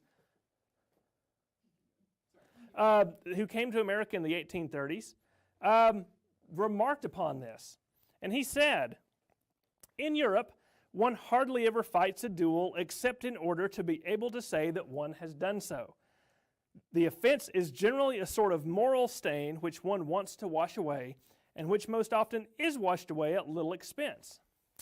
In America, one only fights to kill. One fights because one sees no hope of getting one's adversary condemned to death. There are very few duels, but they almost all end fatally." So even a foreign observer is going to see that in America, they're able to settle the differences usually, but when it comes to the duel, someone or two people are going to die. And in America, there's a common thing where they're trying to goad another person into it, right? Not just by saying you're bad, but this is called posting. So someone will go and post a letter in a public area. They may put an ad in a newspaper.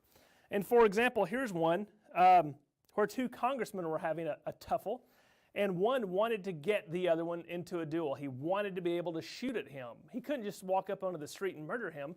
That's crazy. But if you get them into a duel, it's considered honorable. So he has a notice posted throughout Washington City that says, "In justice to my character, I denounce to the world John Randolph, a member of Congress, as a prevaricating, base, calumniating scoundrel, poltroon, and coward."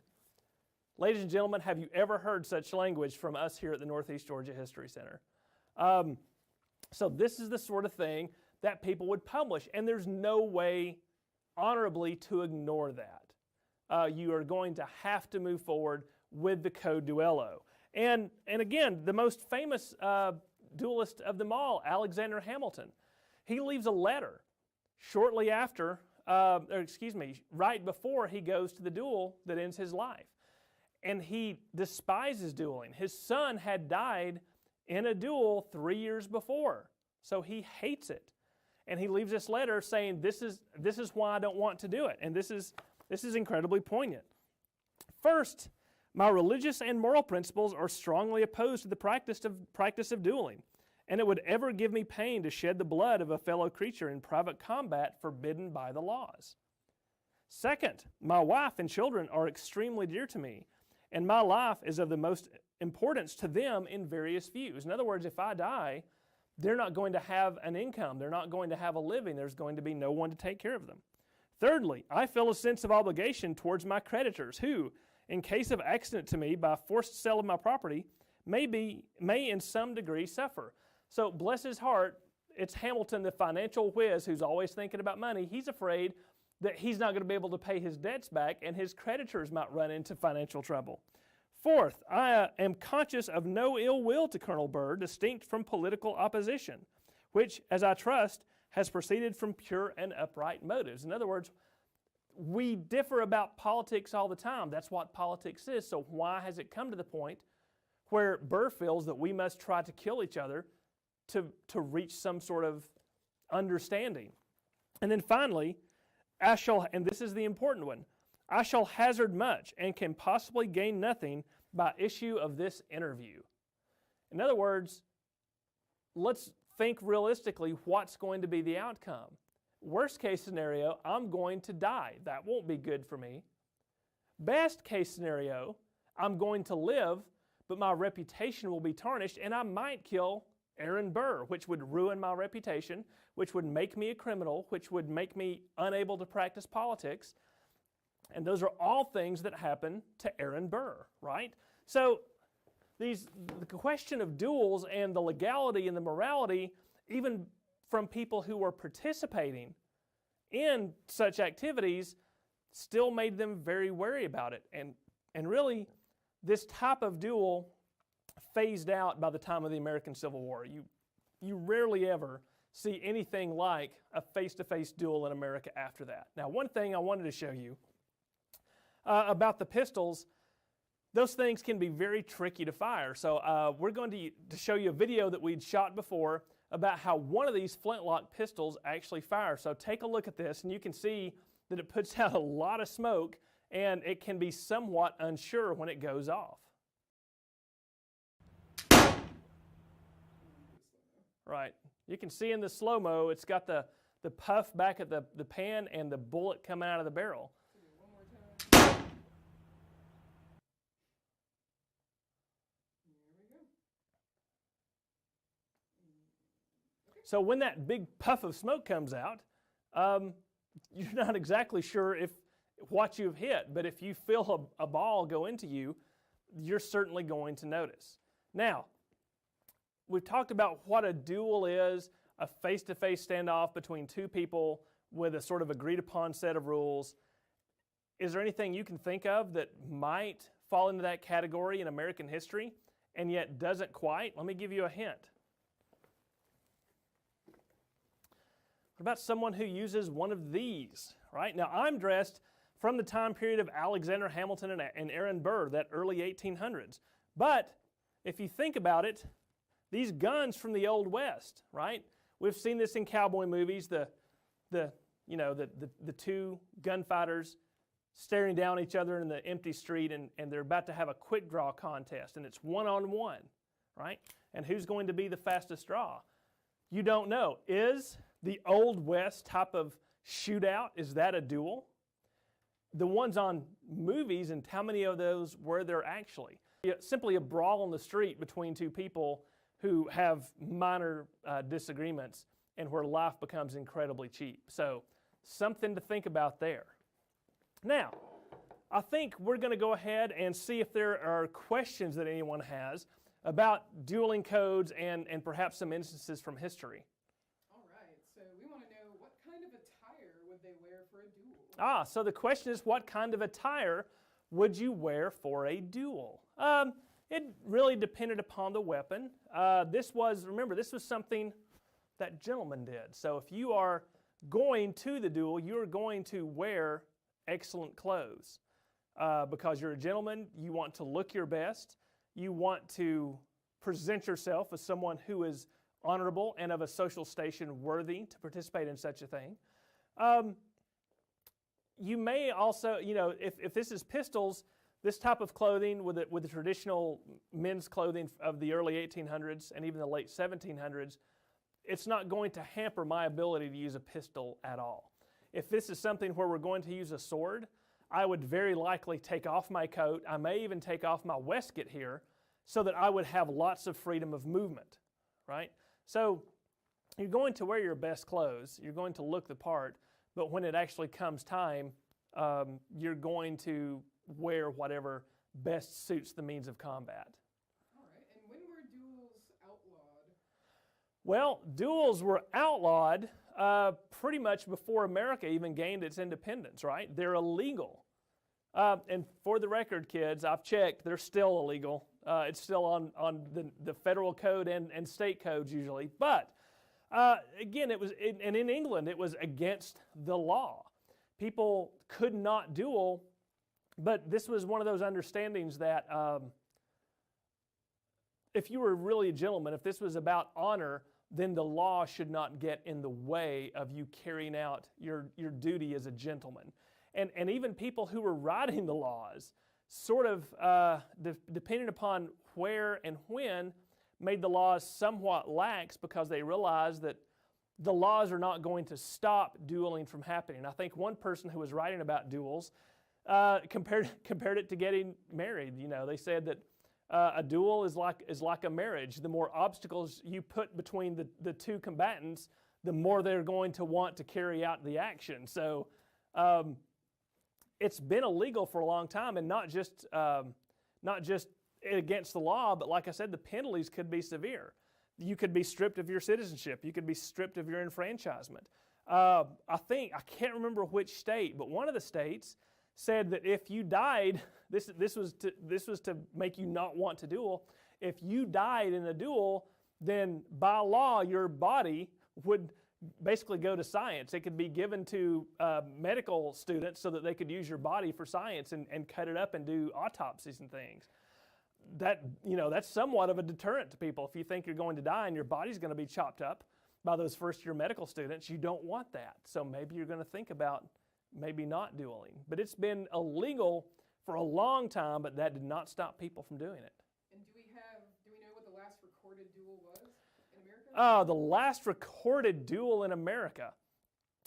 If I'm remembering from the book I just showed you right, and I confess I have not read that in a couple of years, I want to say it was up into the 1870s. And ironically, it took place in New York.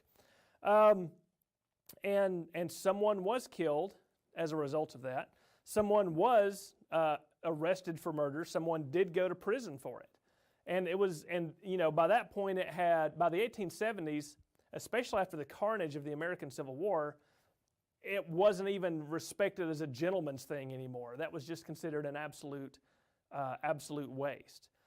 Now the French are a little different. I think the last French duel that took place in the 1970s with swords, and they were not intent upon killing each other. They just kind of wanted to get their name in the record book. It was two men who did have a disagreement. They kind of wanted to get their name in the record books, I think.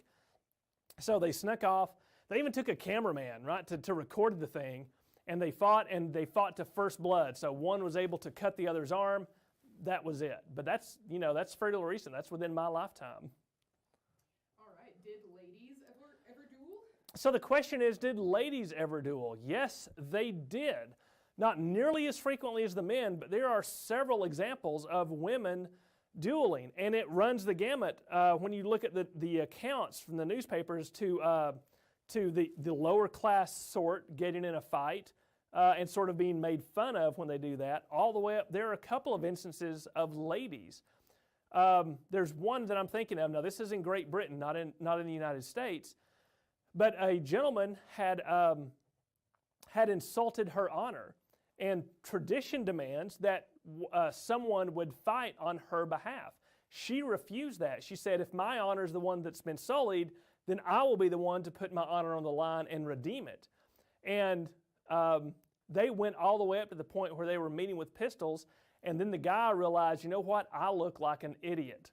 There is no way I'm going to shoot at a woman, and so he apologized there in front of everyone for having said what he said about her, and that was no more. But there's at least one other instance that I can think of where two women of aristocratic social class did have a pistol duel, And they did fire, but they both missed, and they decided that that was enough. Could young teenagers duel? What's the age? So the question is, could teenagers duel? Was there sort of an age limit? It depended upon time and place, again.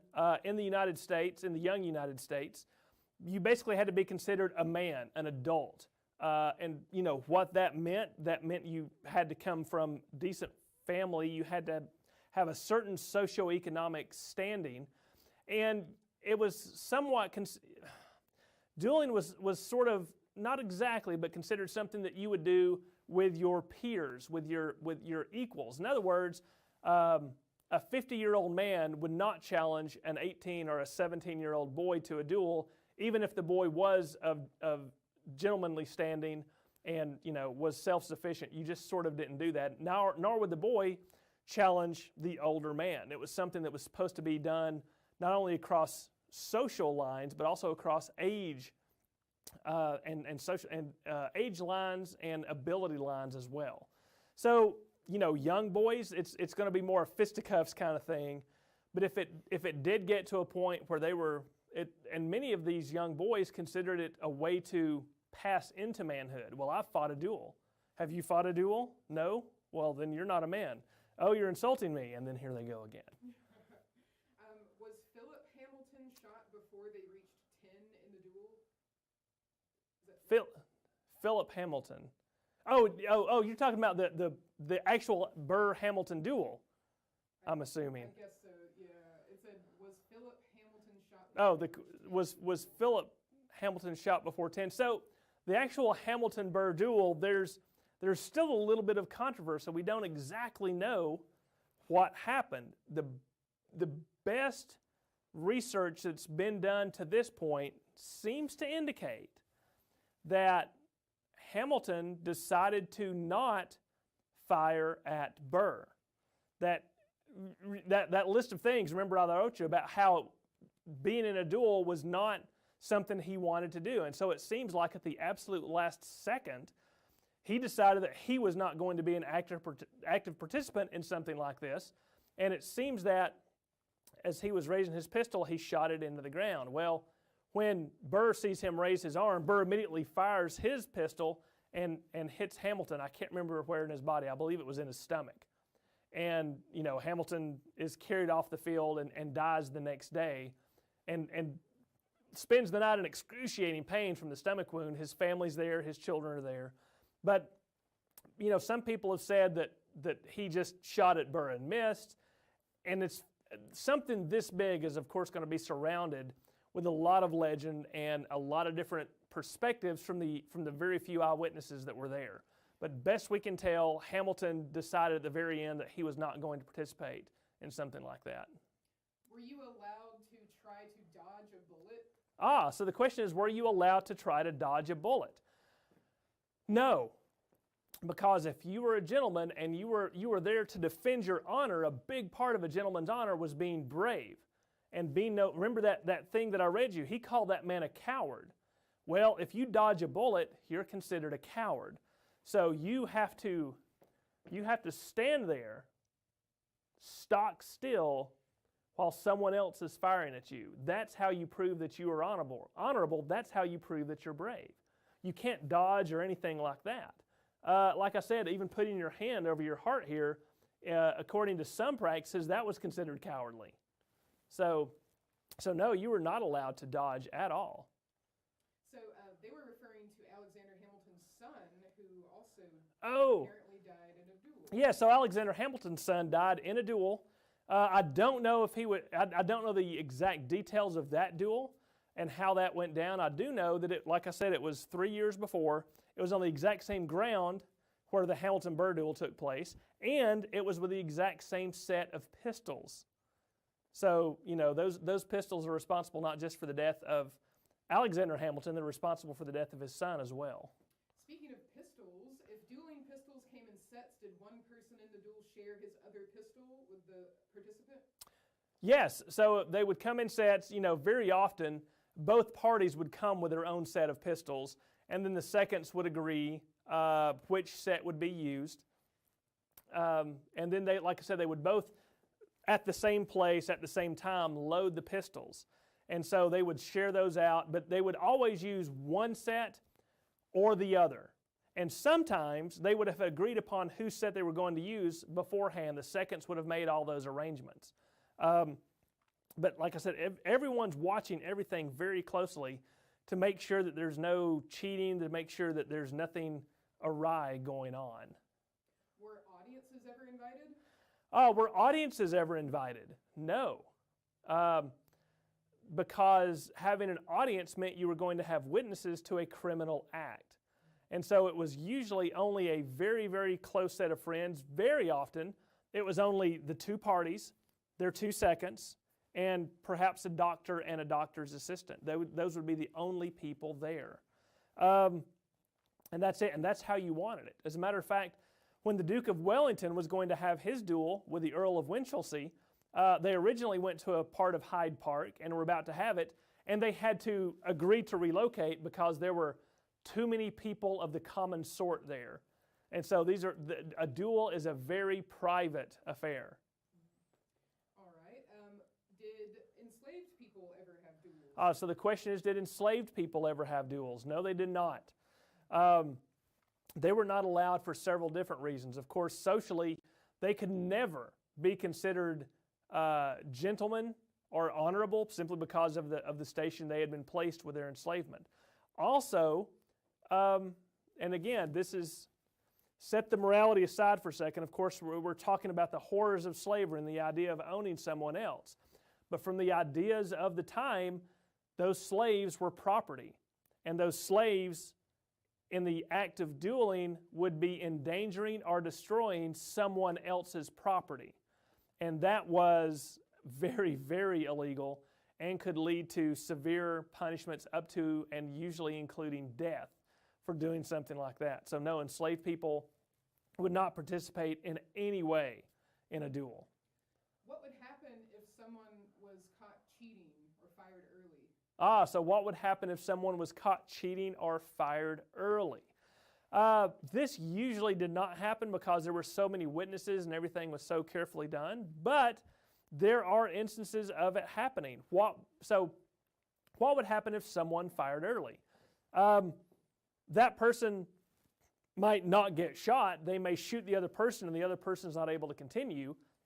And even if they kill that other person, their reputation is ruined. The entire point of going through with a duel is moot. There's no point to have done any of it. So they generally would not do that. Now, did they cheat? Sometimes yes. As a matter of fact, there's a lot of debate. Well, there's not a lot. Actually, it's not a debate. It's more of a cringe. That duel I was telling you about between Charles Dickinson and Andrew Jackson. Jackson, when he was taking his very deliberate aim, his pistol stopped at half cock, and he had to recock it and fire. By the rules of the duel, that is a very illegal act. That misfire was supposed to have been his shot, his chance.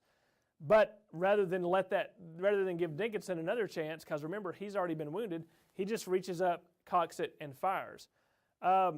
Jackson won the duel, but pretty much by any measurement, that was not a very honorable act. Would they duel in bad weather? Would they duel in bad weather? It depends. It depends on whether they agree to or not. The seconds might not want to do that. If it's a sword duel, that's not going to affect it very much. They may want to go ahead and get it over with. If it's bad weather with flintlock pistols, that they're probably not going to, because that's going to very much affect the operation of those pistols and make them very unreliable. So they're probably not going to continue a duel in bad weather. They would most likely postpone it until a better opportunity presented itself. Were families of the one who died ever compensated financially? So the question is, were families of the ones who died ever compensated financially? Yeah, sometimes. Again, it varies on a case-by-case scenario. There's one instance I'm thinking of. Let me back up. For example, Alexander Hamilton's wife was not compensated in any way.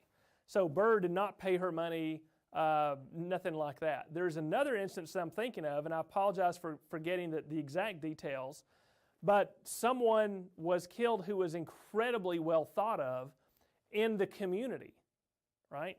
And so they wanted to take care of that person's wife and their child, and so the person who had killed him in the duel offers to give her as much money per year as her husband was earning at his business. And the city where they lived told him that he could not do that. They refused to accept it because he was the one who killed him. Instead, the city would be the one to pay the annual salary to the wife and to the child of the man who had been killed in the duel. So there wasn't a set rule about that, but sometimes, not very frequently, but sometimes it did happen.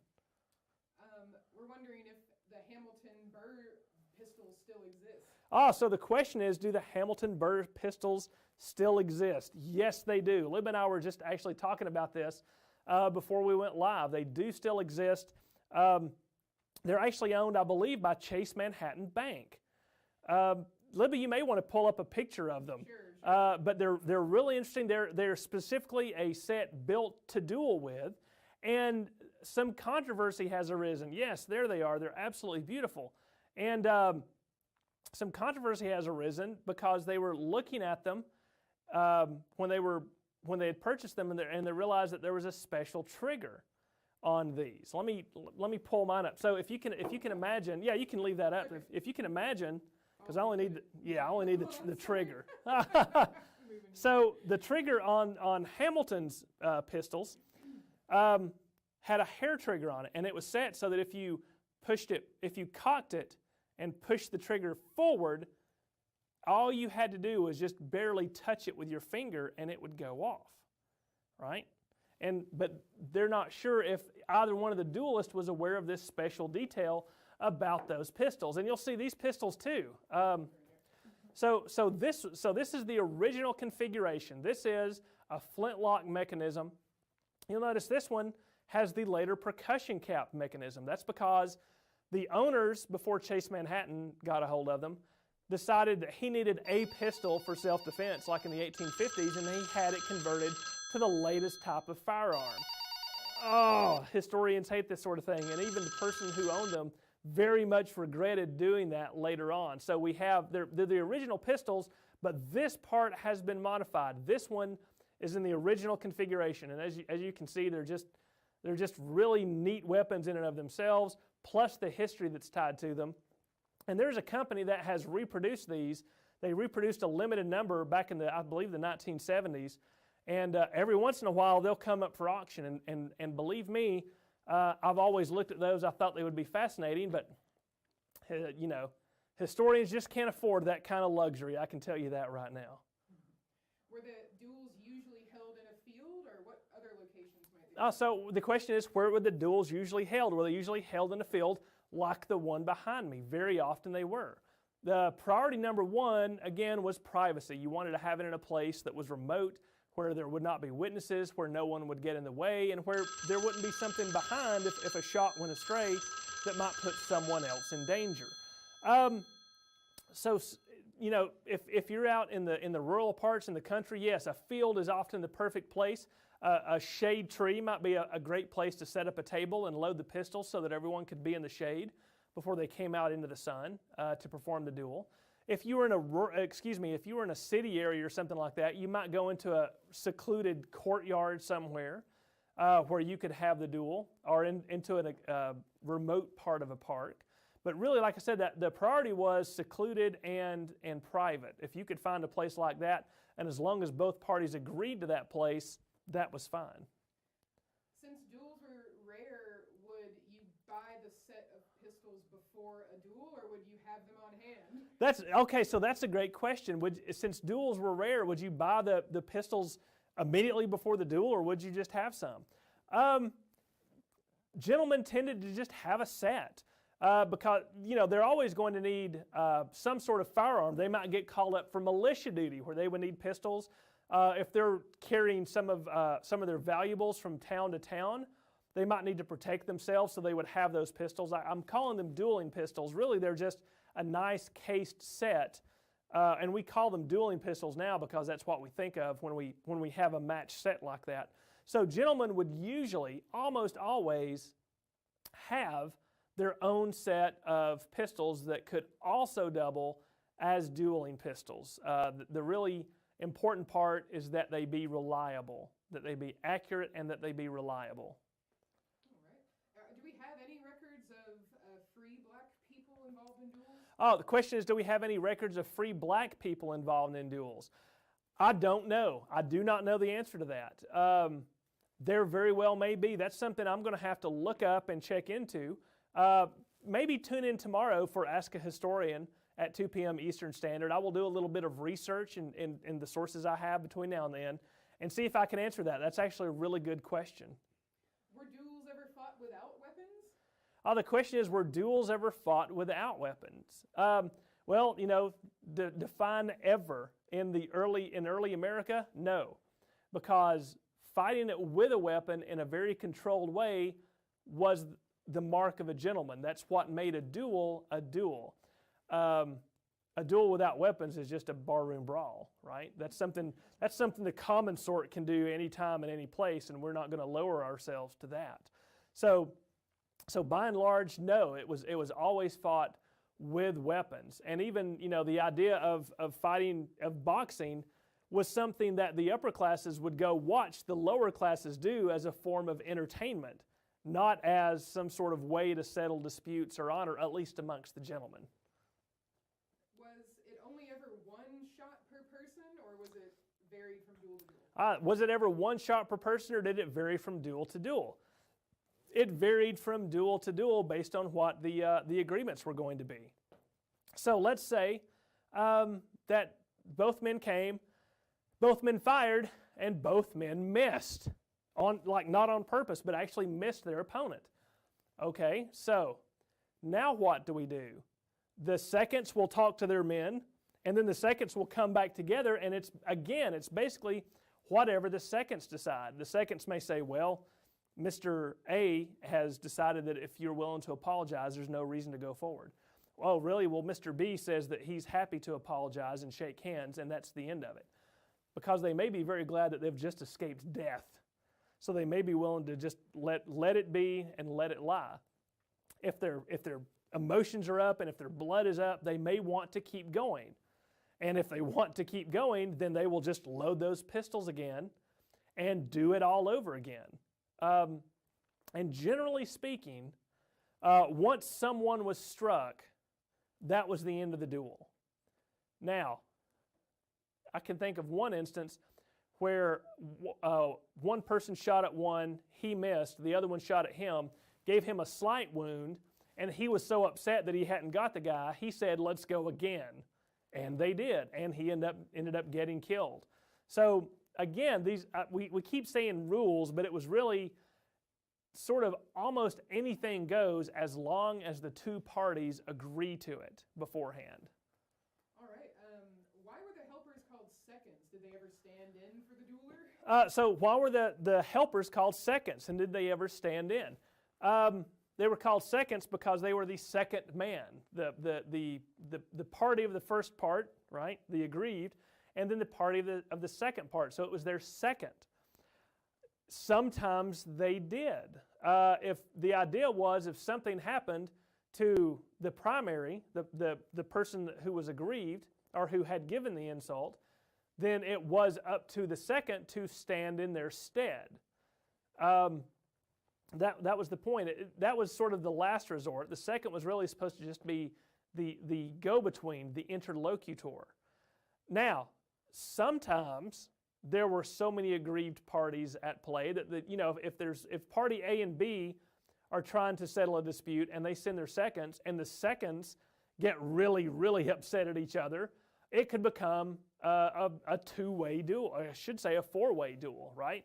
So you would have party A and party B here facing off, and then you would have party C and D over here, and they would make sort of an X, and in the very middle they would put a handkerchief so you would know where the middle was, and everyone would take their paces out from that handkerchief, and then they would need someone else there to give the signal, and then all 4 of them would fire at the same time at the party across. These were incredibly rare, but some of the more detailed code books about the duel do include this kind of circumstances and do give some of the guidelines for it. But it was very, very rare that such a thing would take place. All right, that was our last question. All right, folks, thank you so much for tuning in. This is a fascinating topic. We could go into so much more, but we're going to go ahead and let it go. Tomorrow's episode of Ask a Historian, it seems like we've already got one question. I know we have another one from a previous thing, so we're going to do that tomorrow at 2. And we are so excited to let y'all know that we have finally made live our digital memberships. If you're enjoying this content and you want to keep it coming into your home for distance learning, for homeschool, or just for pure entertainment and fun, we've got a way to do that now. With things hopefully settling out soon, we're going to be opening our real doors open back to the public. We want to make sure we can keep all of our great new folks connected. So we're going to have digital memberships where you'll have access to all the content we've been doing, plus new content every week. And you can, I think Libba's put the link in the chat. You can go to that. It's only going to be $3 a month or $35 for the year. So click on that. It helps support us here, and it's going to keep these great programs coming straight to you. So with that in mind, thank y'all so much for joining us today. We'll see you tomorrow, but until then, stay safe, take care. A lot of folks ask me what it's like to work here, and I love it, but there are some things that take getting used to, especially when it comes to actors. Our liberty must be maintained, preserved, and inspired for all time. All right, Glenn, it's time for a sound check. Who? Surely you mean President Adams. See what I mean? Excuse me, President Adams, we need to do our sound check. Sound check? Why would you check my sound? Are you some sort of tyrant? Again? All right, we're good, Mr. Adams. President! Glenn.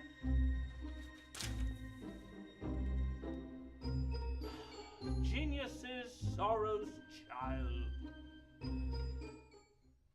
Hey everyone, Libba Beecham here, director of the Cottrell Digital Studio at the Northeast Georgia History Center. I've been with the History Center since 2017, and it has been such a rewarding job. I remember when we first began our live Zoom webcasts with students and teachers all over Georgia, and feeling that we were really on to something special. When the pandemic hit and we had to close our doors in early March, it was a strange feeling because we were concerned for sure. As a nonprofit, we rely on our on-site educational programs, our events, and of course our visitors to sustain us. But at the same time, we were more than prepared to start offering virtual programs for the public from day one of our closing. And for 10 weeks, we offered live stream programs every weekday. Our very first being a live stream with Girl Scouts founder Juliette Gordon-Lowe, portrayed by yours truly, with an audience of over 400 Girl Scouts and their families. And since we've reopened, we've offered free live streams every Wednesday and members live streams every Friday, thanks to our new digital membership option, which is only $3 a month or $35 a year, by the way. Our audience has grown so much since then, and the response to our live stream programs has been so positive. I speak for all of us at the History Center when I say that you have helped us make the most out of this challenging time. By watching our programs, participating in the chat, commenting, emailing, calling us with your kind remarks, writing us letters, you really do help us realize the value of the work we do here. Today, I am asking for your support in another way. Your donations today go toward furthering our mission, and any amount is appreciated. And there are lots of great thank yous for your donation. So please give today at the link below, or you can call Leslie over the phone at 770-297-5900. Stop by or mail us a check to 322 Academy Street Northeast, Gainesville, Georgia, 30501. Thank you so much. And as they say, the show must go on.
Historius apirando.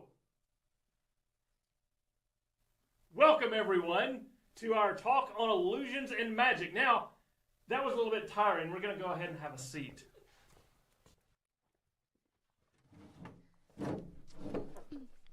Magic is exhausting. Quite. It's exhausting to do. It's exhausting to say. But what is magic, actually? And there is no set definition or term from magicians, from scholars, from history as to what exactly magic is. But the consensus seems to agree that it is the idea of manipulating the material world, the natural world, to suit one's own purposes. It is some sort of spiritual release or control of individuals. It's something other than. It's the other, right? There are the known things, there's science, and then there's perhaps the unexplainable, magic. And it comes from a very, very ancient word, magus, which is the Indo-European word, and it comes to us in Latin, it comes to us in Greek, that they all basically have the same root, magic. And it's used to explain always something that is not necessarily wholesome and good. There are the gods, there is the standard religions of the ancient world and the medieval world, and magic always holds this mysterious and sometimes evil aura that it is other than the good. Now, that varies depending upon what particular culture you're in, what particular time period you're in, but magic until very, very recently has always had mysterious, otherworld, perhaps something to be avoided connotations, whether it is someone using evil powers to manipulate things their own way, going against the natural order, because if you're manipulating the natural order, you're changing what it should be, right? And you're using methods and things that may not necessarily be incredibly spiritually wholesome. And so from ancient times, things were seen as other into medieval times, and there were lots of ways that magic could be used. Magic could be used to read the future, right? The Latins, the Romans had taking auguries.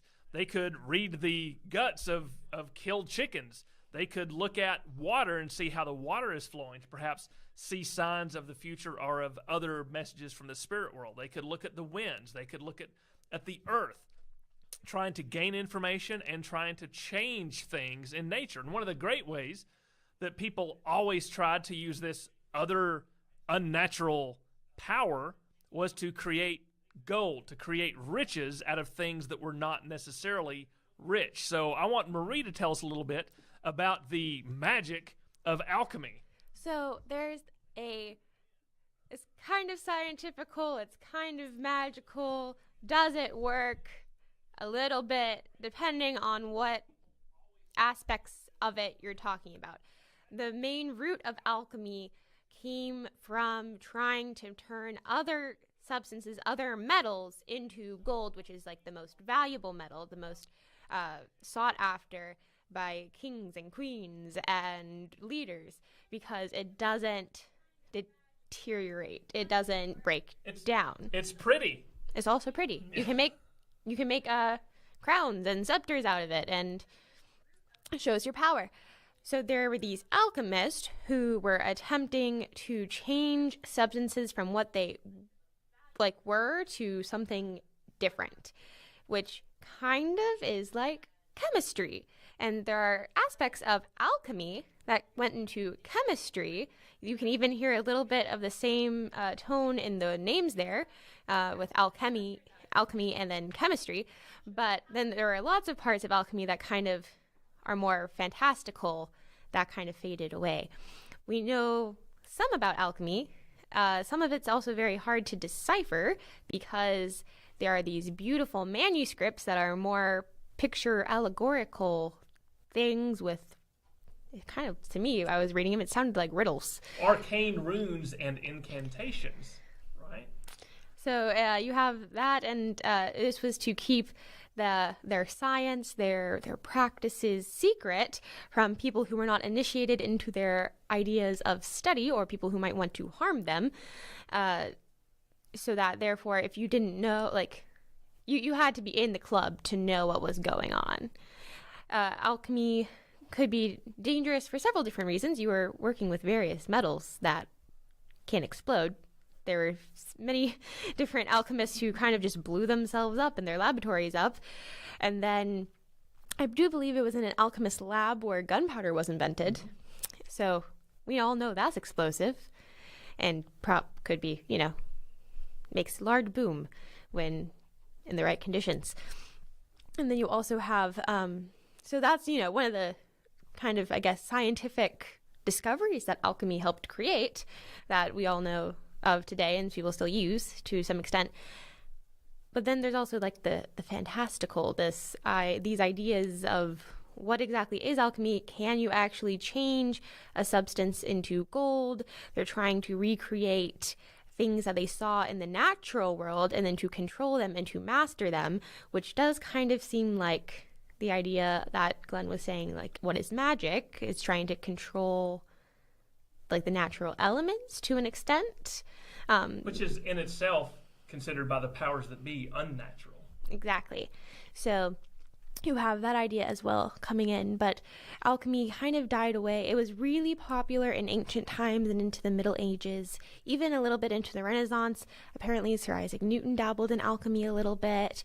They think he might have gotten mercury poisoning from it, and then it kind of dies away and either goes into chemistry, like the parts of it that were helpful and scientifical, and then there were the other parts that just kind of like trying to create gold from straw, which kind of that didn't happen. That was a Rumpelstiltskin thing. But that's kind of what I think of as alchemy is you're trying to change some random substance into gold. And that part of it kind of dies away a little bit. Well, and you bringing Rumpelstiltskin into it is a fantastic idea too, because there are stories about magic, right? There are otherworldly beings that show up in fairy tales like Rumpelstiltskin, who does possess the magic required to turn straw into gold. This becomes, a very mysterious thing. Are there elves in the woods? Are there fairies? And the Celts, of course, sort of created this idea of otherworldly beings that also were representatives of, possessors of, and manifestations of magic. This otherworldly thing, and the idea of secret languages, of incantations, and efforts to try to influence not just the physical world, but the spiritual world as well. And one of the most popular and fantastical ideas is that to either bring the dead back to life or to communicate with the dead, with spirits that have already passed from the world. And this is something that, of course, was very much considered something that could be done in the ancient world, to a certain extent in forbidden knowledge in the medieval world. And the idea of communion with the dead is something that carries forward to a very, very modern age. And we've actually got a great a little presentation by our own Leslie Jones, who has done a lot of research into Victorian era spiritualism and their efforts to try to communicate with the dead, and how sometimes that was considered to be a legitimate practice, and how sometimes people may not exactly be honest with their audiences as to how they were going to move that forward. So let's go ahead and go to that presentation by Leslie Jones. Hi, I'm Leslie Jones. I'm the Archives Manager here at the Northeast Georgia History Center. I'm also a graduate student at University of North Georgia, and my thesis is on spiritualism. Spiritualism first appeared in 1848 in upstate New York. Spiritualism is the belief that the dead can communicate with the living using various ways, such as table tipping, photography, instruments, bells, writing. It started with the Fox sisters, Maggie and Katie, who were considered founders of the movement. Just children at the time, they used spirit rappings, a series of knocking to signify yes or no answers, and sometimes they even used the alphabet. No one could prove how they were performing the trick until Maggie Fox eventually confessed 40 years after they created spiritualism. They used their knuckles, joints, and toes to make the rapping sounds. Spirit writing was a trick used by mediums that used school slates to claim spirits were sending them messages in writing. There are many different ways mediums use slates for spirit writing, but I think my favorite illusion is when the slate is held out to the audience to show that it is clean, and suddenly writing appears. The medium would place a silk flap on the back of the slate, held in place by rubber cement in the corners, and a string attached. So all the medium had to do was pull the string and hide the silk in their cuff, revealing words written before the seance. Spirit bells were used to show the physical power of spirits. The medium would ask questions, and a bell would magically ring to answer them. They would be suspended from the ceiling, strung across the table, or in medium Mina Crandon's case, it was placed beneath her chair. Harry Houdini wrote a pamphlet that exposes the tricks used by the Boston medium Marjorie, where he exposed how Mrs. Crandon was able to ring the bell. When the seance would begin and it would be pitch black, Mrs. Crandon would wiggle around the table and be able to ring the bell with the rung of her chair. There is also this photograph of how Houdini could ring a bell by removing his shoe and ringing it with his toes. Spirit photography was founded by Boston photographer William H. Mumler in the 1860s. Mumler claimed he could capture the spirits of loved ones who sat for a portrait, of course, only in his own studio. Here is a famous photograph Mr. Mumler took of Mary Todd Lincoln and President Abraham Lincoln after his death. Mr. Mumler actually shared his trick on accident when he used living people as the spirits in the background of his photographs. He was able to give the illusion of a spirit by double exposure, or combining two photographs to make one.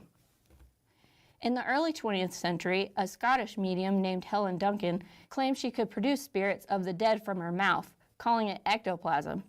Here is a photograph of Mrs. Duncan with ectoplasm coming from her mouth during a seance. Mrs. Duncan created this illusion by swallowing a ball made of cheesecloth, paper, and egg whites. The spirit even had a face cut out of magazine. She would then swallow the ball and during the seance regurgitate it to reveal the spirit. Helen Duncan was considered the last witch of Britain, as she was the very last person to be persecuted for fraud under the Witchcraft Act of 1735. Here's a stereoscope photo actually given to me by James Freeman from Freeman and Fugate Oddities. It's called The Haunted Lovers, and if you see it is a double exposure picture of the lovers hiding their faces with the ghost right in front of them. It's one of my favorite stereographic photos, and I feel really lucky to have it. Here is a spirit bell. It's from the 1920s, and during seances, spirits would be able to ring the bell. This one actually says "Wish you were here" written on it, and it actually has a really interesting ring to it.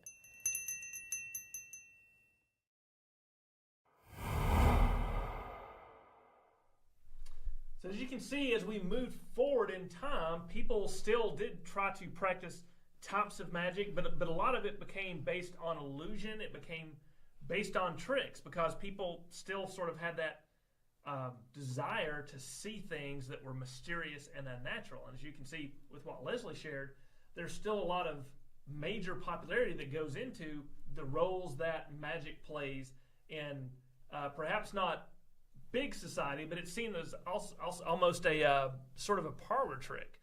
But with the continuance of magic, it becomes somewhat less ominous and, again, somewhat more popularized as something that's remarkable and not necessarily, as it was seen for so long in the Middle Ages, sort of anti-Christian and anti-religion. Sort of the opposite of religion and faith was evil magic. And by the time you get into the more modern eras, that magic has become something that changes into something acceptable because it's seen as almost harmless.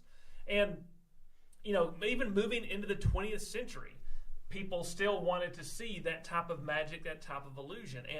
And there were certain ways, as Leslie showed, to do the tricks, and there were some tricks that were so convincing that it was almost impossible to tell the difference between whether it was magic or whether it was not. There's an old adage, and I forget exactly who said this, but to a more primitive mind, very advanced technology appears as magic. For example, those photographs with the multiple superimposed images, that could be seen as something by someone who doesn't understand photography as magic, even though it's a modern thing.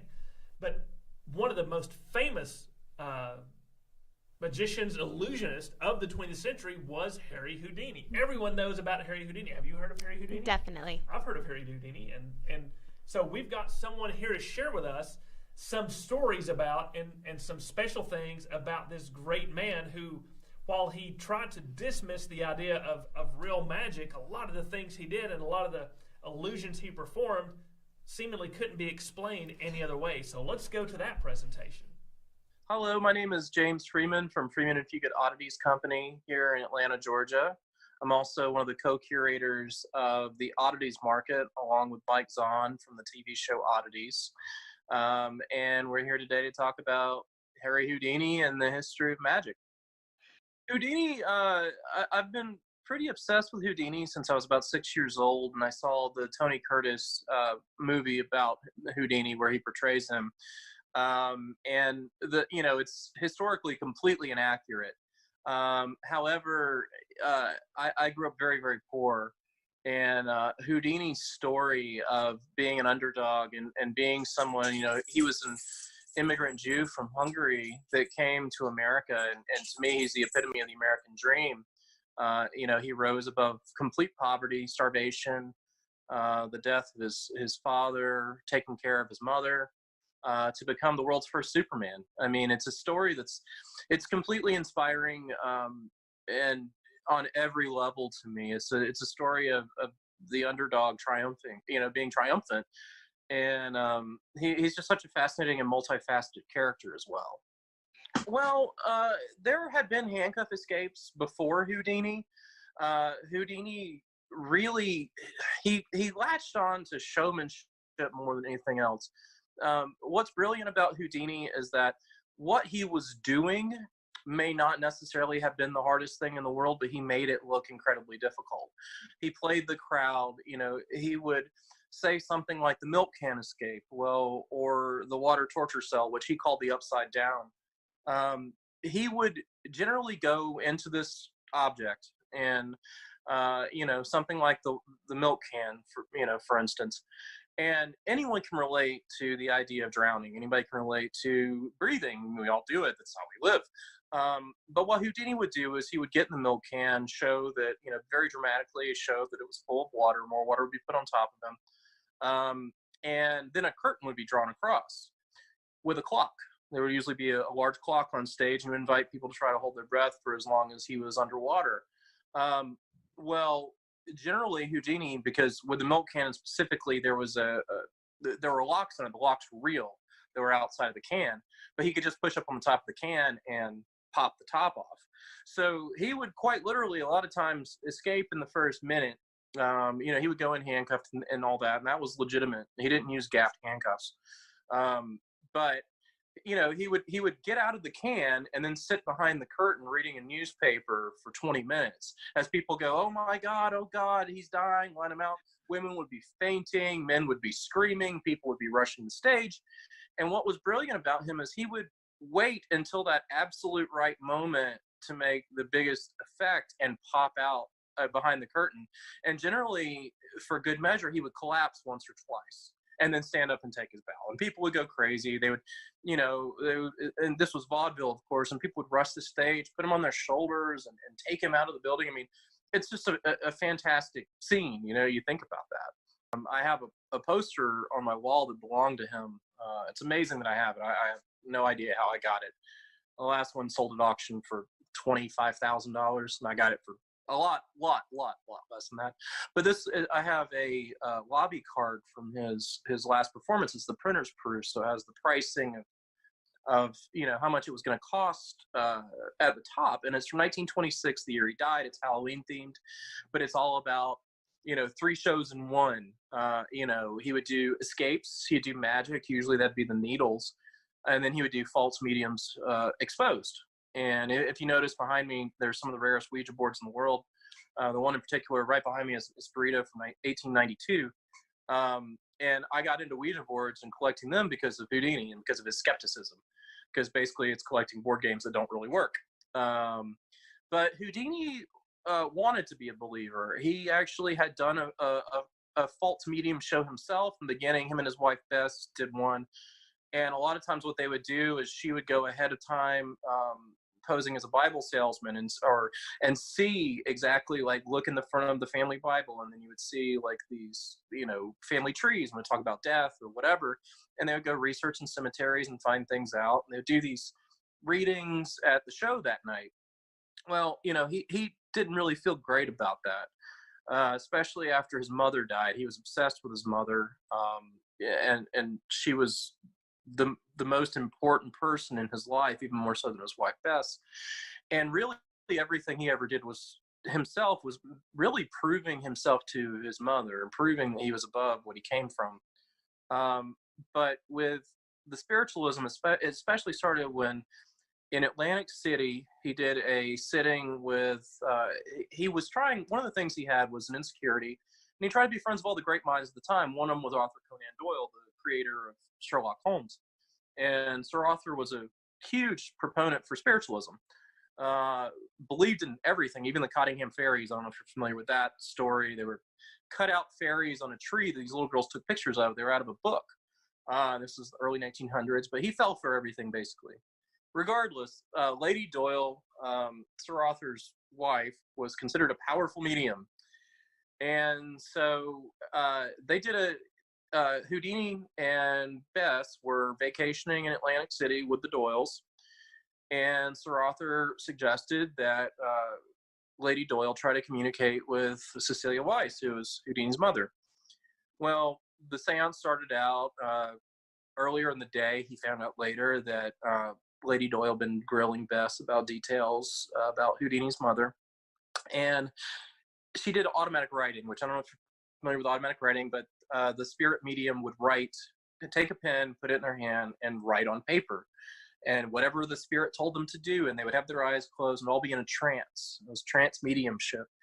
Well, the first thing she did was sign at the top of the page with a cross. She drew a big cross and then wrote all this, "Oh, Harry, so good to see you. I miss you so, my dear Eric," and all this stuff. His name was Eric Weiss, of course.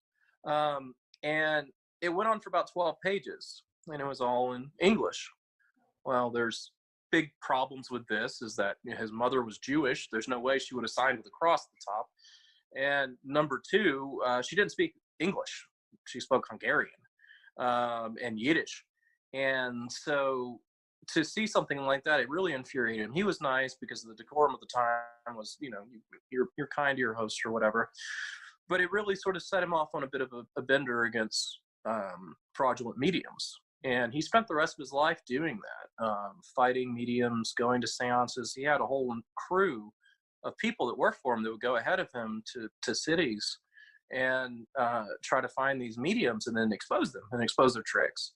He also testified before Congress about mediumship. He introduced a bill to have spiritualism banned in the U.S. to be made criminal. He started out basically when he started doing magic. One of the things he did was he was out shining shoes and doing magic on the streets. And he came home and he was getting coins and he hid it all in his hair. He had very famously bushy hair. And he came home and said, "Mama, shake me, shake me." And she shook him and all this money just fell out, And he's like, "I'm magic," which is also a story that, like David Blaine has a similar story like that. He also came from poverty. But he started out doing that and then worked at Coney Island for a while, which is where he met his wife, Bess. He actually worked the 1893 Chicago World's Fair as the Wild Man of Borneo.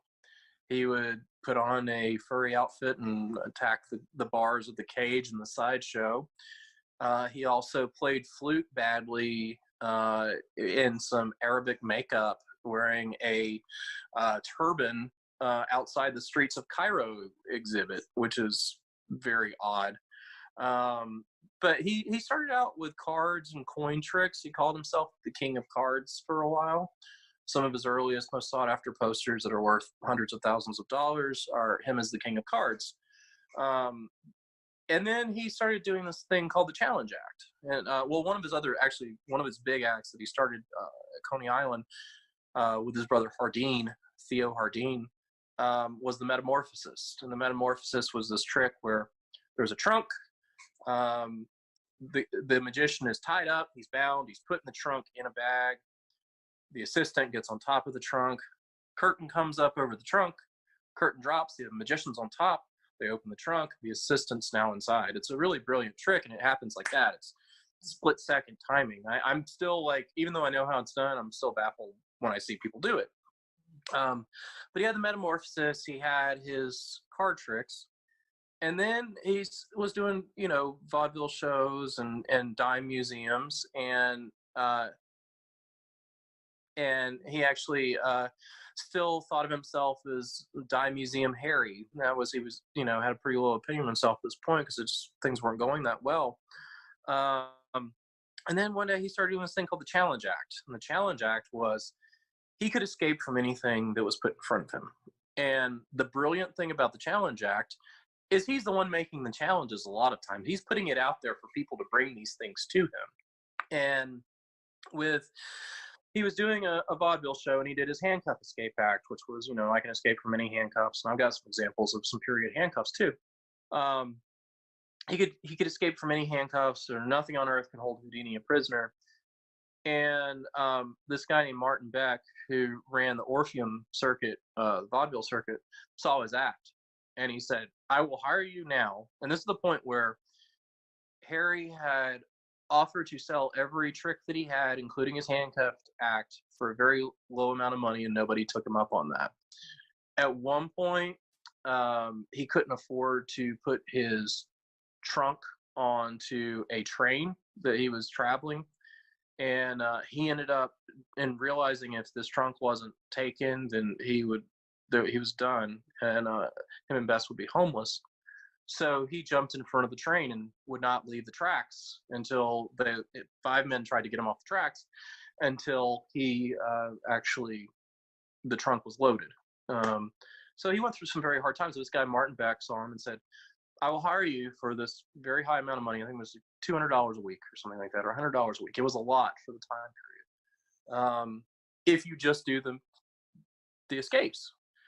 And he did, and that was it. That's what made his career. And then you think about too, with his most iconic tricks, like the milk can escape, the water torture cell, whatever, he's challenging himself to escape from this death-defying thing.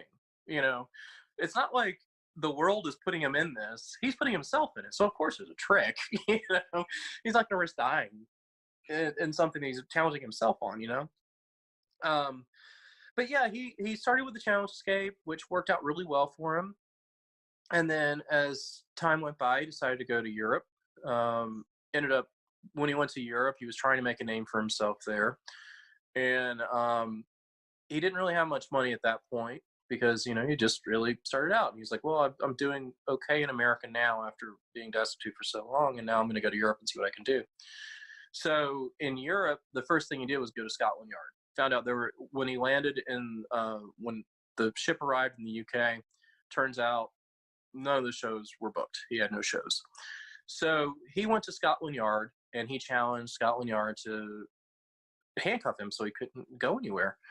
So he's handcuffed in the middle of the yard, and the inspector said something along the lines of, "This is how we treat impotent Americans," or something like that.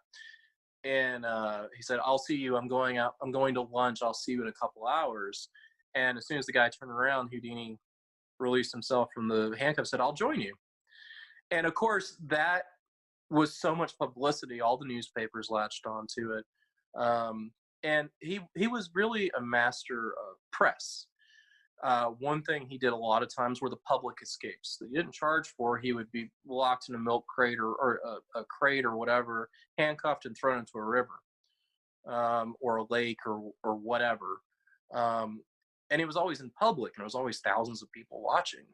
One thing you'll notice too, if you look at any of the old footage of him, the archival footage, there's not a whole lot, unfortunately, besides his movies, which are not great. Because he did get in the film industry, he started Houdini Pictures. But with his straitjacket escapes, he would do these upside down, like several floors up in major cities like New York, Chicago, whatever. But if you notice in the videos, he's always dangling right in front of a newspaper office window. So it's like the New York Times, and there he is right in front of their office. And you think about it, it's the most brilliant publicity of all time. These guys have a story without leaving their office. They can take pictures from the window and, hey, there's Houdini. And then all the shows sell out. So he was a master of publicity more than anything else. He created Harry Houdini. Houdini was not a real person. Eric Weiss was a real person. Houdini was a character that he played. And I think that's one of the things that gets me the most about his story is on his deathbed when he died in 1926, Halloween. The doctor was talking to him, and Houdini looked at him and said, I really wish I'd done something like you. I wish I'd been a doctor or something. And the doctor looked at him and said, but you're Harry Houdini. You're Superman. You're the biggest celebrity in the entire world. And that's something you don't realize. He was the biggest celebrity in the world.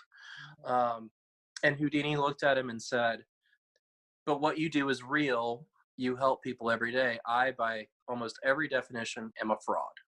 Yeah, I think he was driven by to a great extent by his insecurities, of growing up poor, feeling like he was never enough. He's also a very short man. He was only about 5'5", I think he was 5'5", 5'6", maybe. But he was not a very tall man. He came from virtually nothing, and he always had a bit of a chip on his shoulder. I mean, he never graduated high school or anything. But he sought out, all the most intelligent people of his time. There's a famous picture of him with Theodore Roosevelt on a ship.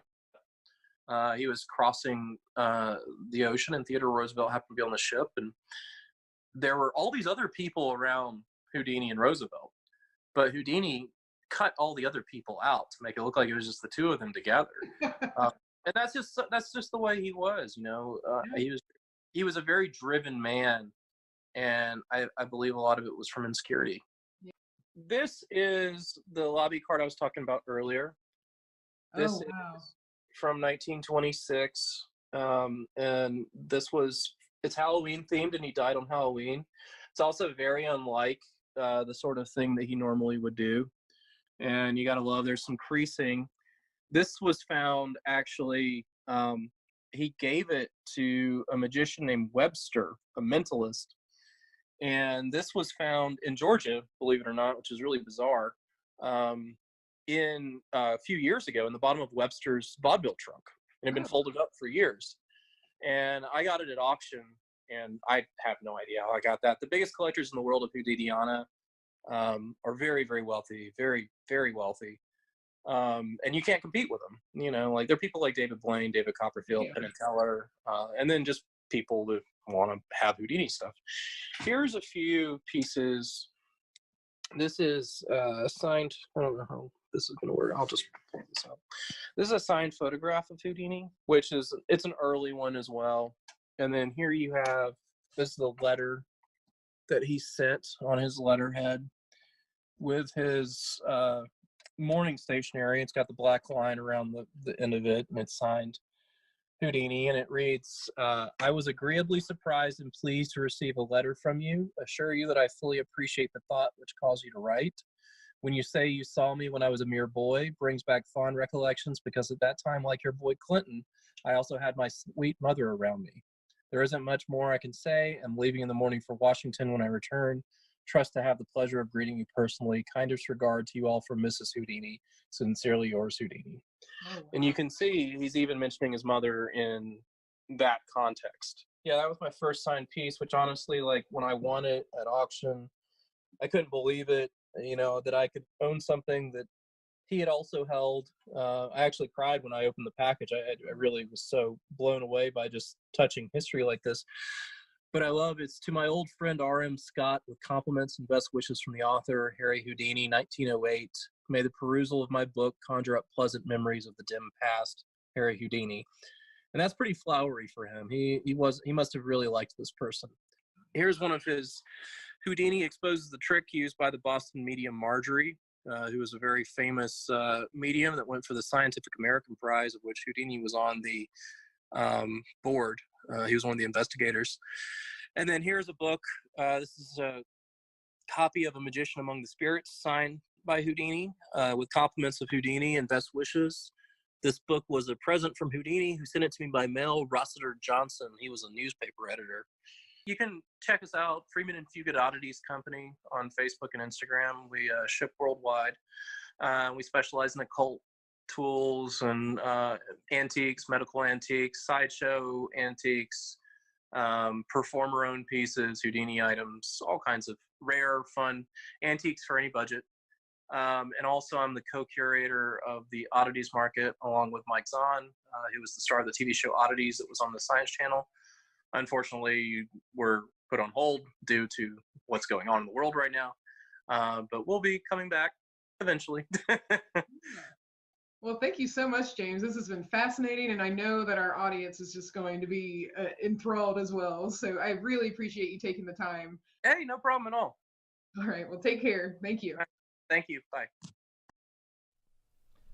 And that's Harry Houdini. I mean, that's the person who has sort of defined magic in the 20th century for us, and it has made it a very popular thing to follow, a popular thing to believe in and yet not believe in. And it's important to remember that we're talking about the 20th century with Houdini, but magic has been an ever-present thing pretty much through history and has played a more or less central role in a lot of different societies and cultures. And even when you look at, for example, Judaism and Christianity, right? You look at the Bible.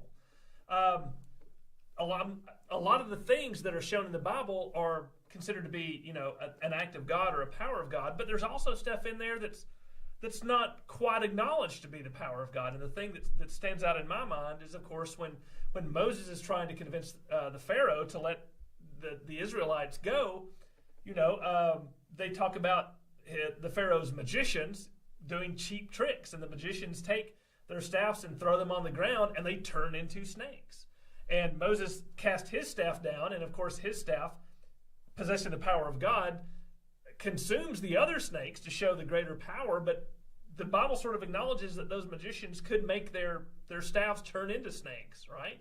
And that sort of centralizes not only in Judaism and Christianity the concept of magic, but it carries it forward into a more pre-modern era or early modern. For example, throughout Shakespeare's works, Shakespeare, and sort of as a reflection of the Elizabethan world as a whole, we're still smack dab in the middle of the Renaissance, but they just go on the automatic assumption that magic, that otherworldly stuff is real, right? They're the witches in Macbeth.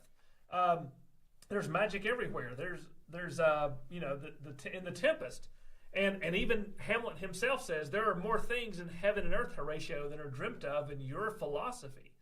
And carrying that forward, there's always been this idea that maybe magic is real. There's something to the other world, the spiritualism, the ability to control nature with something other than science, or at least science as we understand science. And that idea fuels a lot of popular imagination today, carrying through, all the way to popular culture in the 50s and 60s. You look at some of the most popular television shows of the 60s.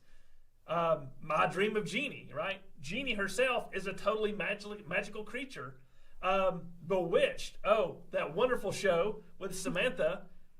Magic is just throughout it, and it's sort of a joke, and yet it drives the story. And carrying forward in popular culture, there's a lot of story driven by magic.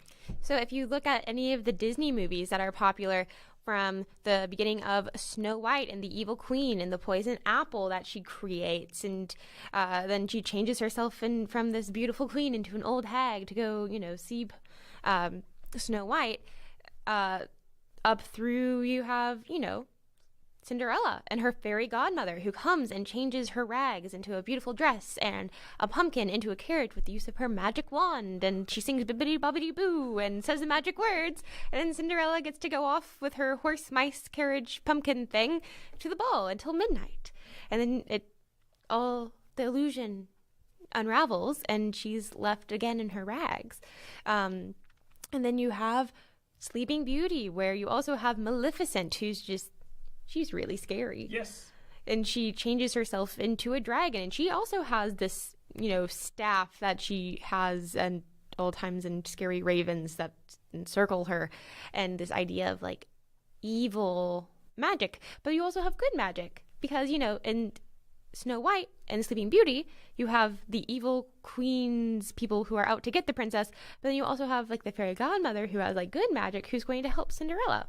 So we see this idea of good, evil, good magic, evil magic in our fairy tales, in our movies that are based on fairy tales, as those are, because of course, these fairy tales, the movies come out in, the ones that I've talked about come out in the 20th century, and then of course we have ones that are still coming out in the 21st century, like Frozen, which is based on this tale of the Snow Queen. Elsa has these powers where she can make things snow and ice, and she controls that element. And you see, I think in Frozen 2, different elements coming together that she can then control and or work with. So we see this idea of elements, we see this idea of good magic and evil magic. One of the most popular stories, I think, of the 21st century is Harry Potter, which it completely revolves around magic. It revolves around the history of magic in England and the British Isles. It uses a lot of folklore that had been developed by the Celtic people, and things like that, and then carries it forward. Of course, you have like Merlin in the Arthurian legend, which gets mentioned because I believe Dumbledore is part of the Order of Merlin, and then Hogwarts was established in, I think, the 1100s, and in this old castle. So you see, it's this idea that magic has existed a really, really long time, and for Americans like us, we're like, that's so long ago. How could you have an organized wizarding institution in the 1100s? Well, Cambridge and Oxford were established not that long after. I believe Oxford was established in the 1200s. So you have these learning institutions. So of course, like, why not have a magical institution that gets established about in the same time? And then you have like I believe there's like divination, which is still somewhat practiced. The idea of trying to see the future, that Harry has a class in. Then there's herbology. People still use herbs. Herbs have medicinal purposes, but it's still kind of seen, it's not technically like scientifical, it's more magical, even though lots of our scientific medicines have herbal components to them as well as other things. So you see like the idea of like trying to other magic as well as trying to incorporate it into your society. I'm trying to think, they have like the history of magic, which J.K. Rowling uses a lot in her stories, like the mandrake, which, is the little herb guy that they have in herbology class that they have to repot, and their cries in Harry Potter, their cries make you either pass out if they're baby mandrakes, or if they're big grown-up mandrakes, they can kill you. That's J.K. Rowling did not come up with that. That's pure legend. That's pure herbology, like, legend, because it's such fun, like, manuscripts that they have that are depict people trying to harvest mandrakes, and they would use these poor little puppies, or their dogs, because they have to be big enough to pull out the mandrake. But apparently the dogs were not affected by the mandrake cries like a human could be, so they would like tie a rope to the dog and then tie a rope to like the head of the mandrake and then have the dog drag it out, and then I guess you didn't have to hear its cries, and then it died, and then you can use it for whatever purposes you wanted to. So that's like straight out of, people thought these mandrakes, because the roots do kind of grow out to look like a body and then arms and legs of the plant, that they thought it could be alive. It had magical properties because Exactly. It reflected a distinct part of the natural world. It looked like a human. We do have a question about fairy tales. Did the people, when these were written, like Chaucer, I'm assuming, did they believe these to be true beings and magic to be real? Yeah, so the question Yeah. is, when some of these stories were originally written, like the first putting down of the Arthurian legends or Chaucer's and the Fairy Queen and things like that, did these people consider the power of fairy to be real? I think it sort of depends upon the person, the individual, the time, and the place. But I think the argument can certainly be made that, to an extent, yes, many people did believe in the power of fairy, of this other alternative world of mystery and magic, and sort of what Rowling captures as her stories progress, the increasing understanding that there's magical stuff that's quaint, and it moves into magical stuff that's dangerous and can be deadly. And that was the fear. We've come today, when we think of magic, especially in the popular imagination, it's something that's fun. In the olden days, in ancient and medieval times, these stories reflect a legitimate fear of the other. That's what gives magic a lot of its ominous sense, that it's dangerous. Fairies were going to come and steal your baby and replace it with a doppelganger, right? Things like that. So yes, people people did believe in that sort of thing. Can you speak to shamanism and magic in other cultures other than European and American?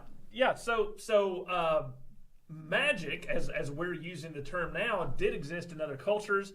I believe like the Mongolians and Native Americans had shamans who sort of could harness and embody the power of the natural world and could manipulate plants, could manipulate spells and incantations to do things. And again, when I'm talking about, magic being seen as some sort of possible evil thing, that's very much a Western view. In Asia and in Native American cultures, magic is something that exists within the world, that there's some good and some bad. Back to your point of good and evil, and how you manipulate it, how you use it, how you interact with that magical force can define a lot of how you fit into the world and how magic fits into your world. But amongst like the shamanism, it's very much a nature, very earthy based type of magic. It's not the fancy divination with robes and pointed hats and wands. It's very much an animalistic sort of an anthropomorphic view of magic. All right. Another question we have is it comes about the witchcraft. Was that something when it comes to like the Salem witch trials? Did that idea of witches being bad come from Europe, or where did that come from? Yeah. So the question is, the idea of witches themselves being bad, does that come from Western European tradition?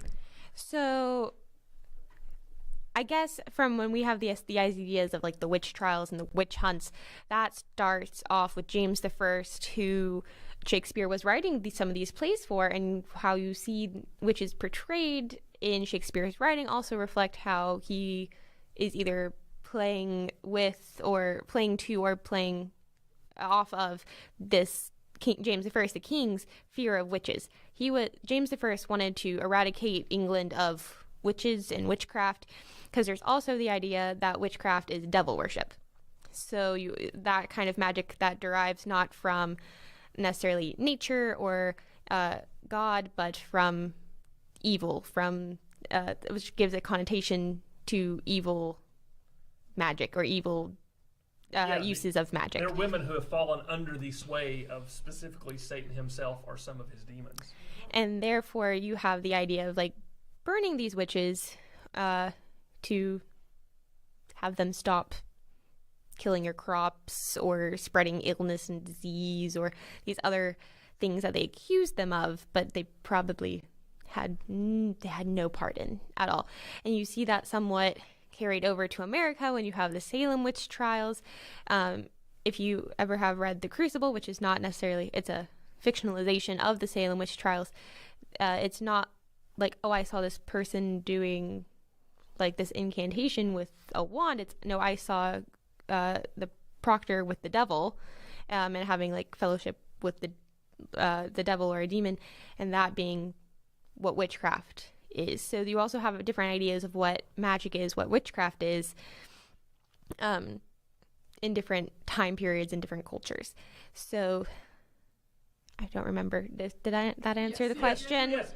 But that you bring up a point that I think that needs to be emphasized. We're on, the Enlightenment happened about 200 years ago, and we're on this side of it. And the Enlightenment, in a nutshell, says, and I know I said it again, in a nutshell, we're going to have T-shirts made, folks, that say "in a nutshell" with our History Center logo.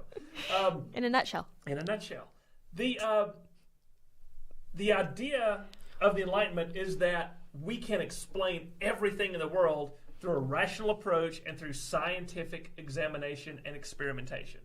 We're on this side of the Enlightenment. Everything on the other side of the Enlightenment, from 200 years back, tries to find ways to explain these natural phenomena in ways that is what we consider magic, right? They're looking for explanations of things they can't describe or they can't explain. For example, crops being lost or people dying weirdly, and disease, and they didn't know about germs. So if a lot of people die, perhaps it's the hand of God, or perhaps it's some sort of curse from a witch who the devil taught a spell to make these people sick and make them die. So in trying to explain these things away, because humans have to have explanations for things, and humans have to have the ability to blame bad things on something. And so magic very frequently, and the idea of witches and the idea of people representing the forces of evil, comes to be seen as a way to place the blame on things. And magic is very much evil magic. Black magic is considered a very strong source of that. And you don't really get the idea of witches being good or reconstructed, reconciliated to modern perceptions until the 20th century. If any of you watched The Wizard of Oz, when Libba was reading that a few weeks ago, L. Frank Baum had a good witch and a bad witch. At the time, that was, right? Wow, because they knew what a bad witch was, because that had been through Shakespeare and all this stuff. But a good witch? How could that be? Let's learn more about this. Do we have any documents or scholarly works on the earliest accounts of magic that you're aware of? So the question is, do we have scholarly works on the first origins and history of magic that I'm aware of? I cannot quote or specifically name anything directly. Can you? There is the Emerald Tablet, which I believe came from Egypt, which is kind of the beginnings of alchemy. Then there's also a Greco-Roman documents that have been collected and transcribed. So you always have to go through that translation process of various. So it's written in, I believe, Greek, but it's from that mixture of Greek and Egyptian culture that is basically a book of spells. But there are a lot of academics who have, especially in the last 15 years, gone back and done a serious look at the history of magic and what some of those founding primary documentations are for what is magic and things like that. But to my knowledge, sadly, none of them actually acknowledge that magic is real.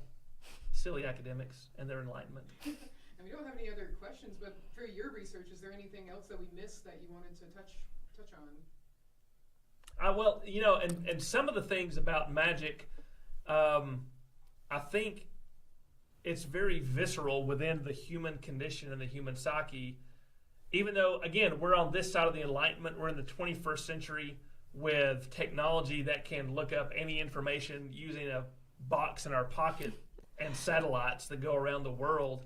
Again, to someone in the ancient world, or gosh, to someone in the year 1900, that's going to seem like magic, right? It's going to be inexplicable as to how you can possess such a thing. And so, and this is an idea that's been in a lot of, science fiction and fantasy, is what is science, what is magic, how one can be perceived to the other. And one of the neatest ideas to come out of the advanced science fiction is maybe we just don't understand what we think is magic.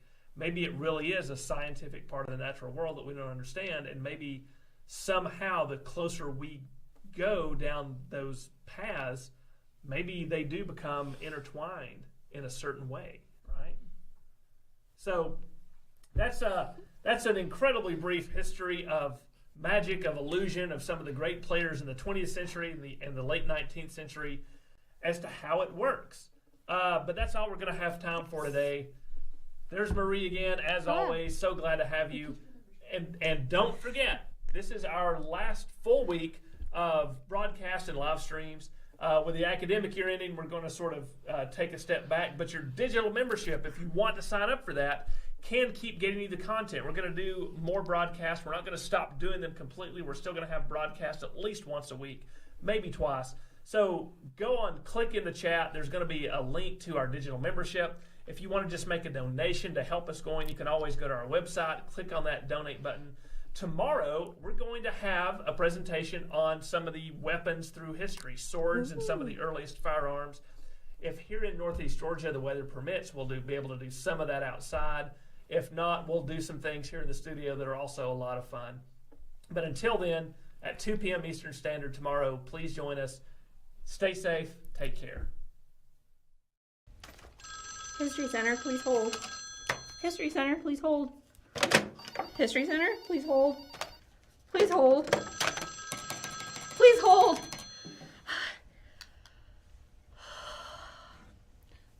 Hey everybody, Leslie here, Archives Manager at the Northeast Georgia History Center.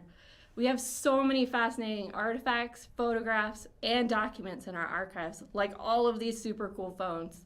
Check out this one from the 1920s. It takes a lot of work and supplies to protect and organize these artifacts. Your donations help us with that work. Please consider donating today. Any amount helps, and there are some really cool thank you gifts for your donations. Give today online at the link below, over the phone at 770-297-5900, or you can mail a check to 322 Academy Street Northeast, Gainesville, Georgia 30501. Thanks everyone. Now, back to these phone calls. History Center, please hold. History Center, please hold.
I thought that Civil War would never end. Since it has, I, President Abraham Lincoln, can now take a walk whistling Dixie. OMG! It's President Abraham Lincoln! Let's ask him why he wears a stovepipe on his head. No, let's ask him why he has a beard. Let's ask him about both the stovepipe on his head and his beard. Wow! That's a great idea, Thumb. You're so awesome. Hello, President Abraham Lincoln. Well, hello there, crowd of people, and please, just call me Abe. We're just going to keep calling you President Abraham Lincoln. Okay. Well, what can I do for you? Tell us why you wear a stovepipe on your head, please, President Abraham Lincoln. But I don't wear a stovepipe on my head. What? Then what's that on your head? A stovepipe hat. It's a hat that is round, thin, and tall like a pipe, and that's how it gets its name. Did you start wearing a stovepipe hat when you became president, President Abraham Lincoln? Oh, no. I started wearing that kind of hat years ago when I worked as a postmaster. I kept letters in my stovepipe hat when I rode horseback to deliver the mail. I've kept wearing the style ever since. I like it. It does suit you. Well, thank you. Well, what about your beard, though? You didn't have that before you were president, did you, President Abraham Lincoln? No, I did not. I grew it when a young girl named Grace Bedell wrote me a letter suggesting I grow a beard. She thought my face was too thin and that the beard would make me look better and get me more votes in the election of 1860. Wow, it worked. Well, I don't know about that, but I do know that though I only had a beard for 4 years of my life, that's the way I'm pictured on the penny and the $5 bill. You're on the penny? And the $5 bill? Yes, I am. Putting my image on them is meant to help people remember what I did to keep the United States together and my part in ending slavery, like a memorial does. What's a memorial, President Abraham Lincoln? A memorial is something that helps you remember an event or a person. It can be a landmark, a sculpture, art, fountain, park, or sometimes a statue, like this. Wow! Cool! Whose memorial is that, President Abraham Lincoln?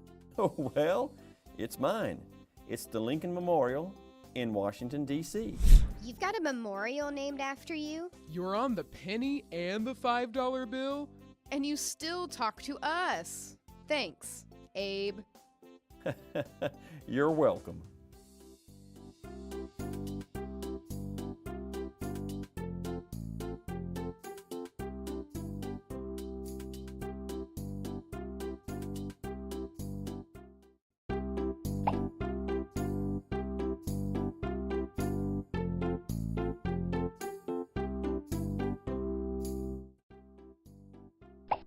How nice it is that I, Dr. Benjamin Franklin, man of science and former revolutionary, can now take a quiet walk.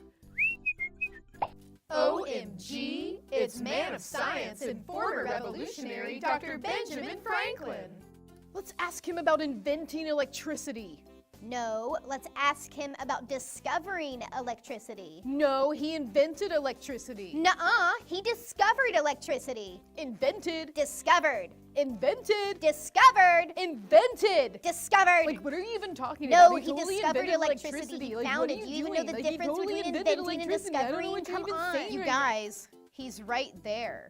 We can ask him, which did he do? Invent or discover? Wow. That's a great idea, Thumb. You're so awesome. Hello, Dr. Benjamin Franklin. Ah, hello, crowd of people. And please, just call me Ben. We're just going to keep calling you Dr. Benjamin Franklin. Okay. What can I do for you? Please, Dr. Benjamin Franklin, tell us, did you invent or discover electricity? Ah, but I didn't do either. I did not discover or invent electricity. What? Then why did you fly a kite with a key attached to it by wire? In a lightning storm. Ah, that was an experiment. I was trying to show that lightning was electricity. Electricity, which had been known since the Egyptians, Greeks, and Romans, is a natural form of energy that we can control by giving it metal to flow through. I proved that lightning was also electricity because when it struck the wire attached to the kite, it flowed down to the key and made sparks. I then knew that lightning could be controlled like electricity, and thus we could protect houses from being destroyed by lightning. How, Dr. Benjamin Franklin? Houses could be protected from being destroyed by lightning if we attached metal rods to them. Being electricity, the lightning would be attracted to the metal rod, which could then conduct or move the lightning electricity safely into the ground. What did you call your invention, Dr. Benjamin Franklin? Why, the lightning rod. Cool. People probably like not having their house burned down from being struck by lightning. Yes. You must have made a lot of money from inventing the lightning rod. Actually, no. I shared the design. I have always believed that we should be glad of an opportunity to serve others by any invention of ours, and this we should do freely and generously. I did that with all my inventions: the lightning rod, bifocal glasses, the stove. Wow. You're a genius inventor. And you let people like us use your inventions to make our lives better. Thanks, Ben. You're welcome.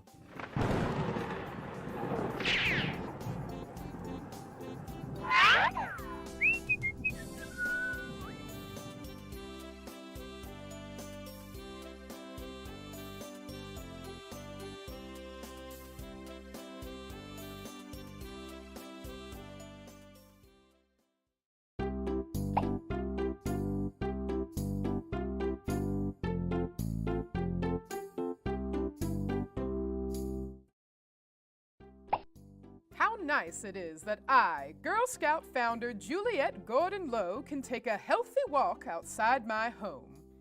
La la la la, I love the outdoors. OMG, it's Girl Scout founder Juliet Gordon Lowe. Let's ask her about starting Girl Scouts of the United States. No, let's ask her about inventing Girl Scout cookies. Let's ask her about both, starting the Girl Scouts of the United States, and inventing Girl Scout cookies. Wow. That's a great idea, Thumb. You're so awesome. Hello, Girl Scout founder Juliet Gordon-Low. Hello, crowd of people. And please, call me Daisy. That's my nickname. We're just going to keep calling you Girl Scout founder Juliet Gordon-Low. Okay, what can I do for you? Tell us about starting the Girl Scouts of the United States, please, Girl Scout founder Juliet Gordon-Low. Why, I'm delighted to. I got the idea from the Boy Scouts in another country, England. What? The idea for the Girl Scouts of the United States? Came from Boy Scouts in England? That's right. When I was on vacation in England in 1911, I met the founder of the Boy Scouts, Sir Robert Baden-Powell. He told me how so many girls wanted to join the Boy Scouts there, and that his sister Agnes started a group for girls called Girl Guides. I loved that idea and started a troop in my hometown of Savannah in 1912. But wait, Girl Scout founder Juliet Gordon-Low. You said Girl Guides, not Girl Scouts. That's correct. But since the girls in my troop were doing the same activities as Boy Scouts, camping, hiking, playing sports outdoors, I decided we should have the same title. In 1913, I changed from the name Girl Guides to Girl Scouts of the United States. Yay! You sure stuck up for girls.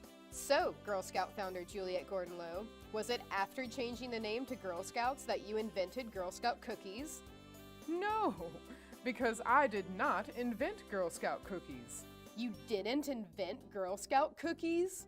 No, I did not. The first Girl Scout troop to have the idea of selling cookies was the Mistletoe Troop in Muskogee, Oklahoma in December of 1917. Wow! It was at their local high school and their own idea. In 1922, our Scout magazine, The American Girl, suggested cookie sales as a fundraiser and provided a simple cookie recipe. But it wasn't until 1936 that all Girl Scout troops began selling our own brand of cookies at the same time, which they still do over 80 years later in your time. You founding the Girl Scouts showed that girls and boys could do the same things. And then your Girl Scouts began selling the tasty cookies we still enjoy. And you still talk to us. Thanks, Daisy. You're welcome. Now who wants some cookies? Me!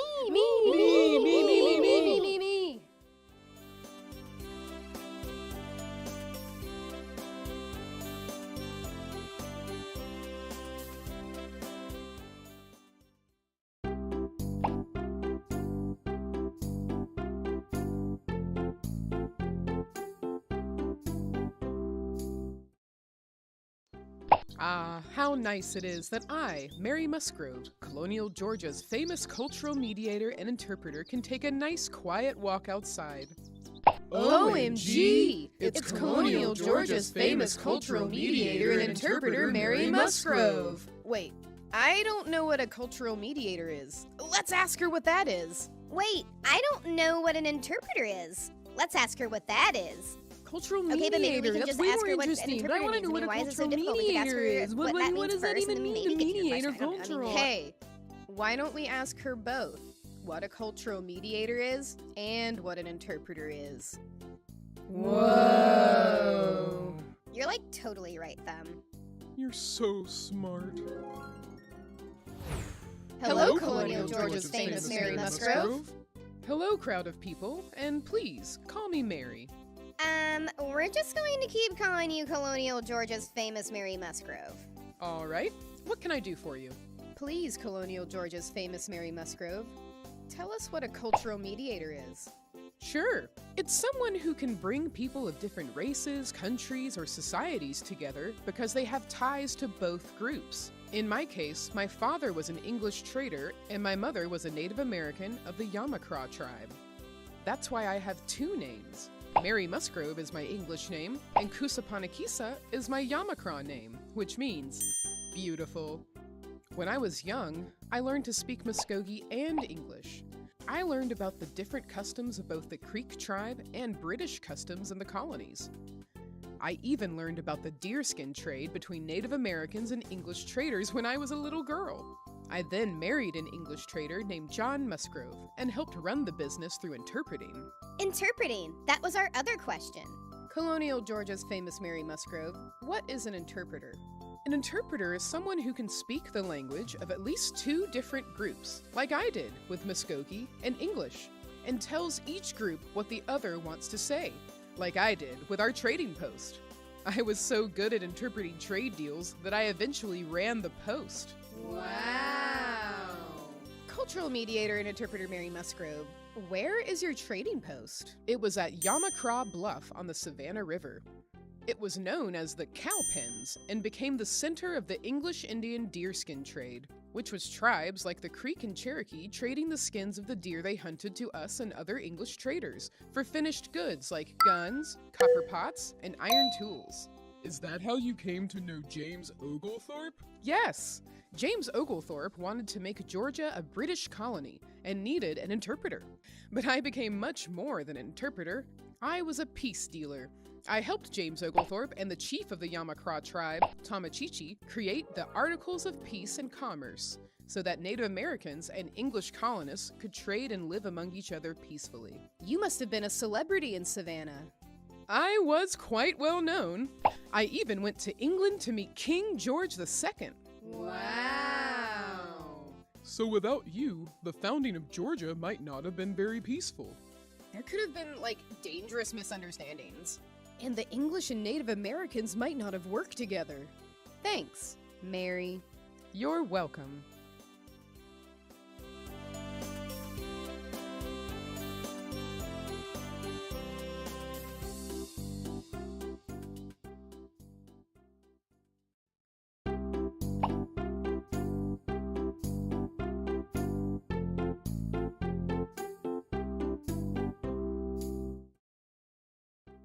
How wonderful it is that I, Sacagawea, the Shoshone interpreter for the explorers Lewis and Clark, can take a nice, peaceful walk. OMG! It's the Shoshone interpreter for explorers Lewis and Clark, Sacagawea. Let's ask her how she guided Lewis and Clark to the Pacific Ocean. Or about the time she reunited with her brother. Or who Lewis and Clark are. You don't know who Lewis and Clark are? Haha, just kidding. I want to ask my question. No. Hey, why don't we ask her all of those questions? Wow. That's a great idea, Thumb. You're so cool. Hello, Shoshone interpreter for the explorers Lewis and Clark, Sacagawea. Hello, crowd of people, and please call me Sacagawea. We're just gonna keep calling you Shoshone interpreter for the explorers Lewis and Clark, Sacagawea. Okay, what can I do for you? Please, Shoshone interpreter for the explorers Lewis and Clark, Sacagawea. Tell us how you guided Lewis and Clark to the Pacific Ocean. Oh, but I was not their guide. What? My husband, a French fur trader, was hired as the guide for the Corps of Discovery, so I and our newborn baby went along with him. However, I proved to be invaluable to them along the journey for many reasons. Whoa, you had a baby with you? But Shoshone interpreter for the explorers Lewis and Clark Sacagawea, wasn't it dangerous? It was a treacherous journey, but my being there actually made it less dangerous. As we would encounter different tribes, I would approach them first as a symbol of peace, because no one would want to hurt a mother and her baby. And because I could speak Shoshone, I was able to negotiate a trade for horses, which helped us travel even further. But wait, the Shoshone tribe lived far away from you. Why did you speak their language? I grew up in the Shoshone tribe in present-day Idaho. But when I was 12, I was taken away against my will by an enemy tribe and raised in what is now North Dakota. So you went all the way back home on your expedition? That's right. It was so nice going back to my home. I recognized the landmarks I knew as a child. I knew what plants could be eaten and used for medicine. But the most amazing thing that happened was being reunited with my brother, the chief. Wow! So without you, Lewis and Clark may not have made it through their journey peacefully. Or maybe at all. They would have never made it without her. That's pretty cool. That gives me an idea. Thank you for everything you did, Sacagawea. You're quite welcome. And we'd like to call you one more thing. What's that? Cool.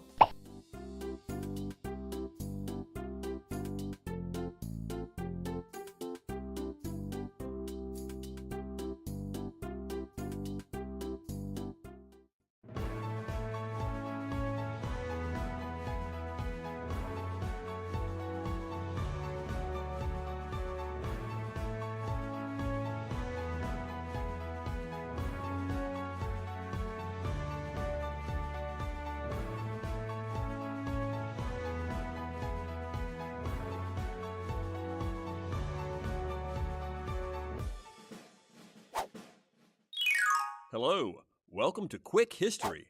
Today's subject is Abraham Lincoln. You may know Abe, as he was called, from his image on the penny, or his picture on the $5 bill, or from the line of automobiles named after him from 1917 to right now. But did you know he was also President of the United States? The 16th president, as a matter of fact.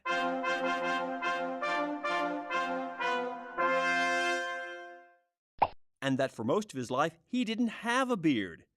What? He didn't look like this. He looked like this. So how did all this happen? Well, his image was put on the penny and the $5 bill to honor and commemorate his leadership as 16th President of the United States during the Civil War. He brought the southern states that had tried to create a separate nation called Confederacy that would always keep slavery legal back into the United States. We're a different country now. No, I don't think so. And then, with his Emancipation Proclamation that freed the enslaved people in the rebelling southern states, and his support of the 13th Amendment to the Constitution that abolished slavery in the U.S. completely, he helped end slavery in all the states.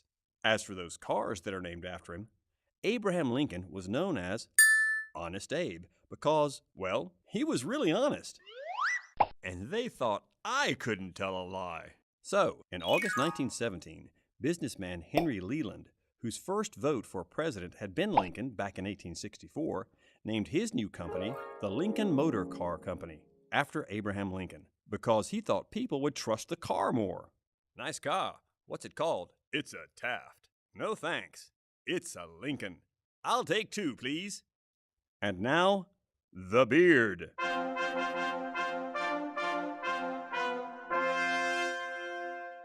As we said earlier, Lincoln only had a beard for about 4.5 years of his life. He certainly wasn't born with one. Aww. But in 1860, the first time he ran for president, he got a letter from an 11-year-old girl named Grace Bedell. In it, she wrote, I am a little girl, only 11 years old, but want you should be President of the United States very much. I have 4 brothers, and part of them will vote for you anyway. And if you let your whiskers grow, I will try and get the rest of them to vote for you. You would look a great deal better, for your face is so thin. All the ladies like whiskers, and they would tease their husbands to vote for you, and then you would be president. Lincoln did grow a beard and did become president, though that was just a coincidence. Probably. The newly elected president met Grace Bedell at a special stop in New York on his way to Washington, D.C. to take office. There's even a statue of the meeting. So that's Abraham Lincoln, Civil War president, penny, $5 bill, cars, beard, and all. And that's Quick History.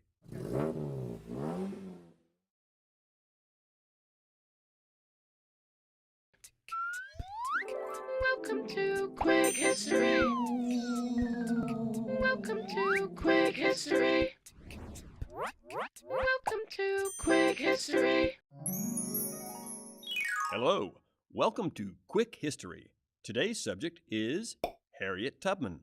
She was a brave conductor on the Underground Railroad. Not that kind of conductor.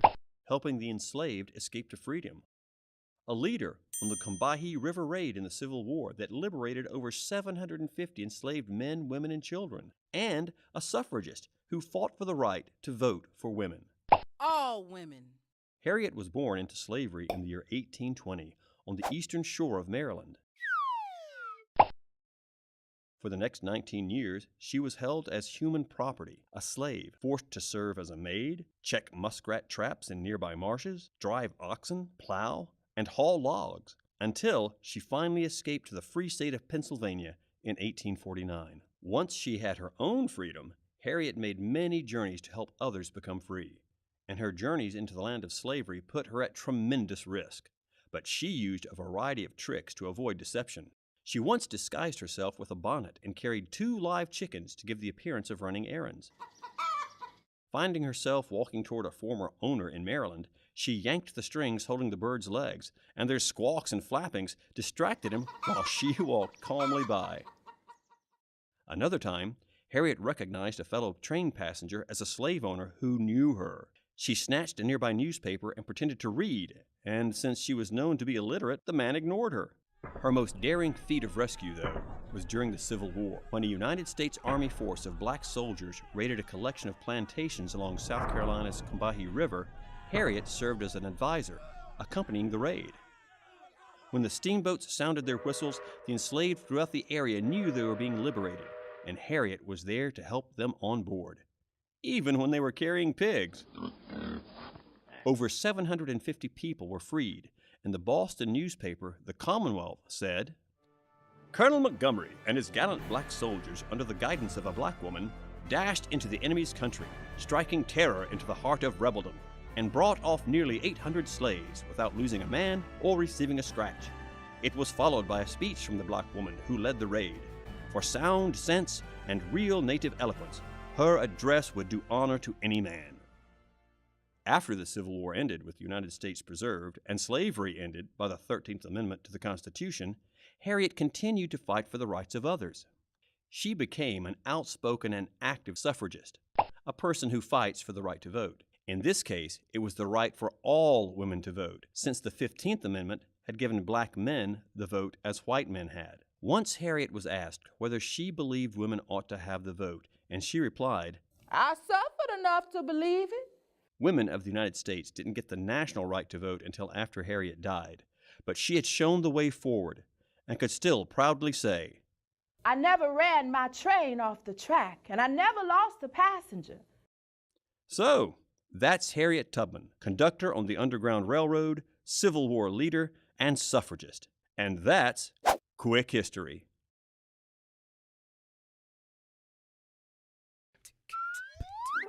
Welcome to Quick History. Welcome to Quick History. Welcome to Quick History. Welcome to Quick History. Today's topic is Juliette Gordon Low. Oh, please, call me by my nickname. Daisy. Daisy founded the Girl Scouts, an organization that teaches girls lots of useful skills and how to help people through volunteer work. Oh yeah, and they sell delicious cookies. But we'll get to that later.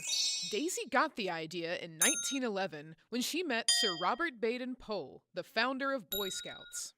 Hiking, camping, skills of self-sufficiency, teamwork, and friendship. Why, this is everything I wanted as a child. Daisy was indeed a woman of many skills and interests. Ever since she was a young girl, she loved the outdoors and animals. She was a gifted painter, writer, and actress. As a nurse during the Spanish-American War, she learned how to help heal people. So it's no wonder that Daisy wanted to make an organization for girls that allowed girls to follow their own curiosities and learn special skills.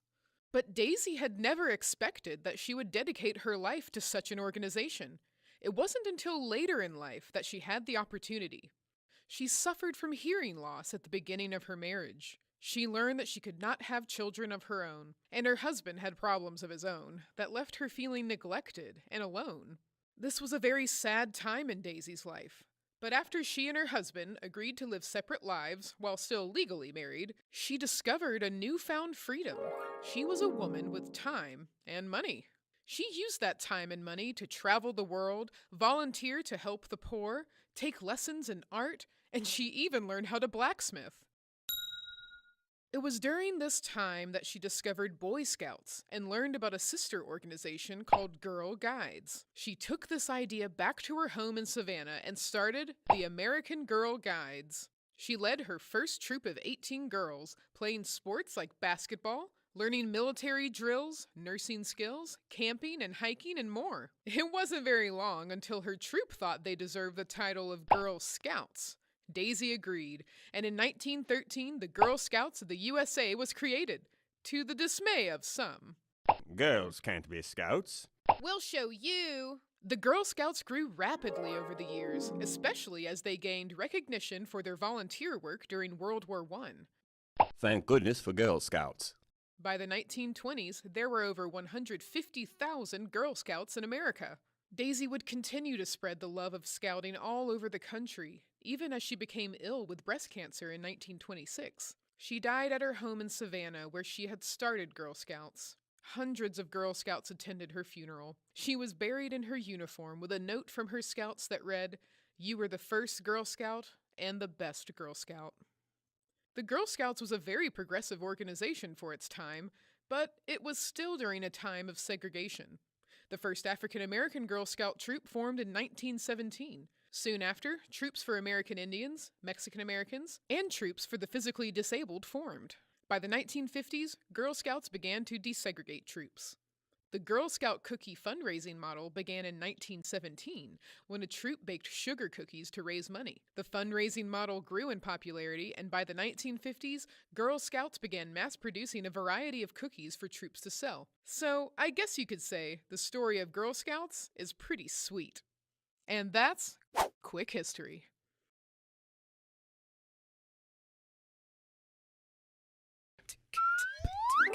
Welcome to Quick History.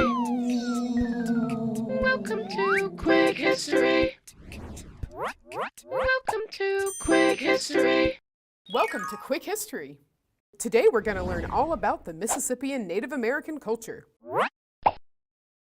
Oh, so Native Americans in Mississippi? Yes. And no. The Mississippian culture covered a huge area from the year 800 CE to 1600 CE. 1,200 years ago. Wow, that's a long time. Yeah, dude. There was the Middle Mississippian, South Appalachian Mississippian, Caddoan Mississippian, and the Plaquemine Mississippian.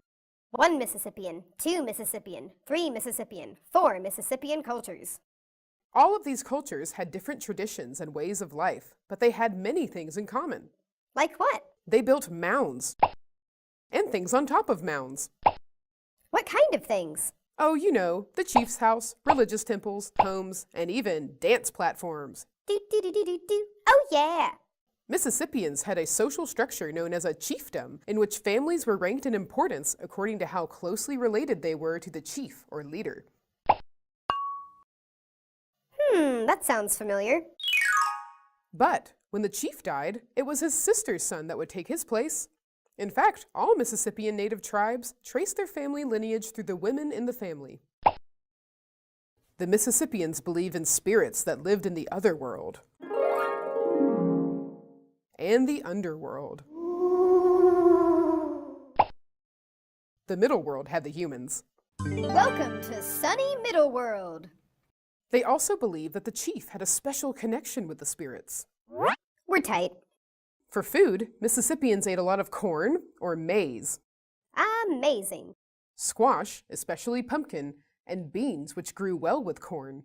The Mississippians called corn, squash, and beans the Three Sisters. I got all my sisters with me. The beans could grow on the corn stalks like a pole. The corn's leaves provided shade for the squash, and the vines of the squash crowded out nasty weeds from the garden. Scram weeds.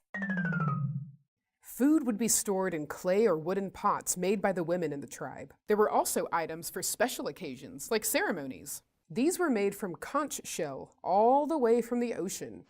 Ooh. Other ceremonial items were made of stone, wood, and copper, and had designs that told stories through engravings.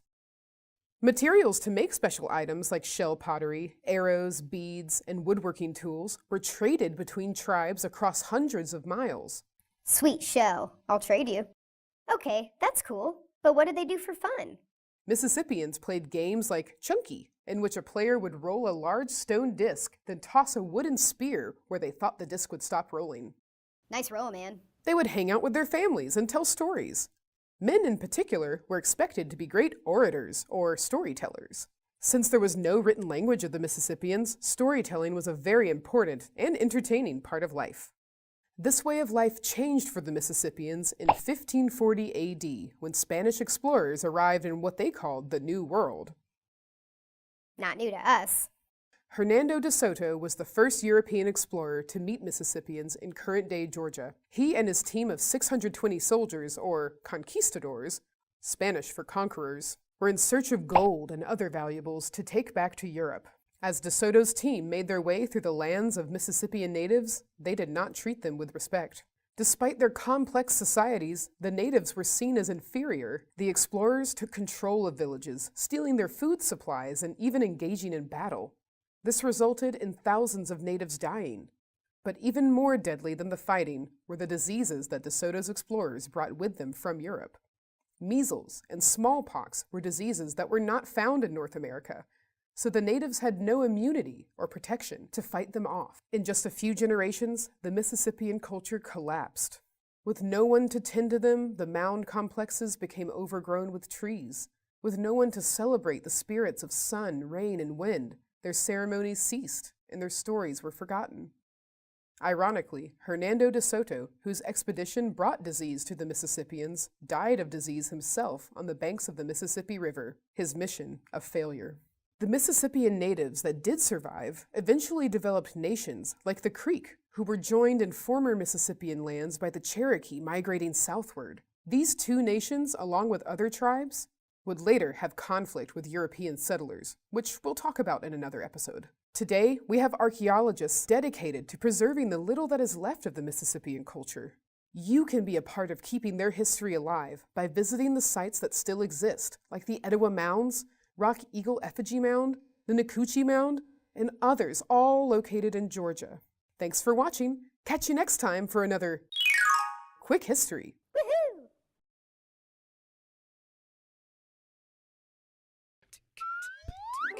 Welcome to Quick History. Welcome to Quick History. Welcome to Quick History. Welcome to Quick History. Today's topic is the French and Indian War.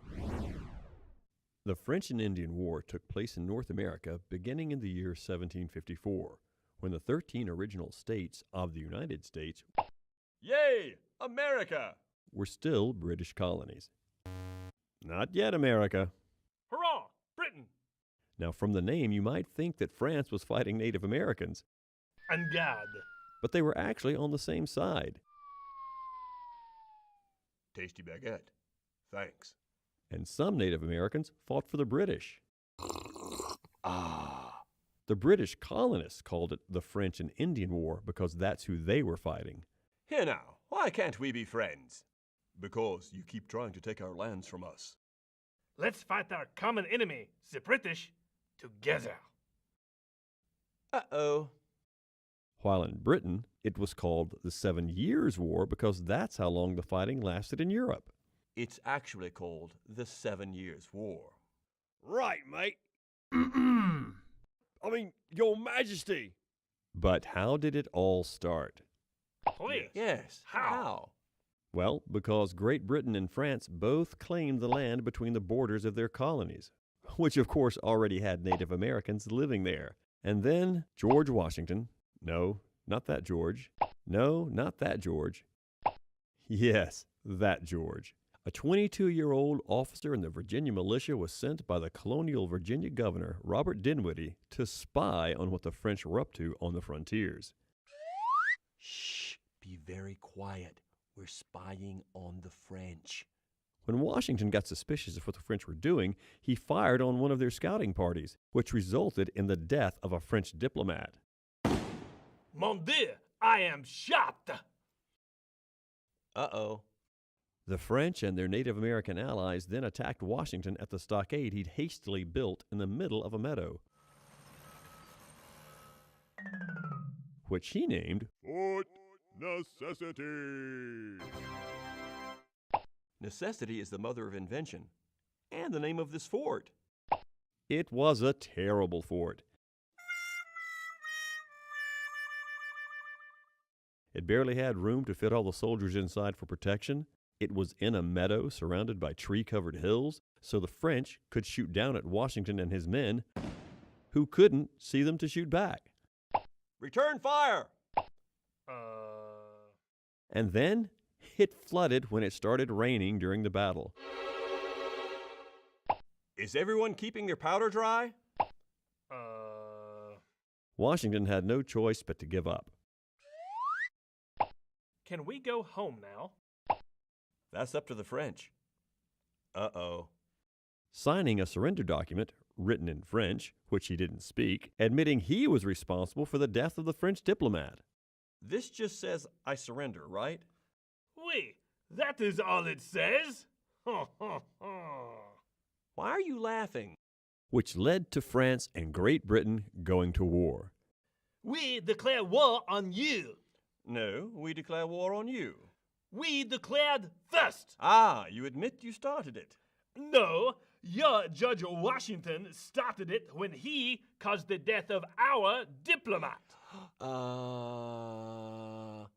Their fighting in North America went back and forth for a few years, but the most important battle for the long-term future of the British colonies was when Great Britain and France fought on the Plains of Abraham, right here, outside Quebec City.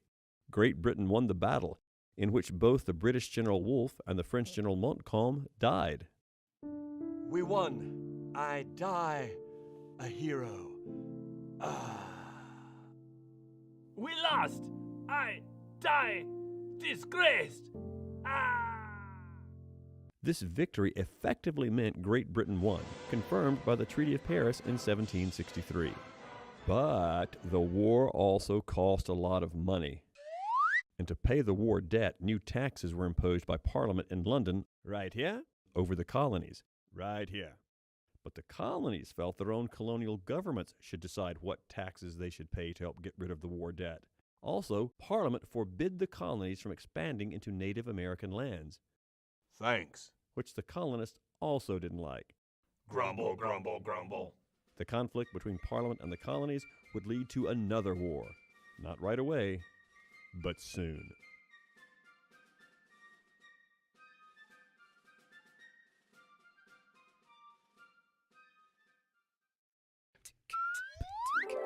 Welcome to Quick History. Welcome to Quick History. Welcome to Quick History. Hello, welcome to Quick History. Today's subject is the Lewis and Clark expedition. Now, when you hear Lewis and Clark, you might think they're a 19th century comedy team. Last night, I shot a buffalo in my pajamas. How'd you get in your pajamas? But no, they're the leaders of the Corps of Discovery, a group of 37 Army personnel and 4 civilians, including a Native American woman. Hi, I'm Sacagawea. And an enslaved man. Hi, I'm York. Sent by President Thomas Jefferson in 1804 to map the land of the Louisiana Purchase that had doubled the size of the United States in 1803. 530 million acres for 15 million bucks. What a bargain. Was that legal? Quiet, you. President Jefferson had chosen Captain Meriwether Lewis as leader of the expedition after Lewis had demonstrated his abilities working for Jefferson in the White House. You like to travel, don't you, Mr. Lewis? Sure, why do you ask? You'll see. And Lewis chose Captain William Clark as second in command because they had met in the U.S. Army and become friends. They were both good leaders and excellent outdoorsmen. So, Captain Clark, how'd you like to walk to the Pacific Ocean and back? Sure! How long could it take? Let's also use boats and horses when we can. The expedition's job was to make a scientific record of the plant life, animal life, and geography. President Jefferson hoped they'd find a woolly mammoth, to learn of the Native American nations living in the Purchase, and to set up trade with them. We kind of like trading with the British and Spanish. Our goods cost less. I'm listening. and to keep the British and Spanish out by showing them that the United States was there. Okay, you guys, you don't have to go home, but you can't stay here. While the skills and abilities of Lewis, Clark, and their soldiers, and the trade goods they brought, impressed the Native Americans they met, unexpectedly it was Sacagawea and Clark's enslaved servant York who helped win them over most. That's us. Though Sacagawea hadn't officially been hired to do anything on the trip, she was accompanying her French husband, Toussaint Charbonneau, who had been hired as a translator. She was the better translator. So, Charbonneau, you only speak a little Hidatsa language. Wah, that's right. But Sacagawea, you speak Hidatsa and Shoshone completely? Yes, I do. Interesting. And Native Americans who met the expedition viewed it as peaceful because she and her newborn baby were traveling with it.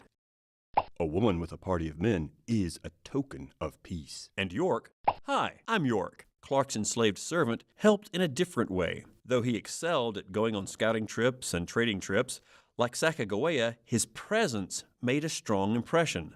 The Native American nations the Corps of Discovery met had never seen a person of African descent before and wondered at York's dark skin color.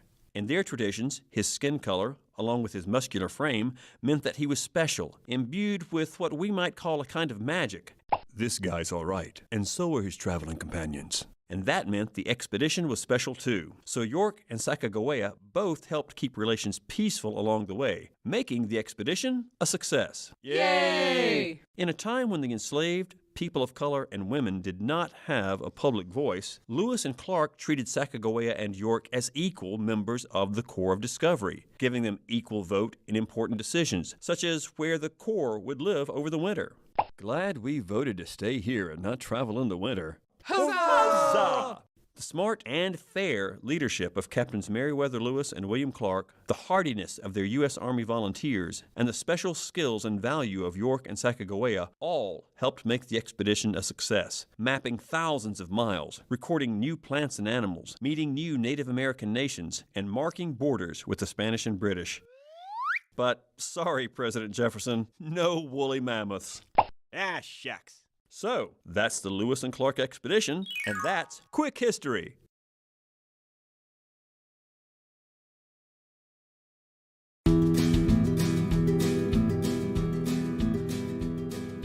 When some 16 years of age, because of the spirit of defiance I evinced towards my condition of servitude, I had been lent by my then master, Mr. Auld, to a Mr. Covey, an overseer much sought after in the area around Eastern Maryland as a Negro breaker. Any cruelties and indignities that you entertain to have been practiced upon the slave, you must multiply tenfold to understand how this Mr. Covey gained and maintained his reputation. After a particularly brutal savaging by Covey, I had absconded back to my master, pleading protection from the Negro breaker, only to be met with cold refusal of mercy and to be sent back to my tormentor. Let me share with you now the events of the last attempt to flog me and of my first freedom of spirit. Long before daylight, I was called up to feed, rub, and curry the horses. I obeyed the call, as I should have done had it been made at an earlier hour, for I had brought to my mind to a firm resolve during that Sunday's reflection to obey every order, however unreasonable, if it were possible, and then Mr. Covey should then undertake to beat me to defend and protect myself to the best of my ability. And when I was in the act of going up the stable loft for the purpose of throwing down some hay, Covey sneaked into the stable in his peculiar way, and seizing me suddenly by the leg, he brought me to the stable floor. The brute was skillfully endeavoring to get a slip knot on my legs before I could draw up my feet. As soon as I found what he was up to, I gave a sudden spring. My 2 days' rest had been much service to me, and by that means he was defeated in his plan of tying me. And while down, he seemed to think he had me very securely in his power. He little thought he was, as the rowdies say, in for a rough and tumble fight. But such was the fact. Whence came the daring spirit necessary to grapple with the man who 8 and 40 hours before could with his slightest word have made me tremble like a leaf in a storm I do not know. At any rate, the fighting madness had come upon me, and I found my strong fingers firmly attached to the throat of the tyrant. As heedless of consequences at the moment, as if we stood as equals before the law. The very color of the man was forgotten. I felt supple as a cat and was ready for him at every turn. Every blow of his was parried, though I dealt no blows in return. I was strictly on the defensive, preventing him from injuring me rather than trying to injure him. I flung him to the ground several times when he meant to have hurled me there. I held him so firmly by the throat that his blood flowed my nails. He held me, and I held him. All was fair thus far, and the contest was about equal. My resistance was entirely unexpected, and Kobe was taken all aback by it, and he trembled in every limb. "Are you going to resist, you scoundrel?" said he, to which I returned a polite, "Yes, sir," steadily gazing my interrogator in the eye, but the conflict did not long remain equal. Kobe soon cried lustily for help because he was not able, single-handed, to conquer me. He called for his cousin Hughes to come to his assistance, and now the scene was changed. I was compelled to give blows, as well as to parry them, and since I was in any case to suffer for resistance, I felt, as the musty proverb goes, I might as well be hanged for an old sheep as a lamb. I was still defensive toward Kobe, but aggressive towards Hughes, on whom at his first approach, I dealt a blow which he fairly was sickened by. He went off, bending over in pain, manifesting no disposition to come again within my reach. I gave him a kick, which sent him staggering away in pain, at the same time that I held Kobe with a firm hand. Taken completely by surprise, Kobe seemed to have lost his usual strength and coolness. He was frightened and stood puffing and blowing, seemingly unable to command words or blows. I told him I did mean to resist, come what might, that I had been treated like a brute during the last 6 months, and that I should stand it no longer. With that, he gave me a shake and attempted to drag me toward a stick of wood that was lying just outside the stable floor.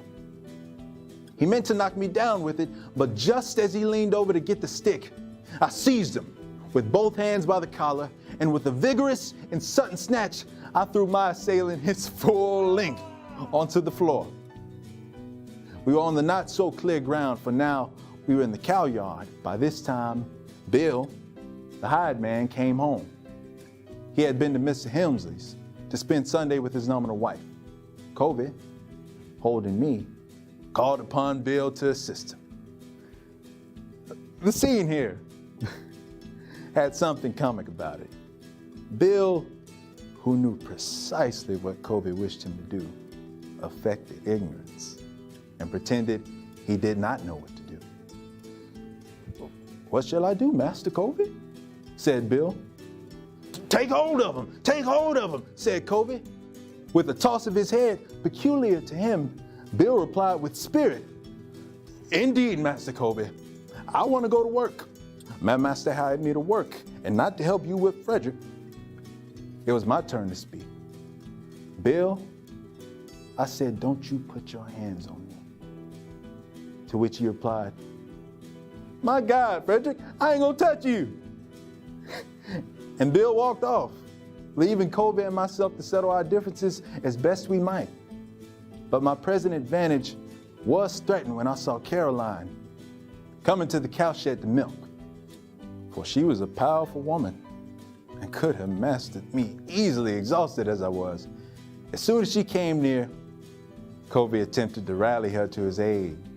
Strangely and fortunately, Caroline was in no humor to take hand in any such sport. We were all in open rebellion that morning. Caroline answered the command of her master to take hold of me precisely as Bill had done. Thus, at length, after 2 hours had elapsed, the contest given was over. Letting go of me, puffing and blowing at a great weight, Covey said, "Now you scoundrel, go to your work. I would not have whooped you half as hard if you had not resisted." The fact was, he had not whooped me at all. He had not, in all the scuffle, drawn a single drop of blood from me. I had drawn blood from him. During the whole 6 months I lived with Covey after this transaction, he never again laid the weight of his finger on me in anger. He would occasionally say he did not want to have to get hold of me again, a declaration which I had no difficulty in believing. And I had a secret feeling which answered, "You had better not wish to get hold of me again, for you will likely come off worse in a second fight than you did in the first." This battle with Mr. Covey was the turning point in my life. As a slave, it rekindled in my breast the smoldering embers of liberty and revived a sense of my own manhood. I was a changed being after that fight. I was nothing before. I was a man now. It recalled to life my crushed self-respect and my self-confidence, and inspired with a renewed determination to be a free man. Covey was a tyrant and a cowardly one. After resisting him, I felt as I never felt before. I had reached the point at which I was not afraid to die. This spirit made me a freeman in fact, though I still remained a slave in form. You may like to know why. After I had so grievously offended Mr. Covey, he did not have me taken in hand by authorities. Indeed, while the law of Maryland, which assigned hanging to the slave who resisted his master, was not put in force against me, I confess that the easy manner in which I got off was always a surprise to me.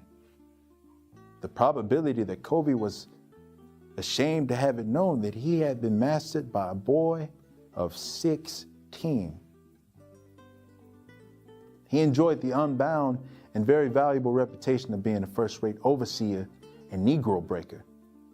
The story that he had been undertaken to whoop a lad and had been resisted would of itself be damaging to him in the estimation of slaveholders.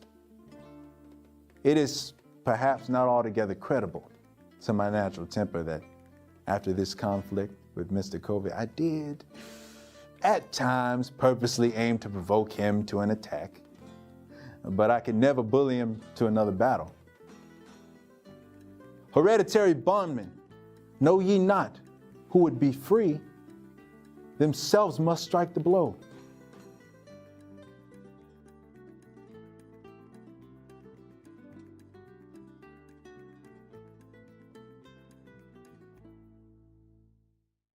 A lot of folks ask me what it's like to work here, and I love it, but there are some things that take getting used to, especially when it comes to actors.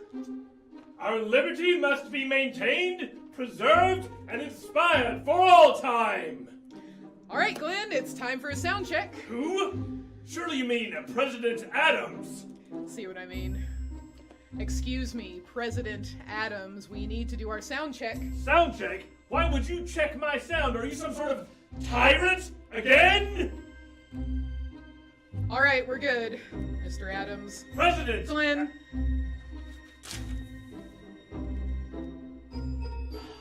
Genius's sorrow's child. Hey everyone, Libba Beecham here, director of the Cottrell Digital Studio at the Northeast Georgia History Center. I've been with the History Center since 2017, and it has been such a rewarding job. I remember when we first began our live Zoom webcasts with students and teachers all over Georgia, and feeling that we were really on to something special. When the pandemic hit and we had to close our doors in early March, it was a strange feeling because we were concerned for sure. As a nonprofit, we rely on our on-site educational programs, our events, and of course our visitors to sustain us. But at the same time, we were more than prepared to start offering virtual programs for the public from day one of our closing. And for 10 weeks, we offered live stream programs every weekday. Our very first being a live stream with Girl Scouts founder Juliette Gordon-Low, portrayed by yours truly, with an audience of over 400 Girl Scouts and their families. And since we've reopened, we've offered free live streams every Wednesday and members live streams every Friday, thanks to our new digital membership option, which is only $3 a month or $35 a year, by the way. Our audience has grown so much since then, and the response to our live stream programs has been so positive. I speak for all of us at the History Center when I say that you have helped us make the most out of this challenging time. By watching our programs, participating in the chat, commenting, emailing, calling us with your kind remarks, writing us letters, you really do help us realize the value of the work we do here. Today, I am asking for your support in another way. Your donations today go toward furthering our mission, and any amount is appreciated.